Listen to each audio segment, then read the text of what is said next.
Wheeler.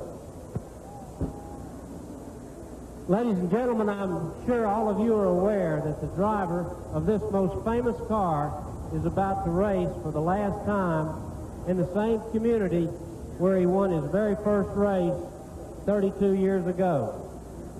I want each and every one of you to join us in singing Old Lang Syne to our friend, the King, Richard Petty, by Diamond Rio. Old acquaintance be forgot and never brought to mind. Should old acquaintance be forgot and days of old lang syne. For old lang syne, my dear, for old lang syne, we'll take a cup of kindness yet for old lang syne. I want to hear you now. Should old acquaintance be forgot and never brought to mind? Should old acquaintance be forgot and days of old lang syne? For old lang syne, my dear, for old lang syne, we'll take a cup of kindness yet for old lang syne. We love you, Richard.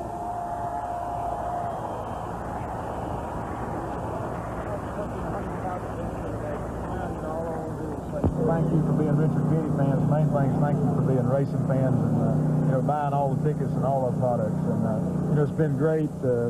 Without the fans out there in TV land or here at the racetrack, Richard Petty wouldn't be doing what he wanted to do for the last 35 years. And, again, I can't say thank you enough. Let's hear it, fans, for the King, 7-time Winston Cup champion, Richard Petty.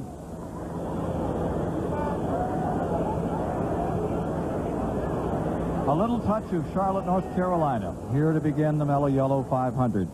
With Neil Bonnet, I'm Ken Squire, and welcome aboard for our TBS live flag-to-flag coverage of this $980,000 race. And when you think about Richard Petty's career, it began here in the Charlotte, North Carolina area, won his first race in January of 1960, Neil, before maybe 4,000 or 5,000 fans, and you look out here today over this mile-and-a-half facility, nearly every seat sold, the infield packed. Really, the history of stock car racing can be traced through Richard Petty. Ken, there's no doubt how instrumental Richard Petty's been to the growth of this sport, but he'll be the first one to tell you right now today he's one of 40 drivers to make an effort to win this race. There's no doubt there's a lot of guys wanting to win it. I think Petty would be a sentimental favorite, but Alan Kowicki qualified right at 180 miles an hour. Unbelievable how fast they went around this track. It's going to be a tremendous race.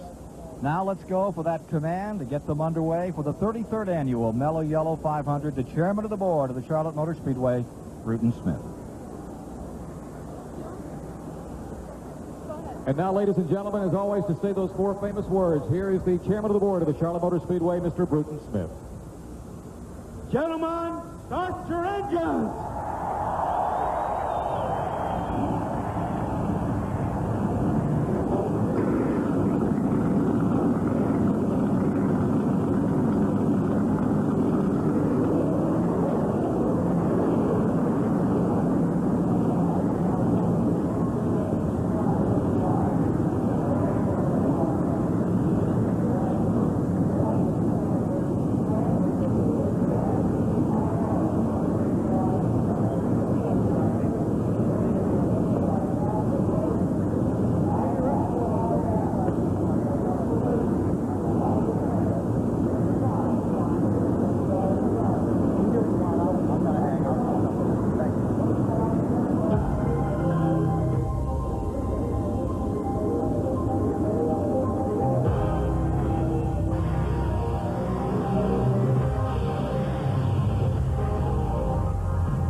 Mello Yello 500 is brought to you by Budweiser. Nothing beats a Bud.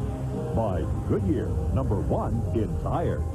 By Napa, because there are no unimportant parts. And by Valvoline Motor Oil. People who know use Valvoline. Bruton Smith, the man who created this track with Curtis Turner, has given the command to fire the engines, and 40 race cars begin to sing. Mello Yello 500 just moments away. With more on the story, let's go to the STP Pit Center, standing by Rick Benjamin. Well, Ken, a month to go in the 1992 Winston Cup season. The point battle really boiling down now to 2, maybe 3, maybe 4 drivers. Let's take a look at the point standings. We'll be updating you, of course, throughout the day here in the STP Pit Communications Center. At this point, it's a situation where Bill Elliott has the lead over Davey Allison by about 67 points. Alan Kowicki, 100, actually make it 240 behind at this point. 140 behind, we should say. So he has an outside chance, about 185 points up for grabs here today. However, the big battle is between Elliott and Allison at this point. Elliott, of course, driving the Budweiser car. Allison driving the Haviland Thunderbird as we look at the second 6 in the season point standings thus far. Let's find out a little more how the 2 top teams are going to do battle here today at Charlotte Motor Speedway. Standing by with the car owner and team manager for Bill Elliott is our own Randy Pemberton. Well, you're darn right. We're standing here with Junior Johnson. Junior, you have a lot to gain here today, possibly a lot to lose. How do you approach this race? Do you have to go horsepower or fuel mileage? A lot of teams have won with fuel mileage lately. How are you going to approach this race? Well, we're going to approach it where if we have to, we can go after winning the race or run as hard as we need to. Bill will be the one that sets the pace that he wants to run, but I think his car is capable of running with anybody here, so if we need to, we'll just have to go with what we got and hope it lasts, that's all. Good luck. Well, the other key participant in this battle for the Winston Cup points lead today, of course, Davey Allison, the Haviland Thunderbird, car 28. Editor of Stock Car Racing Magazine, Dr. Dick Berggren, is standing by with team owner Robert Yates. Well, Robert, as the challenger, 67 points out, do you play this thing conservative, run to finish, go for the points, or do you risk it all and go for the win? Well, certainly we'll go for the win, but what I'd like to say, you know, 92, beginning of it, the 11 car and the 28 car had a great game plan. I mean, then middle of the year we got into the wreck, having problems recovering. While we were doing that, the 11 car called us on the point steal. Now we're looking at about 20 guys that have a better game plan than we have.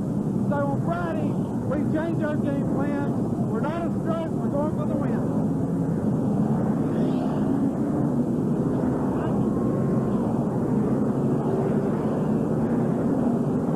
Rolling out as we get set to bring you the starting lineup for the Mello Yello 500 this afternoon. Here's your starting lineup. On the pole, with a new track record of nearly 180 miles per hour, Alan Kowicki, Wisconsin. Beside him comes Ken Schrader, the 1989 winner. For row number 2, it's Ernie Irvin, winner of 3 races this year, including Daytona and Talladega. And there's Mark Martin, winner at Martinsville in the spring.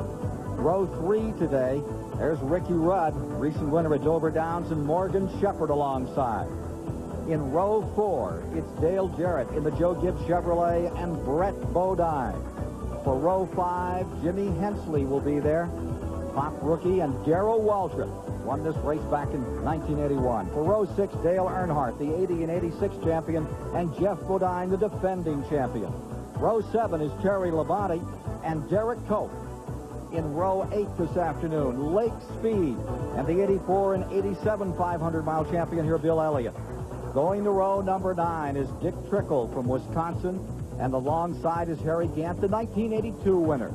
In row 10, it's Sterling Marlin and Kyle Petty, the hottest driver in the second half of the 92 season. The rest of the field, row 11, Rusty Wallace, the 1988 500 champ, and Davey Allison, the 1990 Charlotte winner, hoping to tighten the point battle, the 600 winner.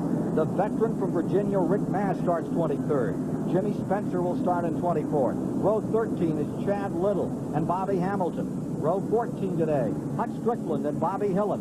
Row 15 is Michael Waltrip and the sensational Ted Musgrave. Row 16 out of Indianapolis, Spain, Pancho Carter, and making his 64th and final start at Charlotte, Richard Petty. Row 17 today, Rick Bickle, rookie out of Wisconsin, and Jerry O'Neill from Auburn, New York. Row 18, Wally Dallenbach Jr., the former Trans Am champ, and Stan Smith from Alabama.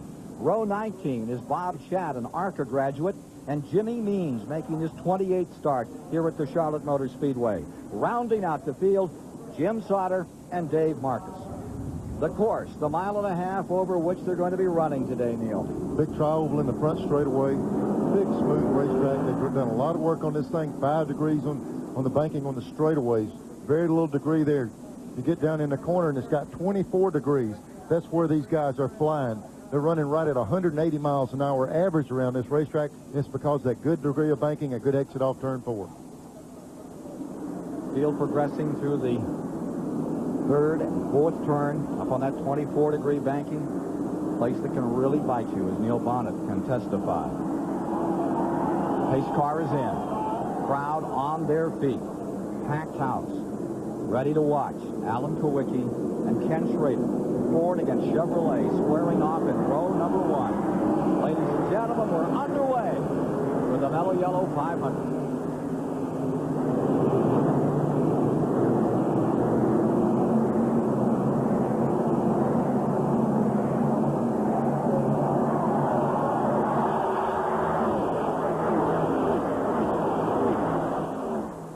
Clean start into turn number 3. Kowicki deployed in down the inside. Ernie Irvin shoots right in there and holds on to second spot now. As they come by, Mark Martin will be 3rd, Schrader 4th, Ralph Kidd, Morgan Shepard, and Brett Bodine, the top 7. On board with Mark Martin, the Valvoline car, running in 3rd spot, just behind leaders Alan Kowicki and Ernie Irvin. Yesterday, Mark Martin ran the Busch race, and he said he thought his Winston Cup car was leading this race. He's already taking a look at the leaders right now. 18th race Kowicki has led this year. That's the most by any driver in 1992. How fast down there into turn 3? 195 miles an hour, averaging 180. They get close to 190, 195 entering the corner. Through this area right here, 185, 190 also. They're flying. Schrader in 4th, Rudd in 5th. Take a look at the Ford telemetry. Mark Martin's car, get an idea of just how quick. 70 up to 177. This is the back straightaway now. 185 up to 189. 189, he cuts it off as he goes into that corner. Here we are in turns 3 and 4 with that very rough 4th turn. What about this 4th turn, Neil? And if the things in the past has had a little bit of problem there. It's settled in the corner. There's some ripples. We've seen a lot of problems there this week. The drivers know it's there, and they just have to compensate for going through that rough area. They've been working on the shocks and the springs to try to get the cars to drive over the rough part of the racetrack. But no matter how you do it, it gets down to driver. Get through that turn 4 area. You've got to have somebody that in the seat of their pants knows how to handle one of these 3,200-pound monsters. And I think one way the drivers are trying to cope with it, as we see Mark Martin take a look under Ernie Irvin off the corner. They're trying to run low through 3 and 4 and stay below the ripples. A little further back, Morgan Shepard 6th, Brett Bodine 7th, Dale Jarrett is 8th. Out of the back of Mark Martin's car as he goes just a little high up here in that corner. Giving some ground, and in the back straightaway, Ernie Irvin likes the number 4. Down on the inside. He's there, and here comes Schrader up for 3rd. Martin dropping to 4th. Staying 5th, Ricky Rudd. Nearly 3 wide. Tremendous speed as they come down out of turn 4. They were thinking about putting it 3 wide. You can run through that part 3 wide, but right here at this part of the track, you got to get them 2 abreast. Luckily enough, they didn't quite get them sorted out to the 3 abreast. It would have been tough getting in there. Darrell Waltrip is in 10th. Earnhardt still stays 11th. Terry Labonte is in 12th. And out on the backside, Jimmy Hensley's 13th. Riding with Ken Schrader in that 25 car. Right behind him, the Valvoline car. Mark Martin having a very good run over the last couple of days since they qualified on Wednesday night before a record crowd, somewhat 40-50,000 here on Wednesday night. The 2 cars that have really gained some more ground, Mark Martin and Davey Allison. Yeah, Davey Allison's really picked his up. He qualified real bad for the race. They did a lot of work on him. He got it better. He needed to because of the points battle they have. Here comes Earnhardt trying to make a move to pick himself up a spot. See Dale Jarrett already flying through. Morgan Shepard up on the outside. Here's Earnhardt. Deployed just in front of Jarrett. Gets himself 7th. Jarrett 8th. Morgan Shepard 9th. Jeff Bodine in 10th position. Waltrip making a move on the inside.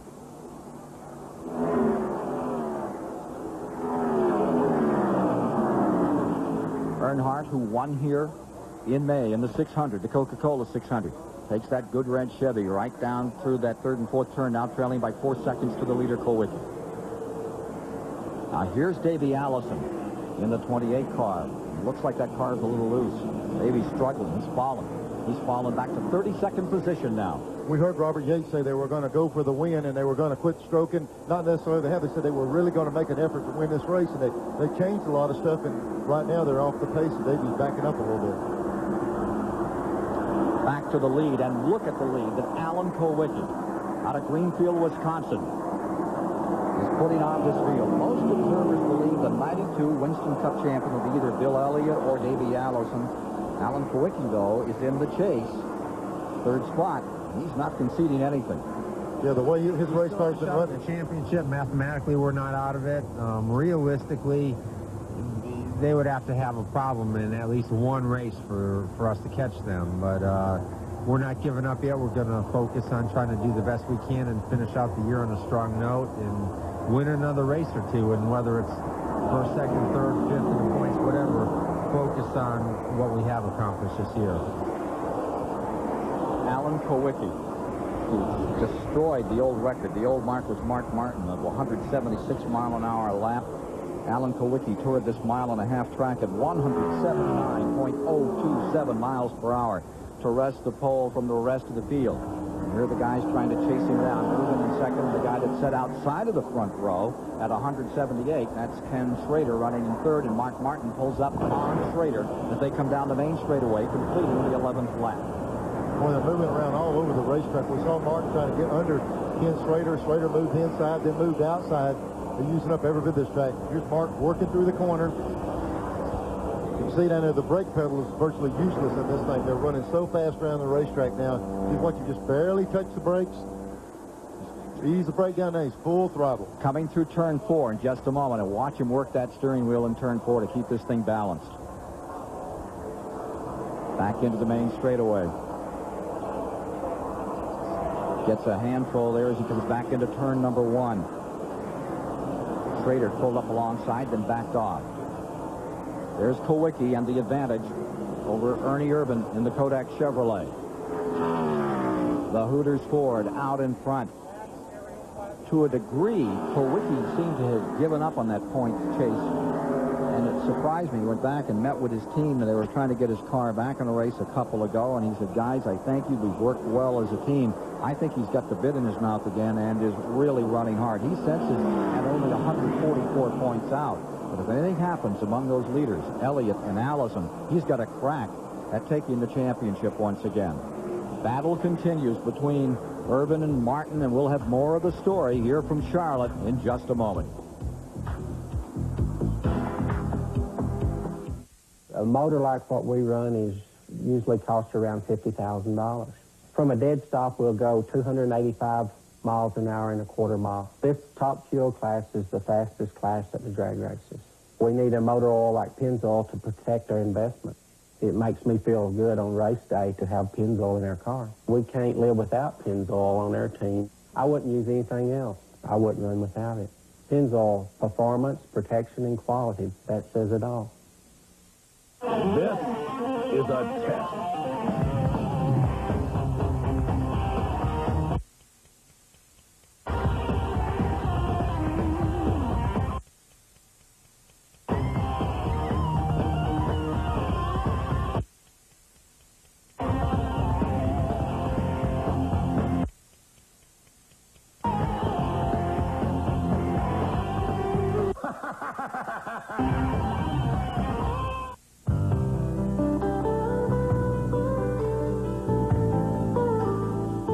All of these championship-winning drivers have one thing in common: Goodyear Racing Eagles. The race-winning technology that's found in the Goodyear Racing Eagles can also be found in the world's best-selling line of high-performance street tires, Goodyear Eagle Street Radials. The champions know, and it's why we say the best tires in the world have Goodyear written all over them. Like a rock If you depend on your truck to last, here's news you should never forget. Of all the Chevy trucks built in the last 10 years, over 98% are still going strong. That's more than Ford, more than Toyota, more than Nissan. Over the years, no other truck is that dependable, foreign or domestic. Only Chevrolet, the most dependable, longest-lasting trucks on the road.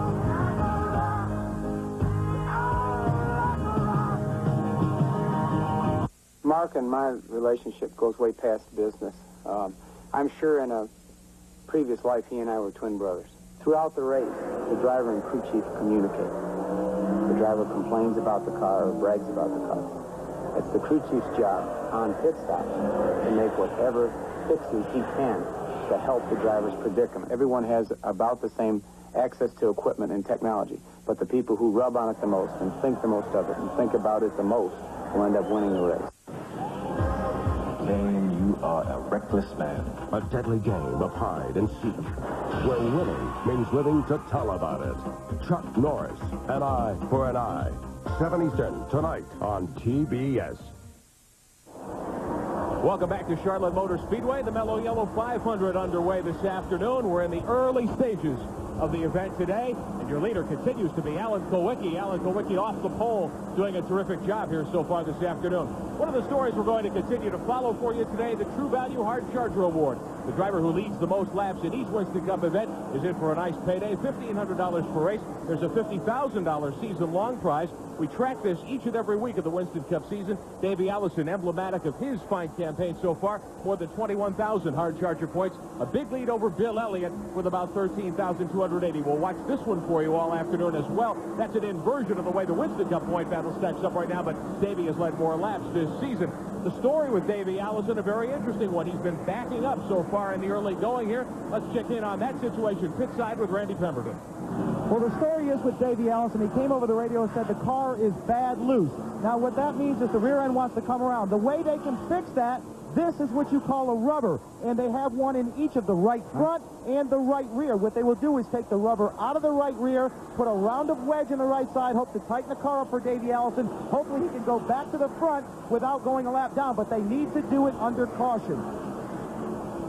We've completed 30 laps. All green thus far, another 30, and he'll be in trouble the way Kulwicki is motoring away from the front of the field. Randy's talking about changing that rubber. It doesn't take but just a second to do that, but he's, like he says, he's got to get a caution plate. They can't afford to do it on the green.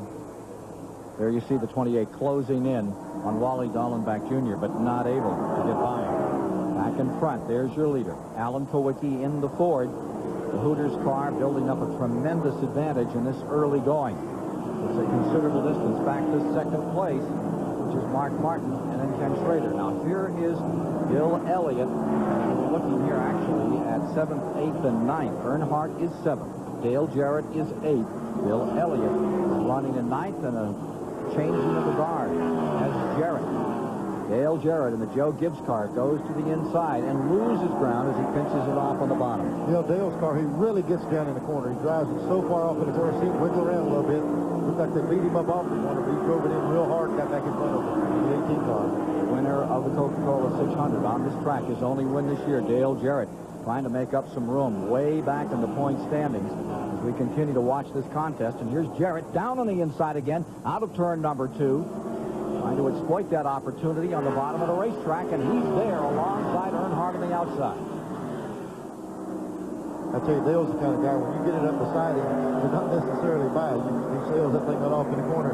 Jarrett's car is working real good on the inside. Just behind them is Terry Labonte running 10th, Darrell Waltrip in 11th. And that battle that we're following in 7th is 9 seconds down to the leader, Kulwicki, as we come up on lap 25 this time by. Here is Kulwicki, your leader. Clouds have floated over this racetrack, and that will change it for sure. Of all the racetracks the Winston Cup competitors race on, probably none is more changeable than Charlotte in response to weather. So a lot of the people who are running great right now, if these clouds keep going, they're going to go a little bit slower. Some of the guys need these clouds to go a bit faster. Most of the crews are watching the sky. No real threat of rain, but a threat to change the chassis. Advantage for Allison with a cloud condition out here that Dick Berggren was explaining? he's got a loose condition. It will get better. Dick was talking about it tightens the track up when it gets cloudy like this, and Davey had a problem. I noticed a while ago the 6 car was a little loose. Now he's running better. It'll help all the cars loose, the tight cars that'll go against them. Davey Allison now being shown about 11 seconds back to that leader. Correction on that. He's being shown as 11 seconds from being lapped. They're just 26 laps down, but that's the case. 11 seconds from going down a lap. Davey Allison, we're at lap 26. We're wearing Jimmy Hensley's car. Today's his birthday. I don't see a birthday cake sitting on the dash, but I'm sure he'll take a prize for his birthday to get up front a little bit. He's been running good. Here he is. He's right behind Kyle Petty. Jimmy run a little bit higher line.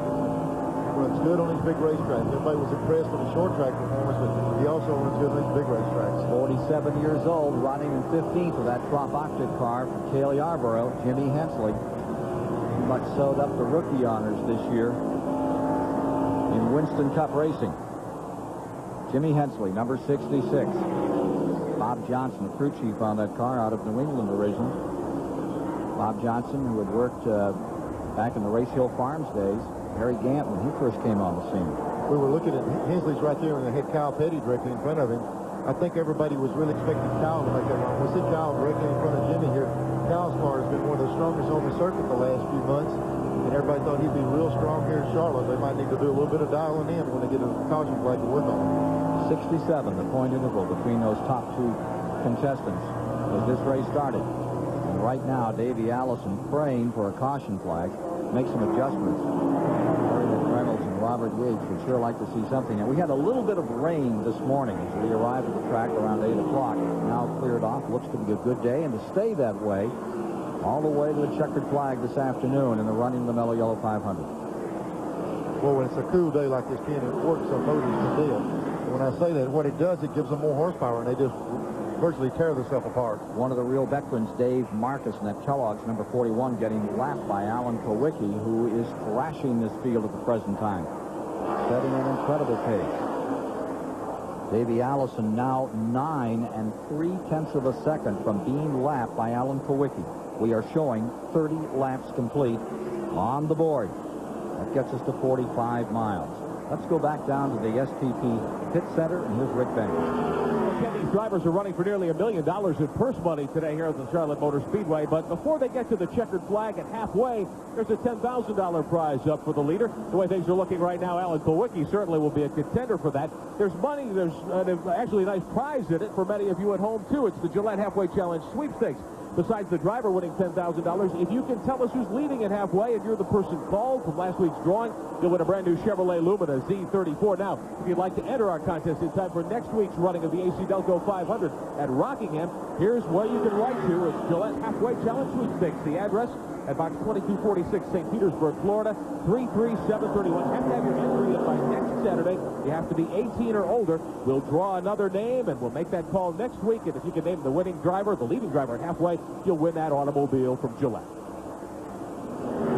Alan Kowicki continuing to build on his lead, with Mark Martin staying second, Ken Schrader third, Ricky Rudd fourth, Ernie Irvin fifth. Bodine follows, then Dale Jarrett. Bill Elliott's up to 8th, Terry Labonte, Rick Mast into 10th. And the other big story developing is Kyle Petty, who's come from 20th. Kyle started 20th, dropped back to 24th in the early laps, and now finds himself up in 11th position. He's just overwhelmed several racers out here, including Earnhardt and Darrell Waltrip. Here he is working on 10th place, Rick Mast. And he gets him as they go through the 34th lap. Mast on the outside. Kyle Petty, the hottest driver in the second half of the season, just as hot here today in the running of the Mello Yello 500. Kyle's ran, he was here at the Winston, and really they put on quite a show here. Every time he's been at this track this year in practice or qualifying, in the last race he's been flying, and I think everybody's waiting to turn him loose. Neil, let's not discount Rick Mast out there. He started 23rd, and Rick Mast is having a good run as he stays in 11th just behind Kyle Petty. Rick's a good racer. Leo Jackson's team here's that car and the 33 car of Harry Gant, and they're both plenty capable of winning races. Kyle Petty, who picked up a win at Watkins Glen, and really since then he has done some kind of running. Currently lies 6th in the points, and he's been gaining on everyone over the past few weeks. go back with Mark Martin in second position. Mark Martin in second. He's got a considerable interval, like 1 3/10 of a second, but he is closing up on the leader, Alan Kowicki. Confidence plays a big part in any racer's success, but this week, Mark Martin has the market on confidence cornered. We've been really great since we hit the racetrack right out of the trailer. Supercar, best car I've ever driven. Great engine, just fantastic. I've seen some people chase some stuff around, be terrible, and get good, but it doesn't usually work that way for us. And, you know, we're hooked up. We're looking for a place to win a race, and may as well be Charlotte this weekend. Mark Martin, there you see him at work. Lying in second position, tries to close in on Alan Kowicki and is doing just that at the present time. They're averaging 167 miles an hour. Race record, 1989, Ken Schrader at 149.8. That was the fastest 500 in the Mello Yello Series here at the Charlotte Motor Speedway. I'll tell you, we're inside of Mark Martin's car, and we noticed as he went through the corner, the fans say, boy, you know, it's a lot of turn, but you just barely turn the steering wheel. There's different gear ratio steering boxes in these cars. He turns the steering wheel about a quarter around when he goes down in the corner. You see just his hand on, just go up a little bit, and you go to a short track, you put a lot quicker ratio. You always have just about a quarter turn. Look at that car of his right around the bottom. That's Kowicki's car right in front of him. We were giving you lap times while going seconds. He's down to car lengths now. He's closing in. He is closing in. He's down to within about 12-15 car lengths now. Mark Martin out of Batesville, Arkansas, closes on Wisconsin leader Alan Kowicki. 38 laps are now complete on this 1.5 mile Charlotte Motor Speedway. And here comes Mark Martin bearing down. Mark Martin last year wound up 35th in this race. He has such bad trouble here. He was here in yesterday's race. Looked like he had it going all his way. Here he comes to the inside.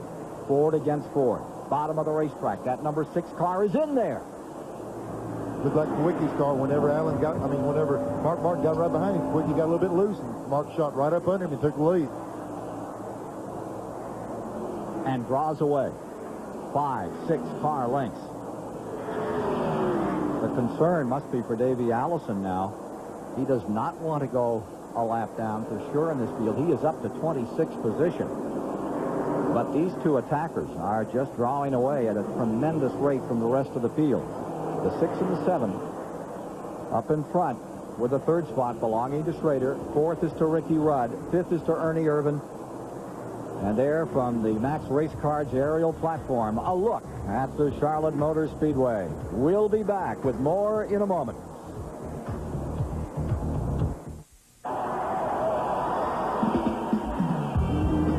Racing.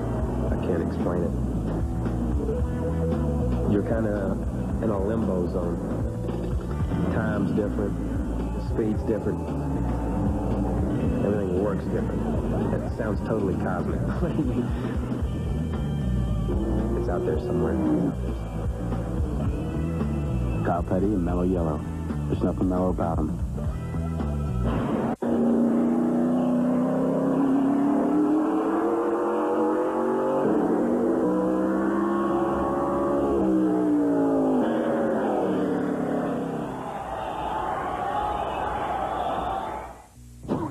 Here we go again, guys. I feel good. Yeah, this guy really gets around. He's got the auto light. American Oriental, we're guaranteed. I feel good. Yeah, 2 years, no matter how far he goes. That's why we've been everywhere. Vegas. I feel good. Yeah. Daytona. LA. Wherever we're going. Yeah. And we're not even tired. Hey, I like to save money as much as the next guy. But what are the odds that there's going to be a sale on the parts you need when your car breaks down? Hey, it's not going to happen. That's why I go to AutoZone. I mean, sure, you can wait around for a couple weeks and maybe beat their price by a few pennies someplace else. But I don't want to wait for a sale when I need a part.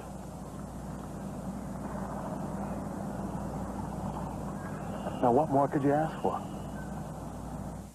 Uncontrollable laughter is on the way with No Time for Sergeants, Bustin' Loose, Animal House, and the Blues Brothers. Absolutely Funny Week. 8:05 Eastern this week on TBS. 67.5 miles, 45 laps into the Mello Yello 500. You're riding with the leader, the Valvoline Ford of Mark Martin, with Alan Kowicki lying second, Schrader in third. Rudd is in fourth. Here's the number 15, Jeff Bodine. He's won the last two races in a row, those Monday events. Stormy Monday has been a great day for Jeff Bodine. Here he is working inside of Ernie Irvan. And it's Jeff Bodine taking the fifth spot. Dale Jarrett also gets into it here. Tight running. Dale Jarrett coming down to the inside. Jarrett trying to leap up on the bottom of the racetrack, grab himself a spot. It looks like he's going to make it. He'll move Ernie Irvan back to 7th. Dale Jarrett becomes 6th. And continuing to wend his way through the field from 12th spot up to 5th is number 15, Jeff Bodine. Dick Berggren has more on that Bodine car. Ken, that thing has basically come out of nowhere. In the beginning of the season, they hardly ran well at all, but they've been such strong competitors for the last 3 weeks. Jeff says, you want to find our secret? Look under the hood and then go look in the shop. They discovered a faulty dyno, which for a couple of years has been giving them erroneous data. They tried an outside engine, discovered where horsepower could come from, got the dyno implemented, and they are flying today. This is a Bud Moore engine under the hood today, and it's running well. But bad news for other competitors. The chassis is not perfect. Jeff says adjust it, we'll go faster. The dyno was one issue here, but the issue I think that has really turned this team around is Travis Carter. I consider him one of the very best and also certainly one of the most charming people in this entire sport. He is one whale of a guy. Remember, he won here with Harry Gant back in '82. But Travis Carter is now the team manager, and I'll give a AAA to Bud Moore for putting Travis in there. That's made a big difference, and you can see it here right now with 2 wins in a row and going up to 5th spot now. Bodine, defending champion, could be around. He said that, again, today's race could come down to a matter of fuel, as it did 1 year ago. Remember, he didn't outrun him. He outfueled him 1 year back. We've seen a lot of races this year and the end of last season be determined by that fuel mileage. When you put the slow speeds we have on pit road, it takes a lot of time to get in and get fuel. If you can stretch a stop and stay out one, you got a big advantage in moving ahead of a lot of race cars.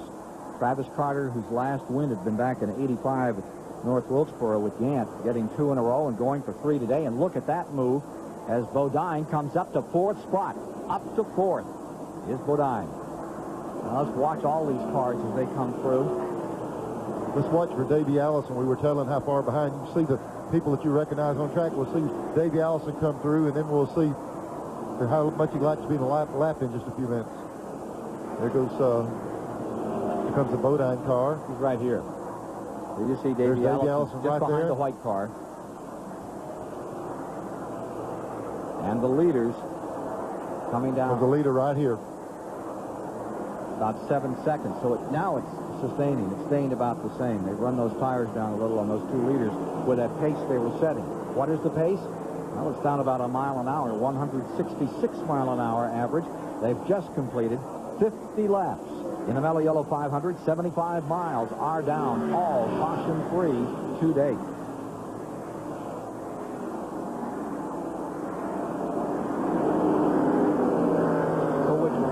Second. Leader, Martin. And Richard Petty. As we watch number 43 come on pit road very slowly here. Started in 32nd position. And this is very last Mello Yello 500, and he wants right side rubber. He's coming in. That's a little bit early for ever than normal. He might be coming in and make a chassis adjustment also while they're doing this. Putting right side tires on it. Got the left side standing over there ready. Going to stick the left sides on her now. Notice it had a little bit of problem on the right rear. They couldn't get the right rear fixed. Held them up a good little bit. Going all the way around. Yep. Right side really cost them.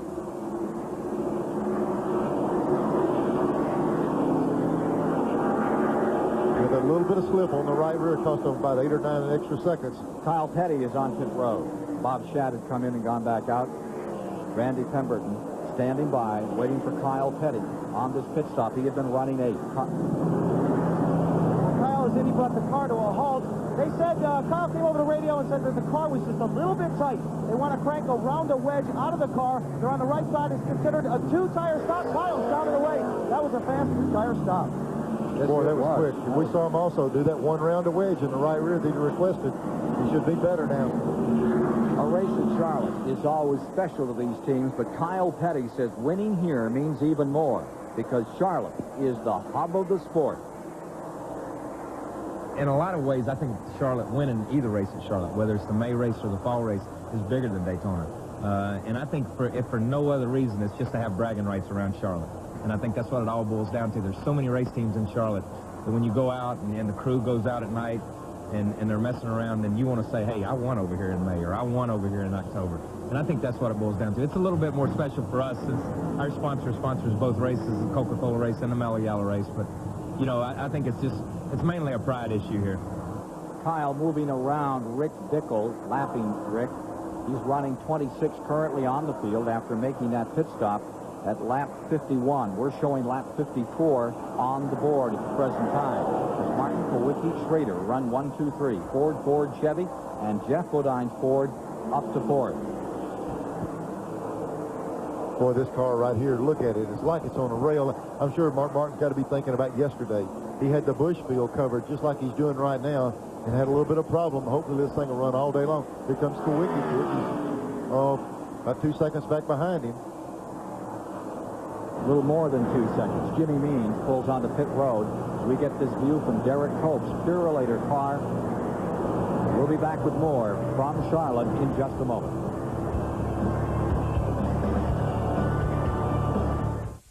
Tonight, CNN presents an evening of special election programming. At 6:30 Eastern, Bernard Shaw anchors a 30-minute look at the upcoming debate.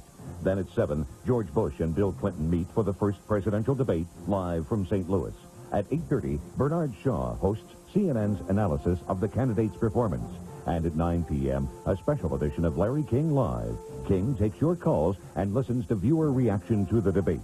All beginning at 6:30 Eastern tonight, only on CNN.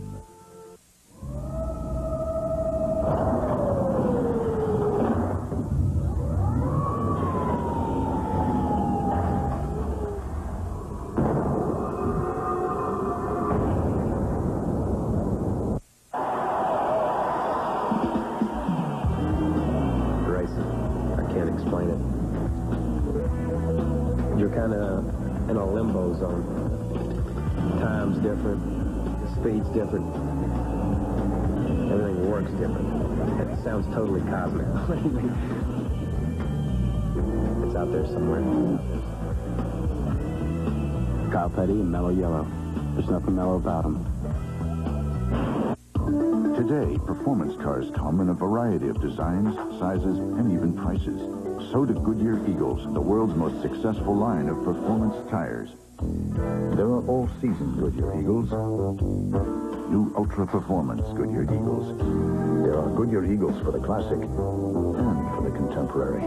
No matter what performance car you own, there's a Goodyear Eagle priced for you.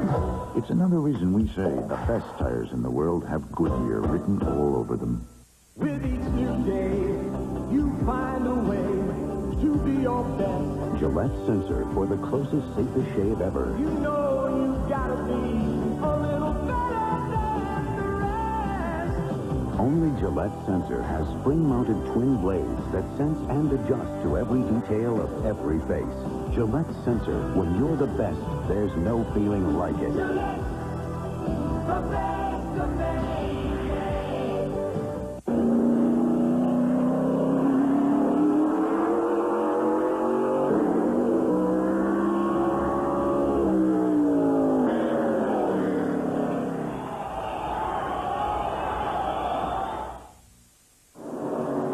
60 laps down, 90 miles have been completed, and the leaders are all coming in. This is at lap 60 with 90 miles complete. Seems a bit early. They have better range than that.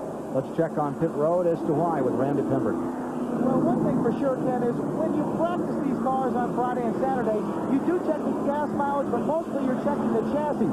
So what you want to do on your very first pit stop is make sure that you don't run it out of gas. You come in here, you weigh the fuel cell, they calculate the gas mileage. They also get a good chance to look at their tires to make sure they're not wearing. You'll see longer stops later on in this race. Now Dick Trickle is inheriting first place at lap 61 with the majority of front runners on pit road, including the previous leader, Mark Martin. Here's Ernie Irvin pulling away. Ricky Rudd is in, Schrader, Ernie Irvin, Sterling Marlin, Chad Little on pit road. Wally Dallenbach taking this opportunity. Now Earnhardt in. So it's at around lap 60 to 65. They all take the opportunity to fuel up, check out do the early checkout. It looks like Randy's talking. They're just going to be careful. They can't afford to run them out of fuel. There's our camera guy getting a tire in the lens. But these guys come in, and here we're going to left side tires. Going around all four on this car. They were doing two on some of them. 4 tires on the car, and I think that must be pick up the speed a little bit more. Bobby Hillen, he's on pit road. Here you see the Earnhardt car. Green flag pit stop. Coming from lap 58 on. Waltrip is now in. Rick Mast is in. It was a 24-second stop that we just saw out here on Earnhardt. He took some time out there. There's Darrell Waltrip and the McDonald's clock running on him. And they're going all the way around on car number 17. Darrell had fell back when the race started. He was losing ground. Look at him cranking the wedge on the right rear. Put about 2 or 3 rounds in the car, so he's off a good little bit. He must have been way too tight. The Snickers car of Dick Trickle that had been leading, that now comes on pit road. And that would put Bill Elliott up in front and collecting a very important 5 points for leading this race. Elliott has taken first place. Let's go to Randy Pemberton. Well, the 28 car was in. All they did for Davey Allison was bump up the spoiler, 2 right side tires. They didn't stand a chance to take on 4. They couldn't afford to lose that much time in the pits. So 2 right side tires. Davey's back out and racing. We understand there's a penalty being put out on car number 3 on Earnhardt. We'll try to find out more about. That's the message that we're getting. A penalty on the Goodwrench Chevrolet number 3. There's Davey Allison's number 28. Motors up through this field. Being shown in 8th position, and Earnhardt was going to be brought in, car number 3. They say he was speeding on pit road, and it's going to be costly for Earnhardt, plus that 24-second pit stop. Yeah, they lost time, a little bit of time on the stop. This will just be a stop and go. Kill the motor taking off. Got it in the wrong gear. Now he's got it going. Costly stop. Well, I tell you, when you come in like that, you're pretty well flustered about them bringing you back in. It looks like you got the thing hung up in a gear, or either almost killed it. Took you a while to get going. Now, there's one of the very best.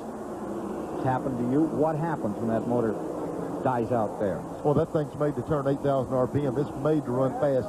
They got great big gigantic camshafts. They barely do idle.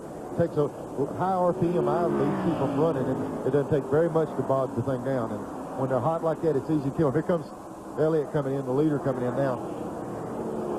Randy Pemberton waiting right now for Bill Elliott, who's picked up those 5 points they wanted as they continue to work on the championship for Bill Elliott. Junior Johnson team using some strategy out here in the early going. Dave Marcus is going behind the wall with the Kellogg's car. Darrell Waltrip is back in another time as we watch Bill Elliott in this very crucial pit stop for him for right side rubber. This will put Kyle Petty into first, Mark Martin into second, Jared in third. There was a penalty on car 17. Waltrip was caught speeding too. You saw the 11 car getting back out there. Elliott back underway after picking up points, and he really is running for that championship, Neil. Yeah, I tell you, they just got their car. They stretch the fuel mileage. They do everything. We're seeing Darrell Waltrip go out of the pits, but talking about Elliott, he stretches his fuel mileage. He does everything he can to stay on the track. If a caution would have came out, he would have been one of the few guys to benefit from it. They've done it several times this year, and they pull every trick they can to keep that car on the racetrack and try to catch a caution. 67 laps complete. We're now at 100.5 miles in this 500-mile race. It's a rip snorter and at a tremendous pace. 164-mile-an-hour average. The race record 149.8 by Schrader in 89.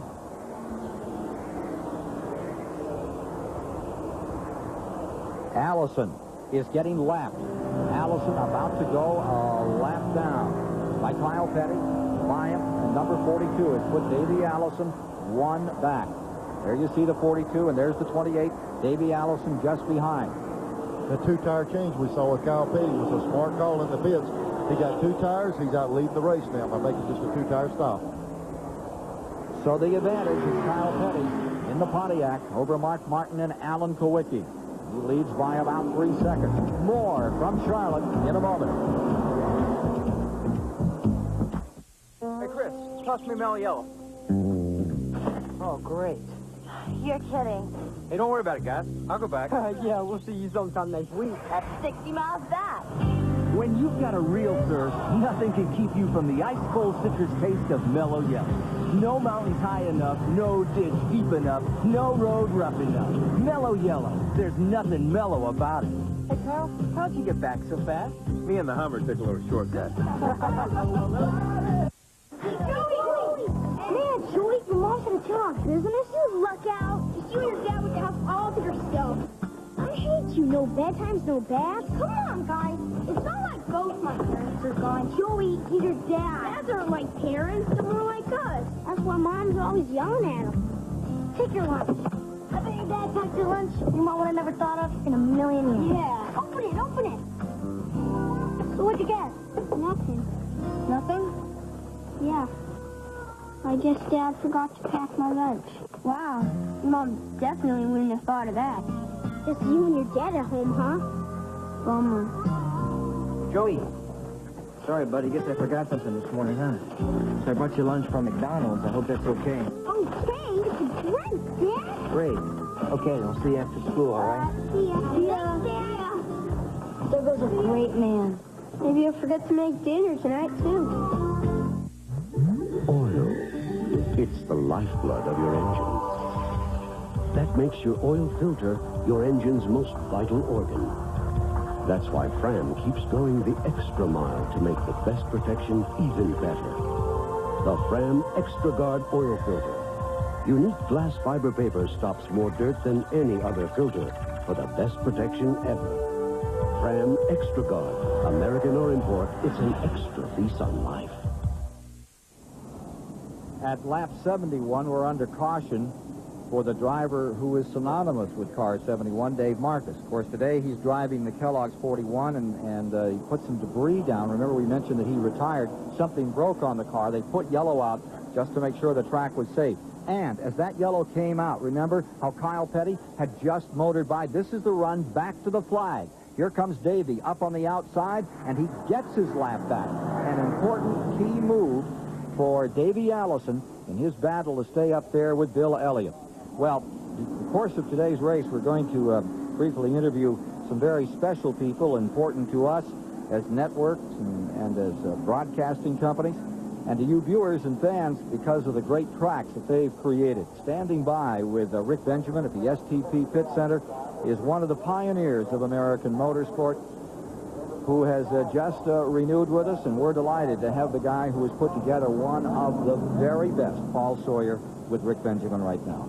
Mr. Sawyer, great to have you with us here today. Beautiful facility you've created in the last few years. How important is television coverage to today's Winston Cup tracks? Well, I think television has been one of the mainstays in creating new fans. Back in the old days, you know, we depended on 100-mile, 150-mile radius. But I think with the advent of television, the way it's showing today, people have really got interested in it. They can relate to an automobile more so than they can football, baseball. And I think they say, well, you know, I see this, and now with all of the racetracks that have been built and modern facilities, I think the curiosity's really got the best of them, and they really want to come. Yours is about the most modern around, along with Charlotte, with the beautiful lights and the new grandstands. What do you have planned for next year? Well, my goal is 90,000 seats. I've said in past years we'd have 90. Before 1995, I'll have 90 plus. Every race that we go to, I take great pride in doing something new. I do something for you people on television. I do something for the fan that makes it all possible. I do something for the competitor. We've just purchased some more property because we've got some more events we're going to run. We know what our schedule is next year. Great. So it's ongoing, and I really don't know where it's going to go. But I'm just happy to be a part of it. I'm happy to renew my relationship with World Sports for another 3 years, because I've had a terrific relationship with them in the past. Well, congratulations on your fine facility, and we're looking forward to being back in March at Richmond International Raceway. Paul Sawyer. Indeed, March the 7th. They're going to have a sellout for that race before they get through December, the way tickets are going for that great. You know what he's going to have to do? Remember how I said it was a 5/8 up there this past time? And, of course, everyone knows it's a 3/4. Well, what he's really got to do is blow it out to a mile, because people just keep on coming into Richmond. They've done a grand job on the old Richmond Fairgrounds. Thank you, Paul. We look forward to being here for 3 more years, bringing you the action in March and in September at a track that has the feel of a super speedway, but sure gives you a short track race. That's a magic that's pretty hard to put together. I tell you one thing I'm seeing at racetracks, and I know the fans appreciate more. I think they're catering to the fans more than they ever have in the past with the nice, clean facilities, and the fans are the ones that make it work, and I'm glad to see the promoters start taking care of them. Well, we're getting ready to resume here at Charlotte, North Carolina, with 73 laps now complete, and Ken Schrader has inherited first place with his Chevrolet. It's the first race that Schrader has led since Pocono back in June. The number 25 popped up in first spot with Harry Gant, who started back in 18th position, now running right behind him in second. There you see the 31 of Bobby Hillin, a lap car on the inside. Ken, I think some of these other teams learned from seeing Kyle Petty go with 2 tires. A lot of these guys just put on 2 tires on this stop. But Kyle had a very slow pit stop under yellow. That stop was 20.1. Came in the pits leading. Now he's back in 6th. It's Schrader first, Gant second, Trickle third, Kowicki fourth, Ernie Irvin fifth, Kyle is in 6th, Martin, Rick Mast 8th, Jeff Bodine 9th, Dale Jarrett 10th, Ricky Rudd 11th, Terry Labonte 12th on the break. We're back underway with 74 complete.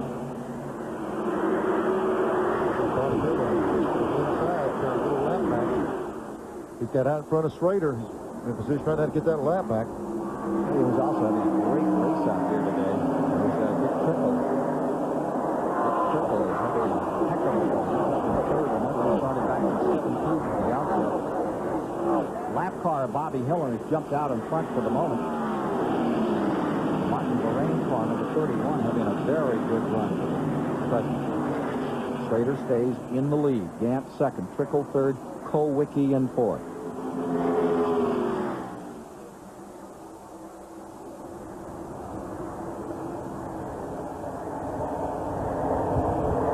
Here's Ken Schrader moving up in that lap car. He says that Charlotte is more challenging than ever because you need to use a different approach on both ends of the racetrack. Turn 1 and 2, I usually try to get my old car working on the bottom. A lot of guys run top up through there, and I was working on the bottom down there. 3 and 4, you kind of got to be able to have your car where it can work any place, because that place is with the bumps and stuff now. You never know where you're going to wind up on that turn, so you just kind of got to be able to work any place. Take a look at Earnhardt on the charge in car number 3. He's got a long way to come in this one. Earnhardt trying to get back on the lead lap. Remember, he took that penalty. He's being shown 1 lap down in 22nd position. We have 21 cars running the lead lap, and Earnhardt trying to set a pace to get back in this thing. Don't say he can't. He won this race one time after coming from 2 laps down. There's one man that can do it. It's that man, the man in black. Dale Earnhardt, 5-time Winston Cup champion, putting it on here at the Charlotte Motor Speedway. You know, he won the 600 here earlier this year, and he said he thought his car was just as good. But he got a lap down, and he's got a lot of work to do now. Bobby Hillin in the 31, who gave the Davey Allison car such a good ride at Talladega earlier this year. And he came in here yesterday and drove Allison's Grand National car and did a very good job. Hillin out of Midland, Texas. Still has just 1 Winston Cup win to his credit. Now look at Earnhardt crowding down to the bottom as he tries to find some daylight and take that lap back. He's trying hard as he can to get the lap back. If he gets by Hillin here, he's got to do with Schrader. But what he's got to look for is over his shoulders. Here comes Kowicki in the 6th car. He might be in a position where he can get a lap back to Schrader. He's got to be concerned about some of these other guys coming after him. Indeed, because right behind him, there you see that lap car. Now here comes Harry Gant zipping down through that 2nd place car. And with him comes Alan Kowicki and Mark Martin. That is Gant in 2nd, Kowicki in 3rd, Martin in 4th. And you're riding on board the Valvoline car of Mark Martin in that 4th position. That's about the way it looks over those bumps off turn 4. A lot of blur in that thing coming off the corner. It's real ripply right there. Shake the old eyeballs? Yes, sir. Blur your vision a little bit coming off that corner. Give you a headache? I've had a few headaches when I left here. Don't mean to make light of that. You've taken some awful hard hits. Here comes Kyle Petty, and look at him charge. He's around Gant. He's flying. Kyle Petty up into 4th. He might be in real good shape. We said he lost ground on the pit stop, but what he did earlier on the green, he put 2 tires on. This time a lot of guys put 2 and he put 4 on. So when he got those 4, he lost a little bit of ground, but he's still got a lot better tires than most of these cars in front of him. If you're just joining us, 5 lead changes among 6 drivers and only 1 caution through the first 81 laps that have been run here in this Mello Yello 500. 33rd annual. Welcome to TBS live coverage. With Neil Bonnet alongside, I'm Ken Squire. Down on the track, Dr. Dick Berggren. Stock Car Magazine, Randy Pemberton is there, and Rick Benjamin. Well, we were noting, gentlemen, the progress of Kyle Petty up through the field. Yesterday's last Winston Cup practice session, Kyle was the quickest car out there unofficially. He turned some laps close to 171 miles an hour, more than a mile quicker than some of the other top contenders here today, so he may be in very good shape. Well, let's go down and find out more. Dick Berggren is standing by right now with one of the Rick Hendrick stable cars. Let's go to Rick. Yeah, Rick, you've been wearing out your shoes going back and forth between the leader Schrader's car and 9th place Ricky Rudd. What are you doing walking back and forth? Well, one team's trying new tires and one team's running scuffs, and we're just exchanging information and when they adjust the cars, what it's doing. And Kenny stayed out on 9-lap tires, and Ricky came in and got fresh tires. So we're just trying to see if we can keep them good all day and maybe win this thing. And there's an advantage of a 2-car team right there. Hendrick has 10% of the field using his motors today, along with Schrader and Rudd, Waltrip and Jarrett. And car number 1, understand Mass just brushed the wall. He got right up at the wall. I don't know if it broke or he just slid up it, but he's sure close to the wall. It looked like the motor quit on him. Was running 12th. Look at this. Here, the bump and grind out there is Alan Kowicki. Gets underneath Schrader, and here comes Kyle Petty in the Felix Savettis, car number 42, the Mello Yello car, down on the inside. What a charge. What a charge Kyle Petty has made. He was 21st in the points back in April at Martinsville, and he just keeps on trucking. He's up to 6th in the points as we get down toward the end of the season. They all look a little loose out there right now, except Kyle. Yeah, they're running. Kyle's got the freshest tires on the cars. We saw him come down through there. Boy, again, and Wookie almost got together getting into that corner. 85 laps complete, 127.5 miles down in the running of the Mello Yello 500. As you watch Kyle Petty now out in front, and Mark Martin has sprung into 2nd. Harry Gant is in 3rd. Alan Kowicki is in 4th. Schrader is 5th. Dick Trickle is 6th. Ernie Irvin is 7th. Jeff Bodine in 8th. Then Dale Jarrett, Ricky Rudd rounds out the top 10. Look at this battle as here comes Ernie Irvin. Working down there on Dick Trickle. And what a run the Stavola car is having. That Snickers car. But it's the Kodak Chevy getting underneath Bobby Hillen. That is closing ground and wanting to do some running up in front. Ernie Irvin trying to get up there on that 6th place car of Dick Trickle right now. We see the 4-car run right down. Watch how low he gets on the car. But there's Trickle. He runs a little bit higher line through this corner. Schrader was leading. He fell back. Earnhardt got around him and then fell back a little bit. It looks like he's having to struggle a little bit to keep up with the... It's Winston Cup Stock Car Racing coming to you live on TBS with Kyle Petty's Pontiac up in front. Mark Martin's Ford in 2nd. Harry Gant's Oldsmobile in 3rd, followed by Alan Kowicki and Ken Schrader. From the Max Race Card aerial platform, a view of the 1.5-mile track and the battle ensuing in the Mello Yello 500. A motor like what we run is usually costs around $50,000. From a dead stop, we'll go 285 miles an hour in a quarter mile. This top fuel class is the fastest class at the drag races. We need a motor oil like Pennzoil to protect our investment. It makes me feel good on race day to have Pennzoil in our car. We can't live without Pennzoil on our team. I wouldn't use anything else. I wouldn't run without it. Pennzoil, performance, protection, and quality. That says it all. One oil filter traps 80% more dirt than the leading competitor. Clearly, that's Motorcraft. Motorcraft quality parts from Ford. Here's where Alka-Seltzer Plus fights tough colds with tough congestion, tough aches, tough sore throat. This is why you need a tough medicine. Alka-Seltzer Plus cold medicine. The leading cold pill only relieves congestion, but Alka-Seltzer Plus relieves congestion, sore throat, headache, body aches. That's tough medicine. You bet it's tough. Alka-Seltzer Plus cold medicine. It's tough medicine. For a cold with a cough, try Alka-Seltzer Plus cold and cough medicine. Richard Petty, the only driver ever to win 200 Winston Cup races, all on champion spark plugs. Sure. Your help out here really does make a difference in the way I run. Well, Richard, this is our testing ground. It makes a difference in the way we build our spark plugs, too. They work for me in both my cars, whether I'm racing or going home. I depend on Champion spark plugs. Champion, no matter what you drive.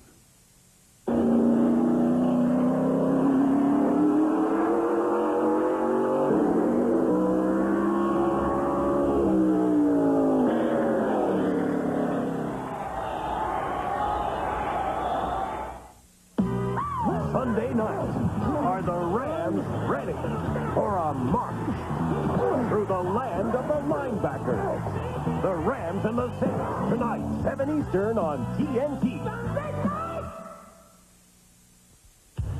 Keystone Beer presents a NASCAR profile. When he was only 8 years old, Ernie Irvan began swerving around the dirt tracks in California. By the time he was 16, he was at the short tracks driving his dad's stock cars. Ernie, the youngest driver out there, running away with nearly every race. His competitors were unhappy, very unhappy. So after more than a few battles on and off the track, Swerve and Ernie Irvan left for Concord, North Carolina to conquer the southern short tracks. Ernie also spent some time at the Charlotte Motor Speedway, not driving, welding seats at the grandstands to try to make ends meet. A 1987 sponsorship by Dale Earnhardt didn't last very long, but it did help Ernie get the attention of longtime car owner D.K. Ulrich, who hired Irvan to drive his automobile. More sponsorship troubles came along, though, at the end of '89. But then Judy Donlevy would come to the rescue, giving Ernie a chance to drive in 1990. But just 3 races into the season, sponsor troubles again, and Ernie was again looking for another ride. After Rockingham, though, longtime car owner Larry McClure called. Ernie finished 3rd in his first race with the Kodak team in Atlanta. And then, 6 years after welding seats at the Charlotte Motor Speedway, he won the 1991 Daytona 500. Ernie Irvan, still a dominant force during the '92 season. So far, he's won 3 races. He's led 13 of the last 15. And he stands 11th in the current Winston Cup point standings. Now, just a week ago, he finished up 6th spot, and here he is today, currently being shown in the 8th position. They run up the front. I have a sense that we're going to see him back up there, Neil, before the afternoon is over one more time. We've completed 95 laps in the Mello Yello 500 at the Charlotte Motor Speedway. That leaves 239 laps. There's only been 1 caution to date. And there's the man they're chasing, Kyle Petty, having a sensational run at the present time. As we look at the Napa standings, back through the field, to all the competitors out here, here is Kyle Petty with the advantage. Mark Martin staying about 20-25 car lengths back in 2nd spot.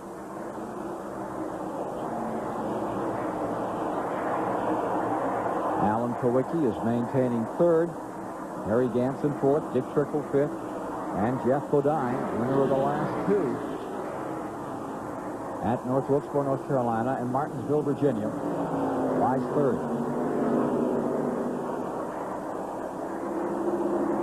Dick Trickle's number 45, running very slowly the past several laps. About to go another lap down for the young Wisconsin driver, qualified for today's race. Well, I tell you, was watching Kyle Petty's car. Watch how that thing runs. It gets down in the corner, and you'll see that little white line around the bottom. It looks like it's just a gauge for him to go by. He'll drive the car up down here in the bottom. Watch, he'll get right down here on the bottom. You don't see the car slide in 15 foot up the racetrack. These other guys are going and slipping a lane and a half. He's running on a different part of the racetrack than most of them. He keeps it right in the bottom and got a lot of motor in that race car, I tell you. Randy Pemberton has another story for us. Well, we're standing down here with Robin Pemberton. Robin, you got the thing running right on the bottom, Neil Bonnet said. How hard is Kyle running? I didn't hear it. How hard is Kyle running right now? He's not running 100%, about 95%. Right now, we're just trying to get out a little lead, maybe lap some cars so we don't have to deal with them later. Do you need to make any adjustments, or are you perfect? We'll probably have to adjust a little bit. We've made 2 adjustments already. It's not too bad right now. How about that, Gil? We got 2 Pembertons. You think they're related down there? Just slightly. Maybe that brothers? whole group came down from the Northeast, 4 brothers. Well, I tell you, when they came down, they brought some good running race cars and a good bunch of people to work on race cars down here. Some say that Kyle Petty has had the best second half season of any driver, but Kyle says this is a team success. the reason we're running good is because of John and Robin, and that's just my opinion on it, that they work so well together, and the guys want to work for them so much that it's a team deal. You know, it's just like I was telling those guys. You go out, you take a pitcher, he goes out and he pitches a no-hitter. Well, that's all well and good, and the pitcher gets all the credit, but what about the 19 fly balls that were hit to the outfield or the shortstop diving and catching a ball? It's the same deal, you know. We go out and run a good race, and everybody says, well, Kyle, you really did this and you did that. What about those 18-second pit stops? And what about those pit calls that, you know, we changed 2 instead of 4 tires? And what about that motor that's got 900 horsepower, you know? I think you overlook a lot. So I think we've just really come together as a team, and it's been a good year. Give you an idea of the proximity of your favorite to the rest of the field. Let's take a gander down here at turn number 1 as to how they're running here on the 1.5 mile Charlotte Motor Speedway. You know that interval between first and second stands at about 1 and 8/10 seconds. There's Powicki coming through. Gant in the 33. They're in 4th. When Kyle was mentioned Robin and John, Robin Pemberton does the chassis work. John is the guy that builds the engines. When he said 900 horsepower, I hope he was exaggerating. The rest of the guys are in trouble. And he may be in trouble, too, if anybody 2 booths down from us in the NASCAR area hears about that. Here's our leader once again, Kyle Petty in first. Almost a 2-second advantage over the car number 6 of Mark Martin. Alan Powicki is running third, and Earnhardt has once again lost that advantage he had. He got back on the lead lap. Kyle just blew by him, put him back on the lap, and now Earnhardt has put him back as well. Yes, sir, they're standing proud here for Richard Petty's last race at Charlotte. We'll have more in a moment.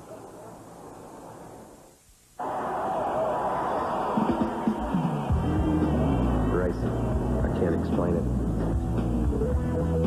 You're kind of in a limbo zone. Time's different. The speed's different.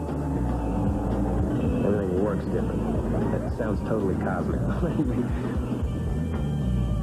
It's out there somewhere. Kyle Petty and Mello Yello. There's nothing mellow about him. Uncontrollable laughter is on the way with No Time for Sergeants, Bustin' Loose, Animal House, and the Blues Brothers. Absolutely Funny Week, 8:05 Eastern this week on CBS.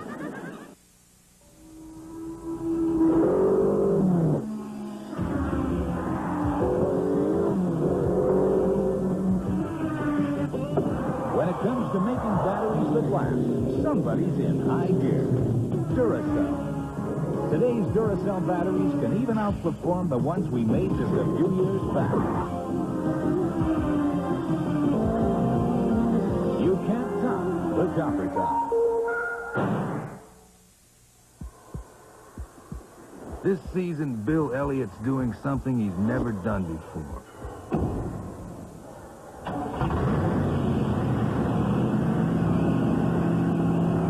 Driving the 670 horsepower Budweiser Thunderbird. But only after Junior says it's okay.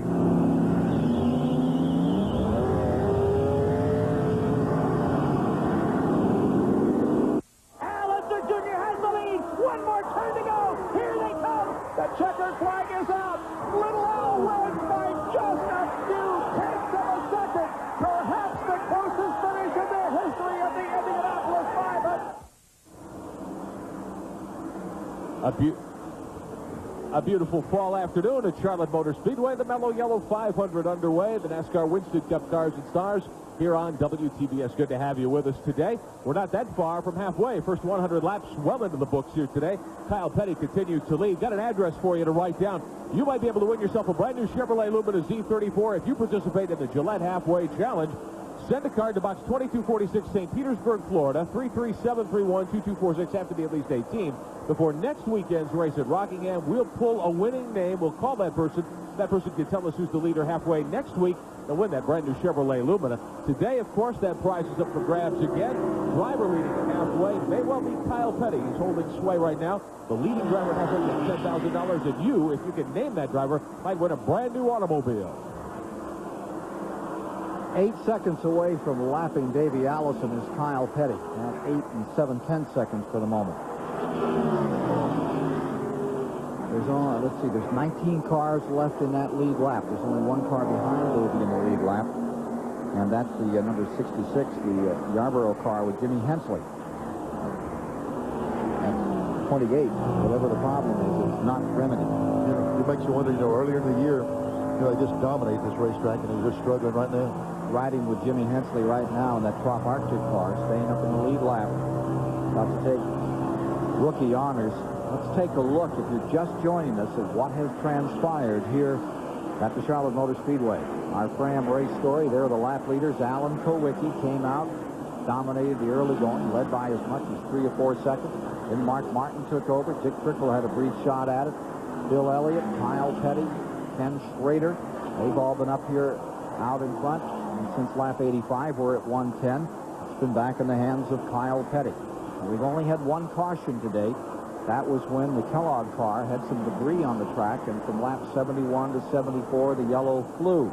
Average speed is staying about 154 miles per hour. We're looking at the battle for 9th position at the present time. That's Bill Elliott in the 11 car, Schrader in the 25. Right now, Elliott would lead Allison by 93 points, with Kowicki only 11 points behind Allison if the race were to terminate at this moment. See the difference in lines there. The Junior Johnson, number 11, goes way up on the top side of the 24-degree banking. And Schrader hangs it on the bottom. Remember, Schrader started second. When we talked to Schrader, he said he'd like to have his car run higher or low, and he was able to stay down low. Here's Ernie Irvin trying to get up under the 33 car of Gant. Battle for 4th. These guys have been racing for 15 laps, just like this. Ernie can make a run on him. He just can't quite clear Gant. Here comes Ernie making a run on the bottom. He gets a good run off every. Boy, Gant's no slouch, and then the straightaway with that motor in his car. They're side by side now, so Gant will drop in behind him going down in the corner. This battle is 10 seconds back from the leaders. Ernie cleared him that time, made the pass on him. So Ernie Irvin picks up another spot as he continues to roll through the field. Ernie Irvin in the number 4 car. Up to 4th, Gant back to 5th. Trickle is in 6th. Bodine is in 7th. Dale Jarrett 8th. Jimmy Spencer now 9th. Bill Elliott in 10th. See a little bit of activity starting to happen around in the pits. The first pit stop was a question mark. How far could they go on gas? Maybe we can get Randy Pemberton and Dick Bergman to scramble around in the pits then and see if they can find out when we'll be looking at this next next green flag stop. How about it, Dick Bergman? Right now, what do you think? Well, the answer for Mark Martin is he's going to pit on about lap 130. That's 17 laps from now, Ken. He's running in second. Third place is Alan Kowicki. They're not sure. They've given me a 10-lap window around lap 135. But if there's a yellow flag first, they're all coming in then. Of course. How about you, Randy? Well, down on this end, the 42 car, they're talking about lap 125 or so. I polled Rusty Wallace's team. They said specifically lap 132. Dick Trickle, who's also having a good run, they said anywhere between lap 120 and lap 130. So there's a very varied of opinions down here as to when they're going to come in. 19th place car just had a lap put on it by Kyle Petty. And that means that the 18th place car, Davey Allison, is next on Kyle Petty's list to put one lap down, and we'll follow that story. Let's go to Rick Benjamin at the STP Pit Center. Ken, we're standing by with Dave Marcus, the driver of the Kellogg's automobile. Dave, sorry you're out. What happened? Well, we had a rear main oil seal go out, and we're leaking oil pretty bad, and when we made our pit stop, NASCAR inspector seen it, decided the car did not belong back on the racetrack, and rightfully so. We were putting oil down out there, and that makes it dangerous for everyone. We're glad you joined us. What's the track condition like at this point? You can look at some of the action here. Kyle Petty seems to have everybody handled here. Well, what I seen earlier, of course, we started in the back, and when we got lapped, it looked to me like a lot of the cars were very tight in the middle of the corner, were pushing up. So I think when Mark Martin come by, I noticed he went into turn 3. Really, our corner speed seemed to be about equal. So I think they were coasting through the middles, and then getting on the throttle and getting good runs down the straightaway. So the track is greased up a little. Kyle, certainly the strongest car at this point? Well, I think, it looked like when Alan come by, he was really hooked up great. But then when the pit stops come about and everybody does some chassis adjustments, they put a little wedge in, take a little wedge out. They get the cars dialed in. I think after the next pit stop, probably going to see someone else, probably Mark Martin take over. All right, we'll watch for that.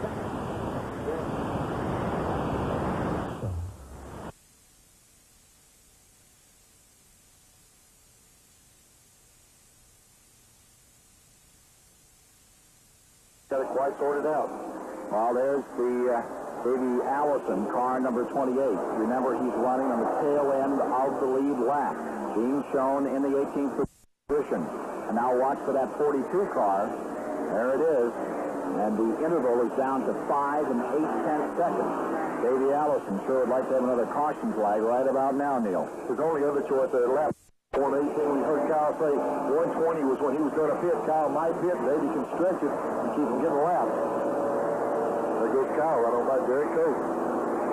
The earlier car, Derek Cope in 27th position, being shown a lap down. You see Cope's car Up about a lane or lane and a half higher. You saw Kyle, like we were talking about, right around the bottom. That's the part of the racetrack that just scoots away from him up off that corner. I know Bob Whitcomb, the car owner on this one, was telling me yesterday that they really had high hopes for this weekend. They thought it was going to run better than that, but there they are. Harvard in 27th position is Kyle Petty. Scoots out of turn number 1, shoots down the backstretch and goes looking for Davey Allison to put him 1 lap back. It remains Kyle in first. He goes beneath Dahlin back here, and it's Mark Martin in second, Kowicki third, Ernie Irvin fourth, Gant runs in fifth. The interval first to second, the interval between Kyle Petty and Mark Martin is down to 3 4/10 of a second. Yeah, they're closing that thing in. They're making a move on it now. See if they can just pull the rest way up there. So, the Mello Yello 500 is at 120 laps complete here at the Charlotte Motor Speedway. We'll have more of the action in a moment. Coming to TBS. 10 days dedicated to a legend, John Wayne.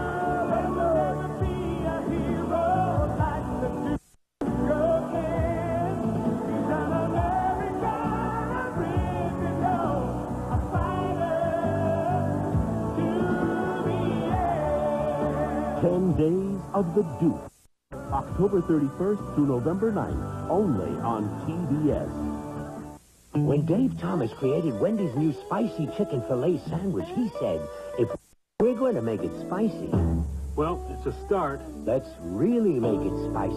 Now we're getting closer.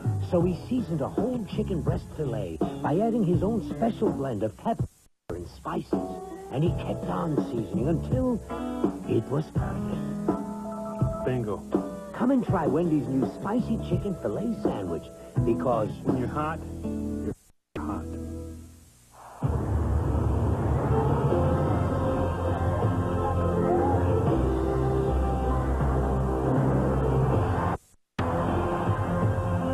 Everyone talks about how racing technology makes their street cars better.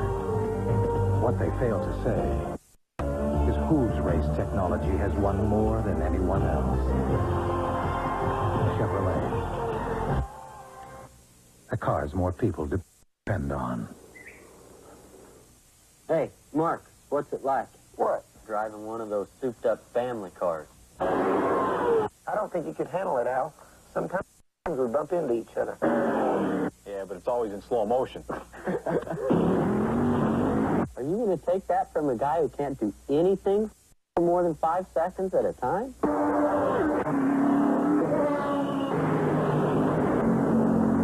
Turn and face your accuser, Joe. I don't have to turn, man. I'm a drag racer. At the Charlotte Motor Speedway, 124 laps have been completed. We're 186 miles into the Mello Yello 500, 33rd annual. Battling for $890,000. Kyle Petty has a headlock on it at the present time. Running out in front of Mark Martin in second. He may be getting ready to pit in the next couple of laps.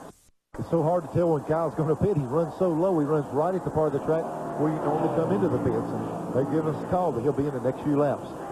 So 2 laps away. Running in the third position is Alan Kowicki. Maintaining fourth, Ernie Irvin. And it's Dick Trickle behind Harry Ganther. And here comes Dick Trickle onto pit road. Dick Trickle in car number 8. Running in the 6th position. Puts himself on pit road for just a second. Boy, this is one you have to be careful after running hard. A long green stop, not the speed coming down pit road. We've already seen them enforce that rule, and NASCAR does not hesitate to push it. Here comes the leader in right now. So let's get on to Randy Pemberton standing by in Kyle Petty's pit. Well, they're awaiting. John Wilson has the board out for Kyle Petty. Kyle approaching the pit. 1 pit away. That's as soon as they can go out in the car. It's going to be a 4-tire stop. Kyle just came over the radio and said no adjustment. adjustments. The car is perfect. Robin Pemberton and Jim Long on the right-hand side. They got the tires up and down. Jackman comes around to the left side. The more importantly, to get all of the fuel in this car because this team traditionally does not get the best gas mileage of all. But left side tires are on, and the jack is down. Now Petty's away. Good pit stop. The key there, Randy's talking about, is when you get the fuel mileage, when you got the kind of motor and the kind of horsepower that he has in Kyle Petty's car, the more power you have, the more fuel you use. The way that thing's running, he's drinking a little bit more gas than the rest of them. 18 is on pit road. The 7th place car, Dale Jarrett, is coming in, and we're into a pit stop period. Here's Schrader now, the number 25 car, taking this opportunity to drop on pit road. Was running in 11th position. Here is Schrader. This is a second stop under a green flag condition.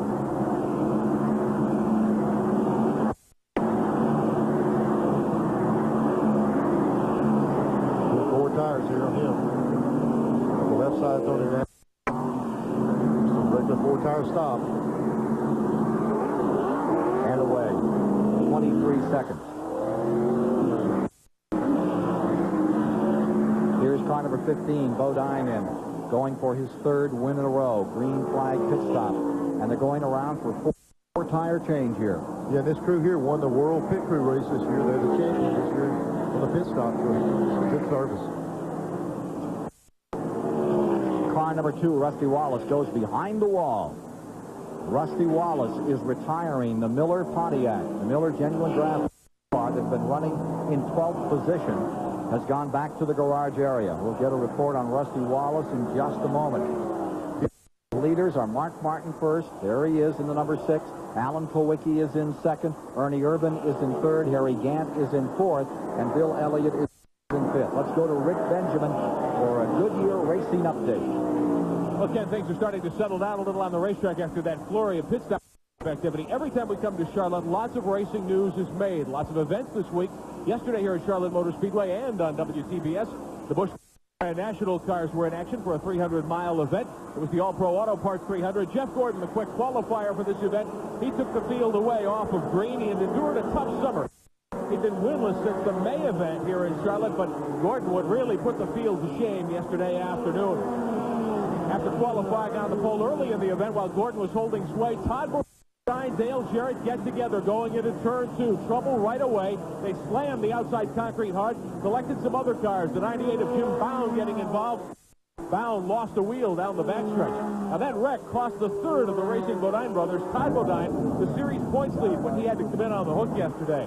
And after during the May Busch Grand National event, Mark Martin in the number 60. They've had the strongest car. He was able to charge right by leader Gordon on the main straightaway to recapture the top spot. But as we've seen here many, many times, Gordon and Martin, rather, was snake bit with electrical and gearbox problems. After the midway break, Martin was optimistic. When the call came to refire for the second half of the event, Martin tried to push away. Shauna Robinson spun and set up another restart for the race yesterday. And Martin couldn't get going. Off the lead row, he had transmission troubles. Everybody had to swerve and get by him. Some fine driving, saving many cars yesterday. That left Gordon nearly unchallenged as the leader. The points battle, though, would take yet another turn as Gordon set sail in the second half of yesterday's event. Joe Nemechek shredded a tire. He had to make a late pit stop. He started the day only 5 points behind Todd Bodine, recaptured the lead. Bad wreck late in the going. Tom Peck in the 19, Kenny Wallace in the 36, and the Billy Sandridge car getting together. That put the caution out and set up Jeff Gordon for the victory here yesterday. Gordon winning yesterday's event under caution, setting up that finish to the event yesterday, the All-Pro Auto Parts 300. Now, the Winston Cup supervisor, the Winston Cup Series director is Dick Beatty, but he's going to make a change. He's going to retire at the end of this Winston Cup season. And earlier this week, Mr. Beatty was honored. A tower here at Charlotte Motor Speedway will be named in his honor. Dick Beatty collecting a plaque from Humpy Wheeler here at Charlotte. The Dick Beatty Tower now at Charlotte Motor Speedway. Dick Beatty retired as Winston Cup Series director in November after the race at Atlanta. And at this point, certainly his replacement unclear, but someone else strong, I'm sure, will be taking over the directorship of the Winston Cup Series as we watch Alan Kowicki and Dale Earnhardt come to pit road.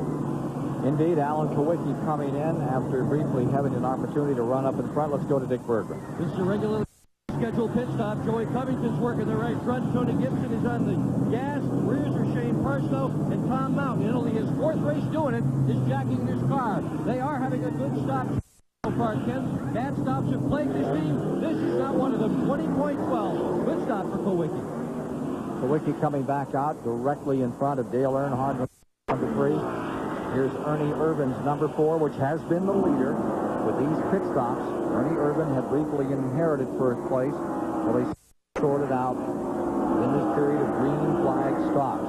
We're at lap 135 of the 334 to run in the Mello Yello 500 here at the Charlotte Motor Speedway. With 135 complete, with 202 miles into it. That's right, Ernie Irvin. You're talking about sorting things out. These crews are still sorting out whether they need 2 or 4 tires. We've seen a lot of them try 2, try 4. The only way they know is to do it to their particular car and see if it's an advantage to go with 4 tires at the time it costs you to do it. So they're still playing around trying to figure which way to go with the tires. 199 laps, 198 now as we get to 136 on the board. And Davey Allison, as we watch the number 11 car, his nemesis for the championship out on the track. We see the 28 coming on to pit road. Davey Allison running the tail end of that lead lap. They go to work on that Robert Yates car. Right side rubber there. Boy, they did miss today, didn't they, Neil? Yeah, you know, it's hard to imagine. You say, how can a guy be that good early? We were 2 tires. They're trying to make a good move right here. They were down. They see everybody else doing 4, so they go with 2, trying to stay in that lead lap. Here's Randy. Well, I'm down here with Buddy Pear, crew chief for Rusty Wallace. First of all, your car's in the garage area. If you're still out here, graciously giving us an interview. What was the deal on your car? Well, first of all, the reason I'm staying out here for this interview is to say that, you know, the last 4 or 5 weeks have been great for a genuine drive Pontiac, and you know, we had a little problem today. We're down there right now trying to find out. I think it's an ignition problem in the engine. We're going to go back down there and try to change whatever we can change to get back out today. If not, if we don't get back out, you know, we got a week off here. We got Rockingham coming up, so this crew's young, and they're, I tell you, you got to take the good with the bad in this sport, and today might have been a little bad. Okay, thank you, buddy. Well, he said Roger Penske was going to be here today, and the last time he showed up, that was over at Richmond, and of course Wallace went out and won at night in that great race they ran, but not the case here today. So they'll have to settle for first place in a couple of seconds thus far on the season as we get down toward the end of it. Here's Dick Burger. Here comes the 11, Bill Elliott, in for his pit stop. This team won this race last fall by having very good gas mileage. This isn't the same car that won the race, but believe it or not, it's the same gas tank. Tim Brewer, the crew chief, says some guys have favorite motors. I got a favorite gas tank for this racetrack, and this is it. So that's the fuel cell. Right side tires on. Brewer is handling the left front. Slower than normal pit stop. Elliott still in, still up, and away at 24:01. So there you see number 11 back out another time. We're at lap 138. Elliott on the track once again.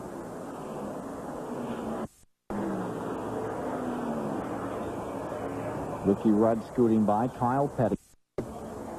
After we've completed this round of pit stops, we have Kyle Petty first, Mark Martin second, Jimmy Spencer third, Dale Jarrett fourth, Alan Kowicki fifth, Bodine is in sixth, Gant is in seventh, and I think we've pretty much collected the field. And there we go. We see Kyle Petty going around Davey Allison. Davey went with 2 tires, trying to stay out there, hope for a caution, and you know, he couldn't go quick enough, and Kyle ran him right down, so that put him a lap down. He didn't have so much room either. Didn't have the cushion he had earlier. No, and he was already being reeled in pretty good by Kyle earlier before he went into tires, so maybe had to gamble a little bit. He wasn't able to hold him off. Davey back in 17th position. You see him running high on the racetracks. It looks like he's off his feet a little there too, doesn't he? Yeah, he's off the pace when you slide up. That's probably a 2-tire change that they probably wanted for. They just didn't have the luxury of the time to do it, and it's going to cost him now.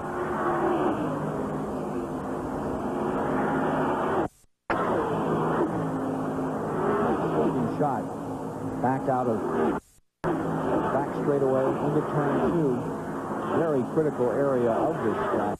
Got a lot of stuff happening out here in turn 2. Yeah, that place right there is if you come off the corner, right where the car really wants to slide out to the wall, the car makes a strong run. That's where we have the speed shot there. It's just about the place that stands a good chance to get bumped over before the day's over. Jimmy Hensley has just come out of pit road, the leading rookie in the Cale Yarborough Trop Arctic car. He had been shown in third, but was late coming in. He was the last of the regulars.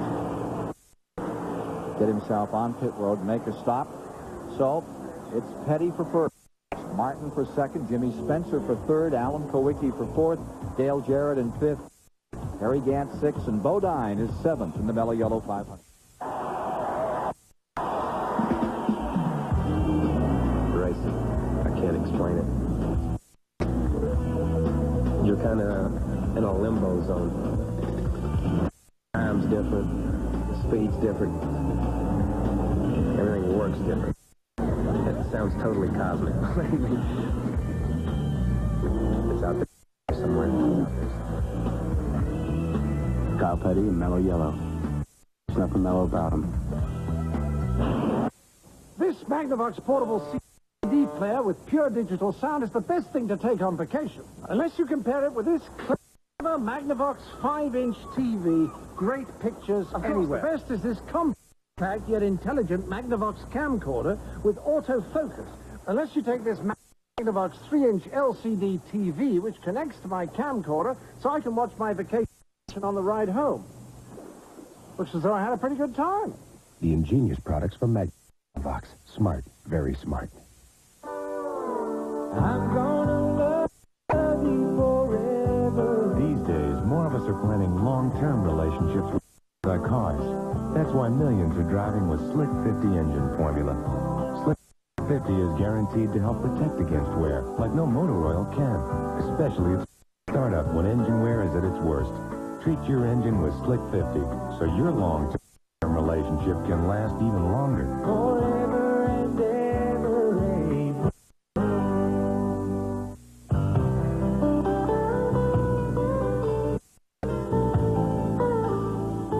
All of these championship-winning drivers have one thing in common: Goodyear Racing Eagles.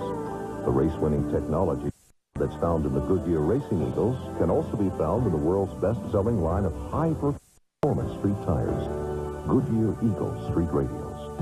The champions know, and it's why we say the best tires in the world have Goodyear written all over them.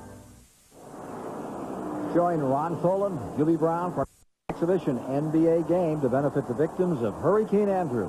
Michael Jordan of the Chicago Bulls take on the Miami Heat Monday, October 19th, 7 o'clock Eastern on our sister station, TNT.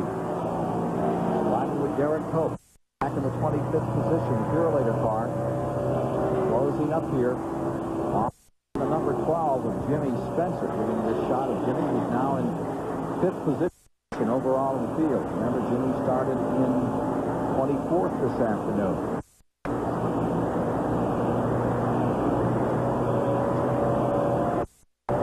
Leader remains Kyle. Mark Martin second, Kowicki third. Dale Jarrett has motored up before it moved around Spencer. Gander's back in the 6th position. The interval between first and second, between Kyle Petty and Mark Martin, stands at 6 seconds. This at lap 148. We'll take a gander right now at that interval between first and second position as we move up toward lap 149 and 223 half miles complete. To date, just one caution. There's the interval. Now let's go down to the STP Pit Center and Rick Benjamin. Well, Ken, we're less than 20 laps till halfway. Kyle Petty may not quite be counting that $10,000 Gillette Halfway Challenge money just yet, but soon I'm sure he'll start to enter into his calculations here today at the Charlotte Motor Speedway. Plenty of time, though, for you to get entered in the Halfway Challenge for the next event on the Winston Cup circuit. 2 weeks from today at Rockingham on October 25th. Here's what you need to do. Drop a card to the Gillette Halfway Challenge Sweepstakes, Box 2246, St. Petersburg, 33731-2246. Have to be 18 years or older. We'll have a drawing on Saturday. Your card must be in by Saturday before the race, by the way. We'll pull a winner. If that person, when he's called or she is called, can tell us who the leader is at Halfway at Rockingham, they'll win a brand new Chevrolet Lumina Z34 from Gillette. And, of course, that prize available today, too, for our event here at the Charlotte Motor Speedway and the halfway point, not very far away. go to Dick Berggren as an observation for us as we get to lap 150. Well, Ken, last week they went 400 laps without a caution flag. We've only had one caution today in about 150 laps. Maybe the reason we're having so few caution flags is these tires. The radials do not puncture. When they don't puncture, tires don't spin out and they don't crash. It's changing the complexity of Winston Cup racing from the way it used to be, but there was caution after caution after caution. How do you feel about that, Neil? Again, I think there's several factors. That's certainly one of the big factors in it, but also these motors in these cars. Used to, we turn them 7,800, then they go to 8, then they go to 8,400 RPM. They've got the parts and pieces in these motors so bulletproof now, you can just abuse them all day long. They might be worn out when the day's over, but very seldom do you just totally break them apart. The Napa standings through 145 laps of racing here this afternoon, 217 and a half miles. That's how the field was running. We're working lap 152 with Kyle still out in front. You saw him put another lap on Richard Petty's number 43 in his last race here. Jimmy Spencer's having a very good day running in the Allison car. Bobby Allison, number 12, Rebescus Ford. He still stays up in fifth. He lost his ride with Travis Carter, and Travis had to fold the team after the 600 here in May. Went into Grand National Racing back, and of course he's set for next year in Winston Cup. And as we heard yesterday, Bill Davis sounds like he's pretty set to bring up Bobby Labonte to run his Winston Cup car next year. That's the message we got out of yesterday's race. Yeah, people will say things. They won't just come out outright tell you what's going on, but he certainly hinted to the fact they're going Winston Cup racing, and Terry Labonte would probably be, Bobby Labonte would be driving his car. For the moment, here's your lead, Kyle Petty. Sitting there watching Kyle do such a good job. I failed to mention a while ago, we were talking about not many cautions. You know, the tires aren't giving trouble, the motors are real good, but boy, these race car drivers sure do good, don't they? Got to brag about my whole occupation, you know. The Winston Cup points race is boiled down to two drivers, Bill Elliott, Davey Allison. Neither has run well lately, but Kyle Petty says it's a matter of racing luck. I think both of them had such great first halves that they had no bad luck. Now all of a sudden in the last 6 or 7 races, all the bad luck, all your long's catching up with them. And it seems like, you know, Davey was like, well, I don't want to win the championship, I'll give it to Bill. And then Bill's like, well, I don't want to win the championship, I'll give it back to Davey. And it's like nobody wants the thing right now. It's real funny to watch them run. But they're both trying as hard as they can. And I'm going to tell you, I'd have to flip a coin and say one way or the other. I don't know which way it'll be. I'd bet it'd be a Ford. I'll tell you what, the guy that says, okay, if you guys aren't really happy about it, I'll take it, is Alan Kowicki. He's running third in the standings at the present time, or Harry Gant. Harry'd like to crack at it some year, and he certainly runs well all the time. They can't decide between themselves. A couple of other guys that would like, but Bill Elliott certainly hasn't quit. As you see him moving around, Dick Trickle in the Snickers car, there's that number 11 motoring on up. Bill Elliott in 12th spot, getting around Dick Trickle, dropping him to 13th position at lap 156. Now there's Davey Allison back in 17th position, one lap down on car number 28. Did you notice, Kyle, when he was telling us that little story there, he said, sure it's fun to watch those guys run. They're not having a whole lot of fun watching him run because the last few months he's been kicking their tail in that little 42 car. They've had that thing flying. And Kyle, I tell you, if he would have been up there close and not had problems, this last run he's making at the end of the season, he's been right in the middle of it himself.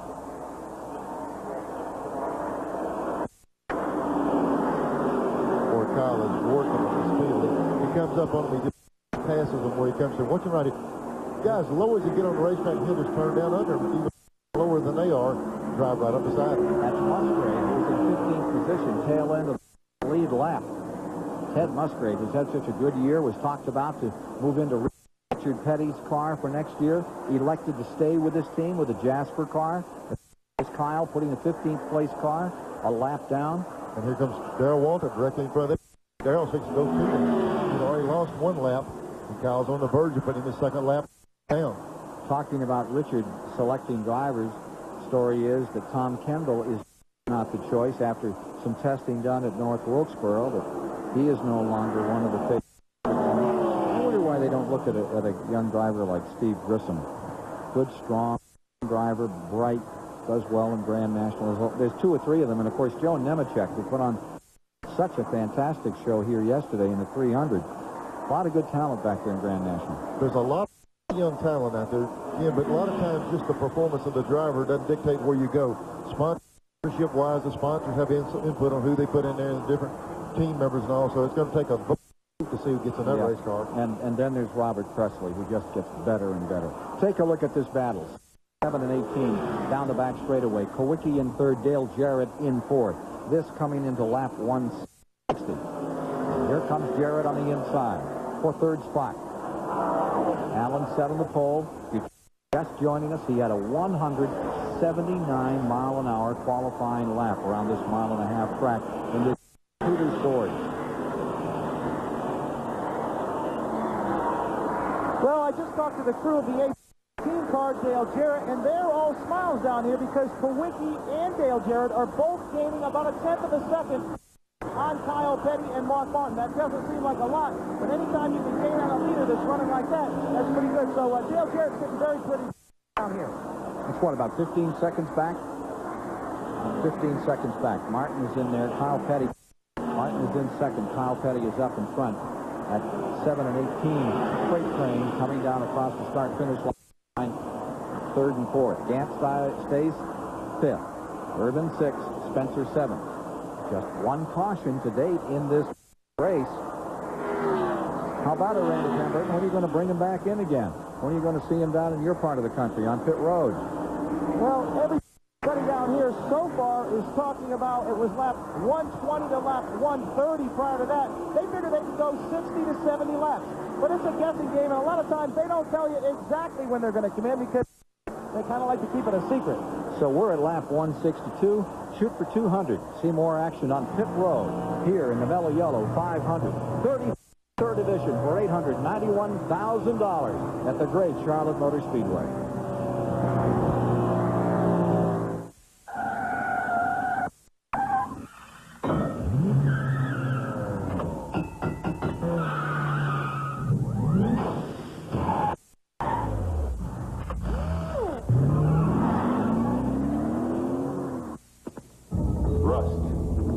What it can do to the outside of your car, weak, neglected antifreeze can do to the inside.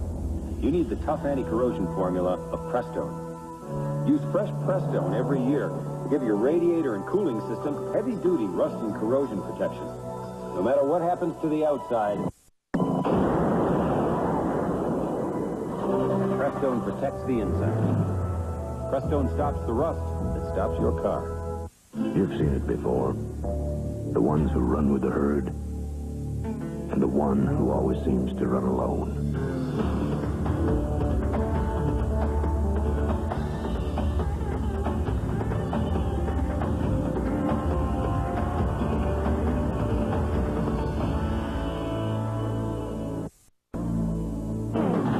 You don't see them often enough, though.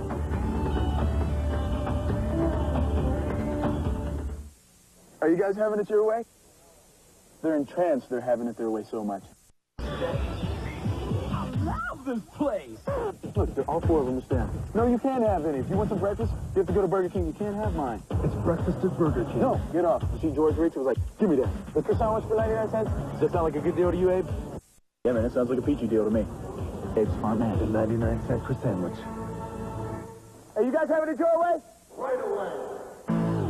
Mm-hmm. They love this place.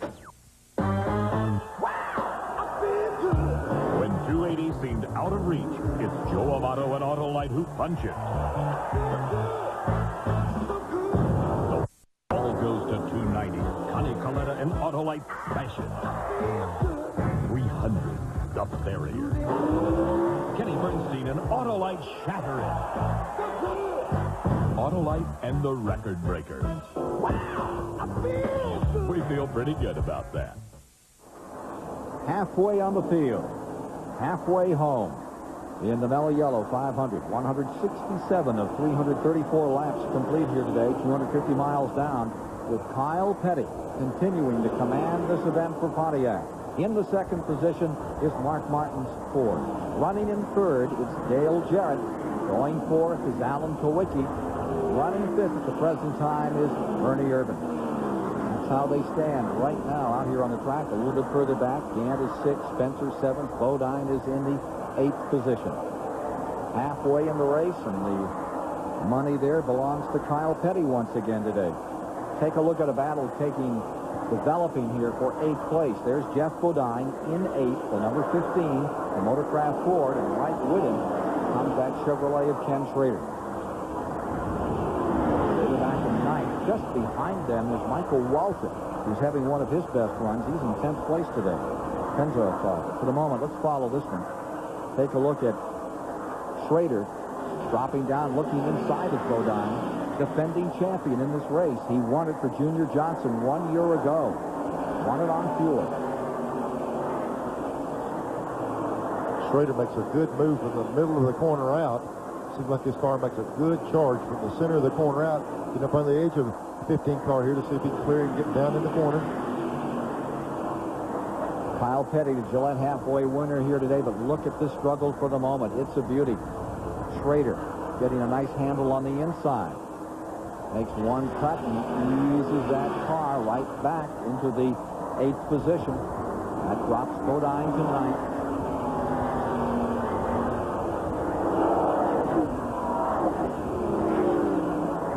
Take a look here. Kyle Petty in the 42.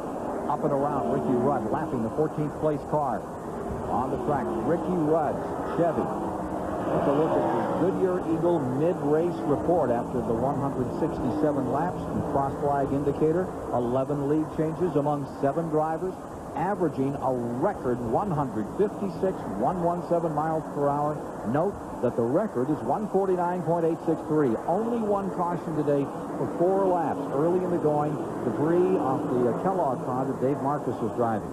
It eliminated him from competition. Jimmy Means has retired, and Rusty Wallace in the Miller car also fell off the pace here and has gone back to the garage. Boy, Rusty ran real good earlier the last little bit of this season. He's had some problems. Here's Davey Allison. They have been struggling. I keep thinking that as they pit, they're going to improve the car, but they just can't get it dialed in. When you start chasing something like they are, it's hard to hit on it. And maybe before the day's over, they can get that thing run a little bit better, but he's sure been fading with it. They show him in 18th position at the present time, a lap down. And Davey Allison having his problems. We need to get another pit report from the folks down there as to what is happening with Davey Allison. Did we just see a puff of smoke out of that car? It was hard. It's hard to have his tire smoke or whatever. Even he might be 18th and 1 lap down, but Kyle Petty is reeling him in a hurry. He stands a chance of going 2 laps down in just very few amount of laps. He must be having some kind of problem. The car settled so hard in the corner. They're running so fast through the corner. That little puff of smoke every now and then is tire smoke. It's hard to tell unless you can see it come directly out of the pipe. There's Kyle down in the Kyle Petty lane, just below that white line, just flying. Well, starting next year here on TBS, for the next 5 years, we'll be going to Pocono, Pennsylvania. That great 2.5-mile track up in the Northeast complex, and it's just as fine a track as I can think of. Saw a lot of great races over there. You drove a lot of great races there, Neil. And Joe Mattioli, guy who keeps that track, he and his dad afloat and running so very well, is standing by with Rick Benjamin. Welcome aboard. Nice to have you with us. Well, thank you very much, Ken. We're glad to be here, and we're really looking forward to a 5-year period of growth with TBS. TBS has just been a super network, and we're excited to be a part of it. We're really looking forward to coming to see one of the most unique racetracks out in the circuit. Well, it is a unique track. It's some people call it the biggest short track in the country, and being 100 foot wide, we get them 8 wide coming down to shoot, and it makes the drivers crazy, but lead changes are second to none. Different banking all the way around, all 3 corners. That's right, and it's really creates a situation where the driver can have a very definite outcome on the effect. Horsepower isn't necessarily the key issue. It's driver, and if you want it bad enough, you can get it. Now, you've been making a lot of improvements there over the years. What's next? I'll tell you, it's very exciting. I think one of the first improvements we're very excited about is the association with TBS. You folks have been an innovator, and I think in terms of our growth in the next 10 years, TBS is going to be a big part. But I think you're going to see Pocono become quite a different place. We've got major construction programs underway, and within the next 4 or 5 years, possibly even this summer, it's going to be a whole different racetrack. Looking forward to it. Thank you, Joe Mattioli. Thank you so much. And that's great to see that. That racetrack up there has had a lot of growth in the past few years. It's always been good for the fans and good close racing. And now they're really fixing the racetrack up. The facility is great. They got some stuff working for the drivers and the pit crews. They got all kind of lounges fixed for them in the infield. And it's getting where everybody, Poconos are a resort area. And now that racetrack's getting to be a good facility to have good racing and resort. Well, Matty Olis have put a lot of effort into that track. Dr. Joe and his wife Rose for years have stuck with that through some very hard times. But it has grown. And it's the only one that's sort of like a road course because every corner is different. No matter what you set up for that racetrack, you're wrong. It's such a compromise in suspension. You really have to make a conscious decision about what you want to run for springs, how you're going to tune a car for that racetrack, much more than many others. Tough little racetrack to get around, but when you get it working right, it's a lot of fun. Let's go down to Dick Berggren with Robert Yates and see if we can find out what's happening with Davey Allison's car. Robert, what's wrong with the car? I wish I knew. I tell you, it's not like a door just fits the chassis setup. It's incredible. As long as you say you can't touch the gas. So, you know, the ratchet seems to be working here. Obviously, something like a shock is broken or, you know, something that's more than just missing the chassis setup. The car ran good yesterday afternoon. Did a couple minor things to it this morning. Should not have affected the car like that. Maybe we'll get a college and get to work on it. Well, this is a character builder today, for sure. There you see Bill Elliott's car sweeping around the outside around the 28. But here's the story. Elliott is only, what, about 2 seconds? About 2 seconds away from being lapped himself. Bill Elliott in the number 11 car, which is running in 11th position as Kyle Petty continues to bulldoze this field. Mark Martin in second, Jarrett third, Kowicki fourth, Ernie Irvin in fifth, Harry Gant in sixth, Schrader in seventh. Got a motor expiring coming down the main straightaway. Rick Mast? Rick Mast lost a motor. We're sitting there watching here. Look here, here's Kyle Petty. These guys, this is two positions right. He's fixing to put both of these cars a lap down, and directly out in front of him is Davey Allison. He's fixing to put three good race cars a lap down here in just the next lap or so. No caution thrown, but a big plume of smoke, and it looks like the end of the day for Rick Mast out of Rockbridge Baths, Virginia, who qualified 23rd for this race and been hoping for a better finish. He was running 35th when that one unhinged. Best finish this year was 4th back in the Daytona 500. Ken, this might be a good way for both of these guys not to go a lap down. This is about the only thing that's kept Kyle Petty from lapping people. If they stay side by side, they might have a shot of keeping Kyle back there, but these two cars are trying their best to race and not go a lap down. They're racing each other, and Kyle can't get around them. I say Rick's best finish. His best finish, period, 1991, 4th down there in the 500 in February. We're fixing to see how good Kyle Petty's car is now. He was behind these two. Watch this right here. He'll just drive around the 8 car, then he'll get up there and jump on that 94 car. He's so strong. He's put some real good race cars a lap down there. And there's Davey Allison right up there in the front, right on the right underside of Terry Labonte. Dick Trickle going a lap down. At least 12 cars in the lead lap. Here's Trickle, not very happy about it, trying to get it back. I noticed a while ago, Kyle Petty's car runs right on the bottom racetrack. We're bragging how good it was. To be able to do that, you're set up to run down there. Every time they've made him get outside a little bit, it hurts him some. He can't seem to get in the throttle off the corner like he normally needs to. And when he has to move outside, he's not quite as quick. But once he gets on that bottom, he'll work on it. I only doubt he drive right down here, go right back on the bottom and turn under him. He couldn't pass it on the outside, but I bet you one thing, he can get the nose up under him right here. Here he comes. They took his part of the racetrack. He had to lift a little bit. There was Davey coming in the pits, and he had to lift, and he lost that position he had on the inside of Trickle. We're expecting green flag pit stops. Only one caution to date. They're averaging 156 miles an hour, anticipating pit stops. In the next 5-10 laps, they ought to start coming in. Here's Allison in. On the tail end of that lead lap. Going a lap down. Not a happy camper with this one. No, they'd love to have that caution flag so they can work with that spring rubbers and stuff and try to better that car. Right now, we see him up there putting some bites. See the guy way on the rear of the car, turning that wrench around. He's spinning it around. He's going down. He's trying to tighten the car up a little bit. They've definitely got a problem. I saw a guy come with the last gas can. I'm not sure they got the last can of gas in their car. Couple of laps down now, Davey Allison. 185 laps. In the books, 277.5 miles. 149 laps to go. What a pace. Second week in a row we've been off to this pace. Yeah, and on that pit stop, you can't get but so many people over the wall. They left one guy over putting that wrench in. Here comes Kyle Petty, the leader, turning in pit road. 185. Kyle comes on pit road. With him comes Dick Trickle. Dick Berggren is on pit road, awaiting Kyle Petty. This will move Mark Martin into the first position when he crosses the stripe. Down pit road at 55 miles an hour. Moves the Felix Savetta's Pontiac. Here's Dick Berggren. This would be a very good pit stop, Ken Squire. This team is among the very best on pit road.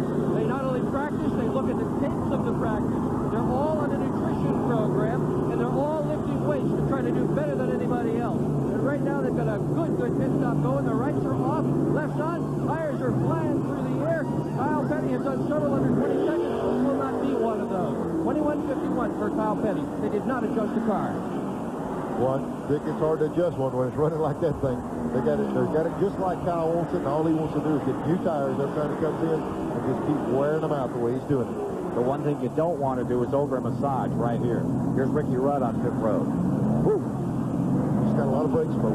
That smoke you see right there, when you come down pit road, you just really smoke these things up. They got a real hard brake pad on them. And a lot of smoke when he shakes that tire off there.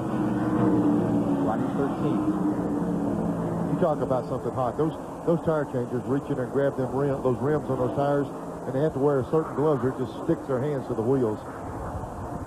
There's a 6 car. He stayed out, leading the race. There's 18 coming down pit road. A lot of pit action right now. Randy Pemberton waiting for the car number 18 on pit road.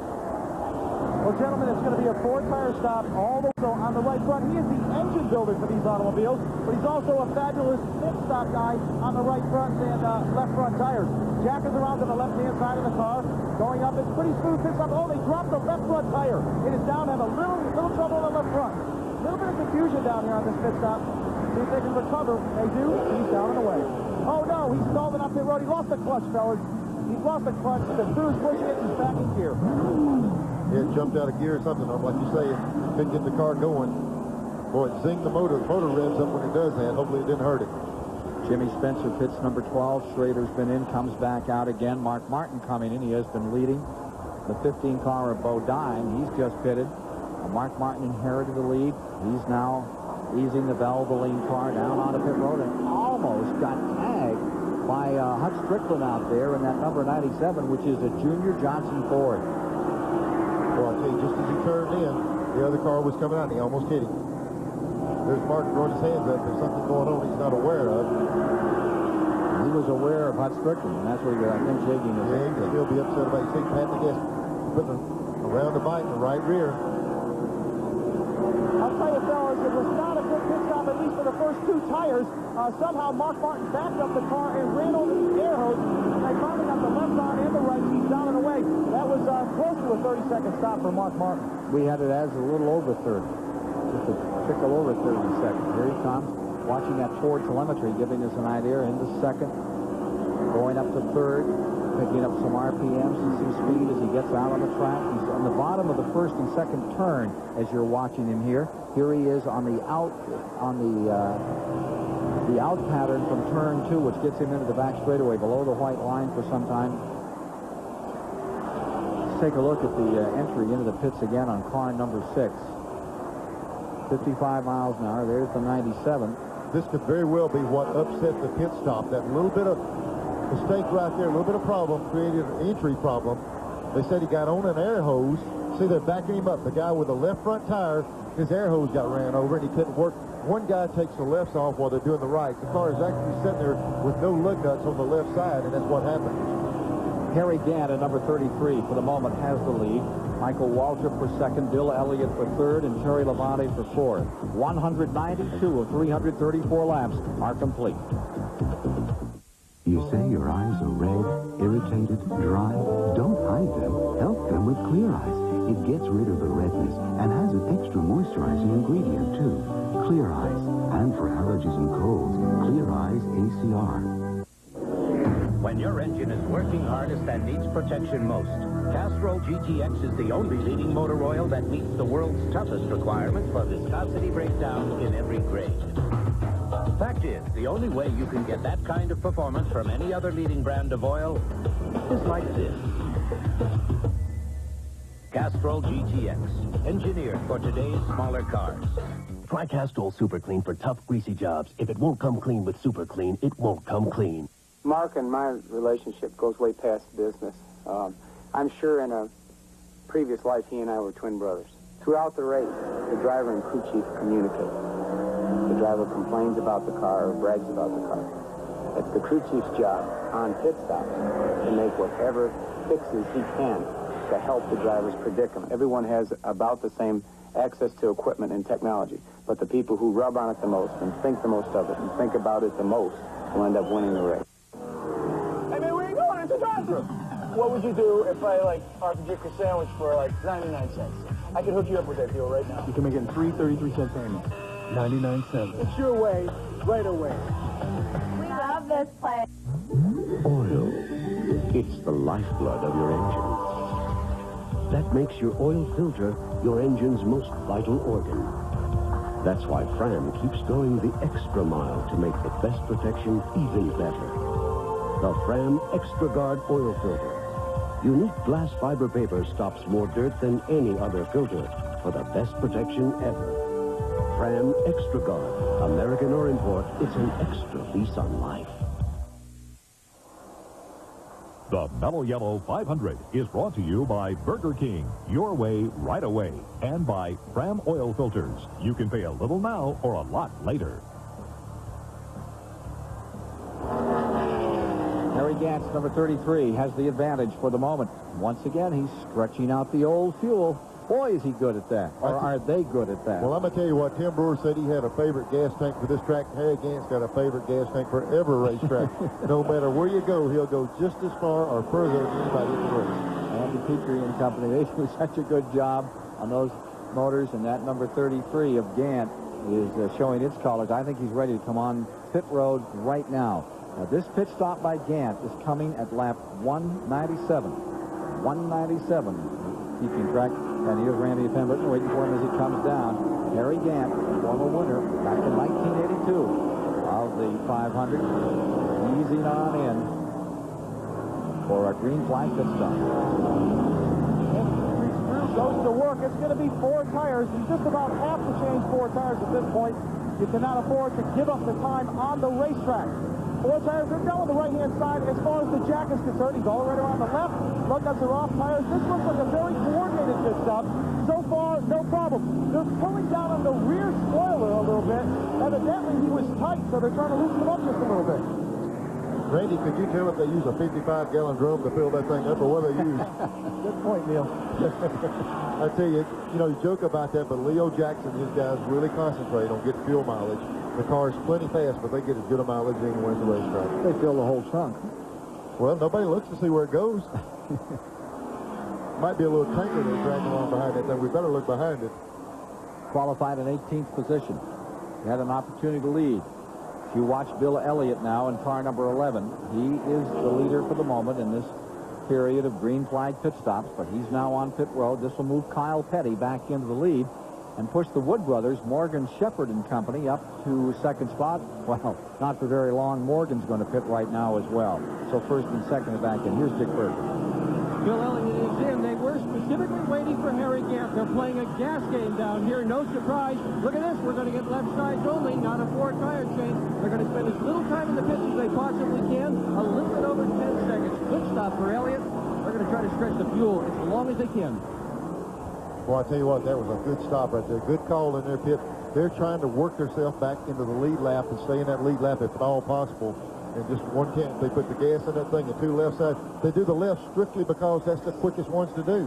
You don't have to run around the other side of the car. Good call. They just have to see if it pays off.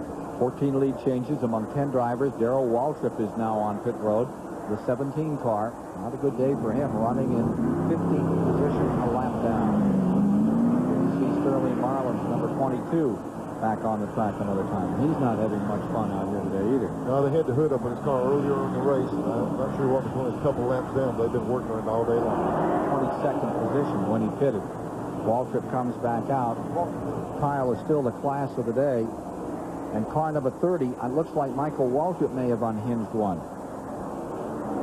So here's the Pennzoil car. Had a great run yesterday. It moved into the top 10 this afternoon. And it is slowing down and pulling to the inside. Nothing but bad luck Hewitt has taken over from Billy Engel as crew chief. Nothing's going right. He's on probation. Got in a slam bang with Dave Marcus. Took a poke at Marcus. NASCAR put him on probation.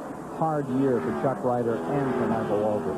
I tell you, you'd like to see him run good. Michael works hard at it. Chuck Ryder, I tell you, his family, they've been in races so long. I tell you what, you'd like to see Richard Petty win a race, but I'd like to see Chuck Ryder's team win a race. They've been at it so long and so dedicated to win in this division. I'd like to see it happen. At best finish still stays Pocono, 1988. It's not going to happen here at Charlotte today with 203 laps complete. That's his 10th DNF of the season. Kyle Petty in number 42, who is on a roll right now. He's, I don't think what his DNF was, what, 3 or 4? 4 DNFs on that Kyle Petty car, and that happened early in the year. Mentioned earlier, once he got to midway, it's been rock solid. Well, I tell you, after that set of pit stops, we've got 10 cars in the lead lap. After it was sorted out, Rudd must have made a good move on pit road because he's back in the lead lap. Either that or he hasn't pitted yet. I haven't been able to keep up with him, but there's just 10 cars on the lead lap right now. Going to drop back through the field with you. We're at 205 laps, 307 miles. There's the 15 car. And that remains Jeff Bodine. He is running 1 lap down in the 11th position. As you see the Motorcraft car that's taken 2 in a row since Travis Carter moved on to that team. And let's see who's behind him as they speed down into turn number 3. And it sure looks like Labonte in the 94, who is running in 12th, and he is. That's the way the position they have on the track. Bodine is in 11th, and Terry Labonte's number 94, the Sunoco car, runs right there in 12th for Chevrolet. There's Chad Little in the number 9. Boy, it's hard not to say Bill Elliott when you see 9 in those Melling colors, isn't it? Well, there he is in 22nd place. Chad Little has big aspirations for next year with Mark Ripien, the quarterback in the Redskins. Now here is the 26 car, and that's running in the 28th position. Brett Bodine in that Quaker State machine, still looking for his second win. And here's Earnhardt in the number 3, directly behind him. Earnhardt's day is not a pleasant one. He's 2 laps down in 17th position. Dale Earnhardt, winner of the 600 here in the spring. And looking a little further back. Well, that's a long look, isn't it, Neil? There you see Dick Trickle. He's had a good day. He's up in 13th position, running a lap down. Started 17th on the afternoon, and Dick Trickle ran up in the top 10 for some time. Just won a lap down recently.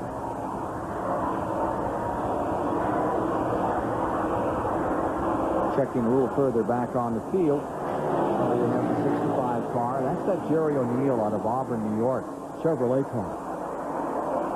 He is being shown in 31st present time.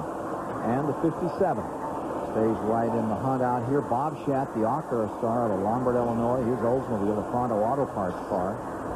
57 is back in, what, 33rd position at present time?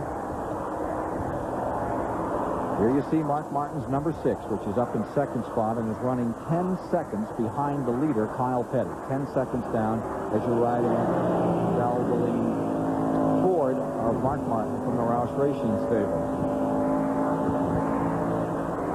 Here's the 83, Lake Speed, an old favorite here at Charlotte. Always brings a car out for this event. Lake has that Purex sponsorship for this event, and had himself a very, very good qualifying day. Back in 22nd spot right now. Having completed 206 laps. Now, the 71 car is out of the Marcus Racing stable, and he's got his old buddy in it, guy that drives for him so many times, Jim Sauter, from up in Utica, Wisconsin, back in 29th position, that blue and white machine, 21st. And there you see Darrell Waltrip. This is not what Waltrip wanted out of this race. I had told a lot of folks I thought he was going to have a splendid day. His practice looked good, and now he's outside of that lead lap, finds himself in 18th position. 211 laps complete. Here's Wally Dallenbach Jr. Next year, look for Wally Dallenbach in that 16 to do some real hard racing, get himself some good finishes. He's 28th on the afternoon. Morgan Shepherd's number 21 scoots by. He's 14th a lap down at this point in the Wood Brothers car. They've had a funny year, haven't they? I tell you, that car's got a lot of potential. Morgan and And Eddie Wood's doing the chassis stuff, and they're getting better and better working together. You'll hit on it. Sometimes you hit, sometimes you miss. That's just the nature of the animal. You're not going to just dominate every week. And that thing right there, I know Leonard Wood and the guys that work on the motor stuff can get it up front, and they'll get it sorted out. That thing can win a lot of races. 213 laps complete this time by 319 and a half miles as we continue to go back through the field. And there is Musgrave. There is a racer. Came out of the ASA. That Jasper car is so strong, and he is so strong. He was the first person mentioned for Richard Petty, and I guess the deal was offered. And he decided to stay with these folks, then lost his crew chief. I think he may have had second thoughts, but he's put it all aside and just keeps on racing. Going to hear a lot from him in the future. Bobby Hillen doing another good job this afternoon, up in 19th position with car number 31. That's the car from, they say from Ireland, not exactly. Martin Terrain is from Ireland, Bahrain. And here is Alan Kowicki in car number 7, who's running third on the field as you get a sense of where they are. Alan, who's set on the pole, still has a good shot at this. There's some racing to be done before this afternoon is over. Race is stabilized for the moment in the Mello Yello 500, as so often it does. You can be sure something more is going to happen. 157-mile-an-hour average for one thing. Stay with us. Racing. I can't explain it. You're kind of in a limbo zone. Time's different. Speed's different. Everything works different. That sounds totally cosmic. It's out there somewhere. Kyle Petty and Mello Yello. There's nothing mellow about them. Nothing could possibly penetrate our security. A deadly game of hide and seek, where winning means living to tell about it. I don't want to kill you. Dane, you are a reckless man. Chuck Norris is playing by one rule, and one rule only. An eye for an eye. 7 Eastern, tonight on TBS. Coming to TBS. 10 days dedicated to a legend, John Wayne.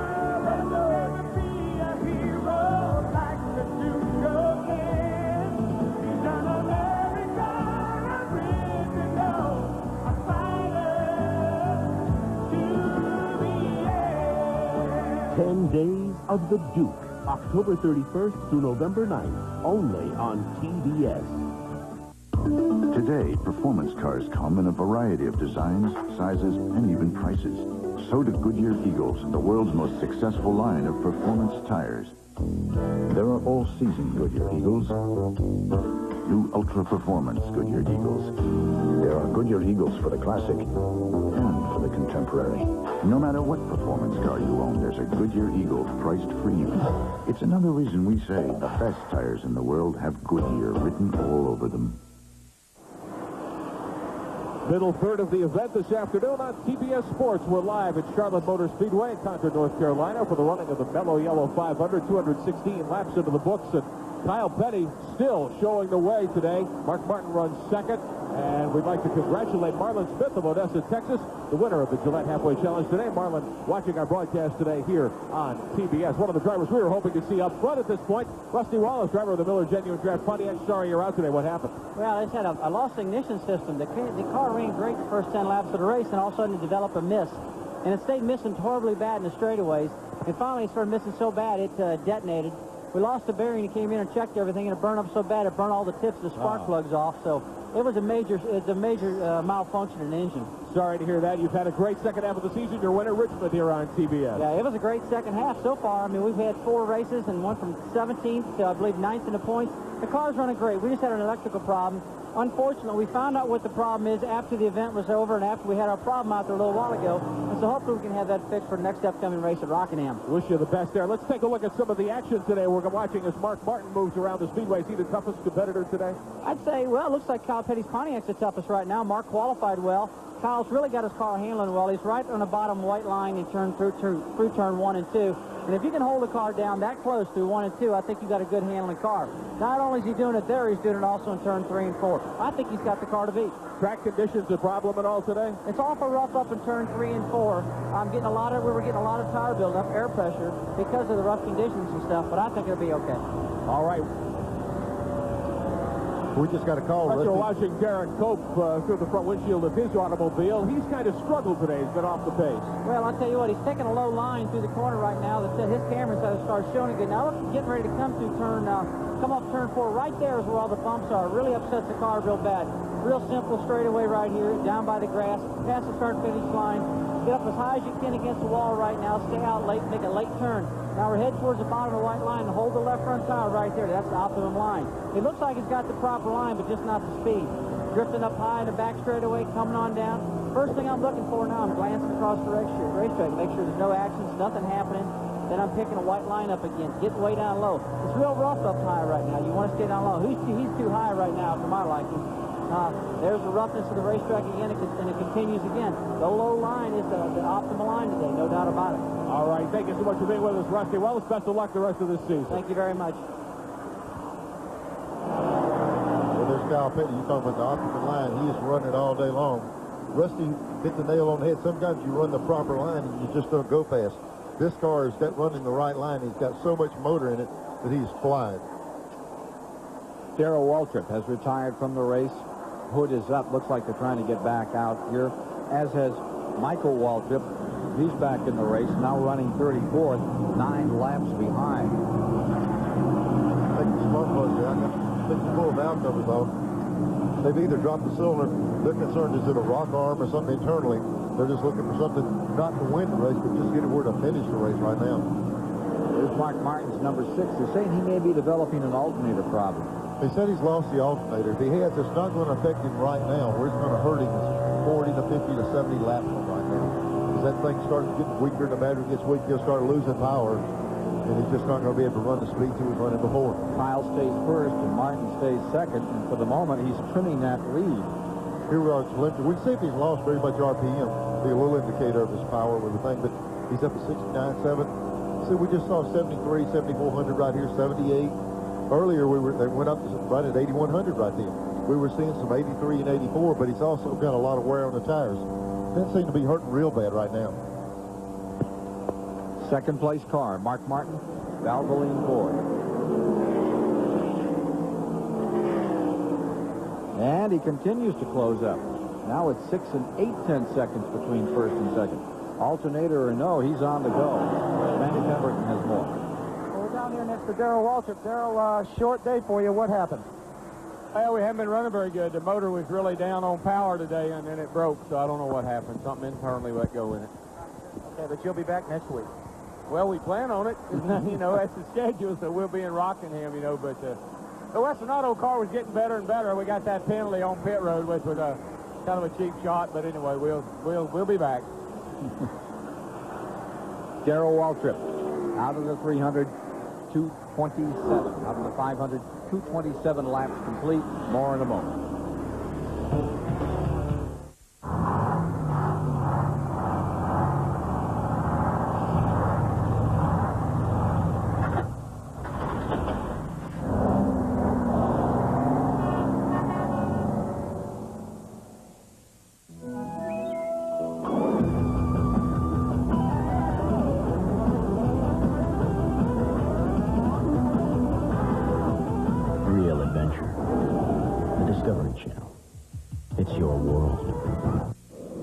Temperature never drops below Xerex. That's very important to remember, especially at a time like this, when it's very deserted and very cold.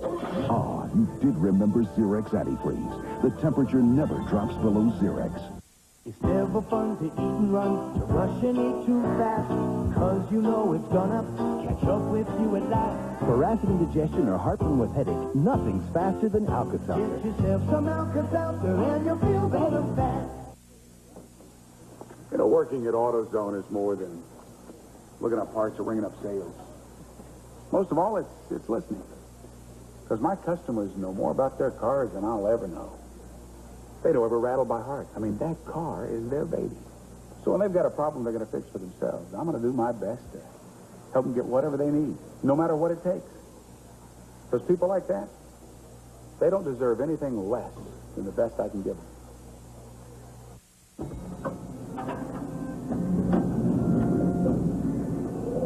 McDonald's, huh? Yeah. Smells good. Thanks. If this ride were any longer, you'd have to fight for those fries.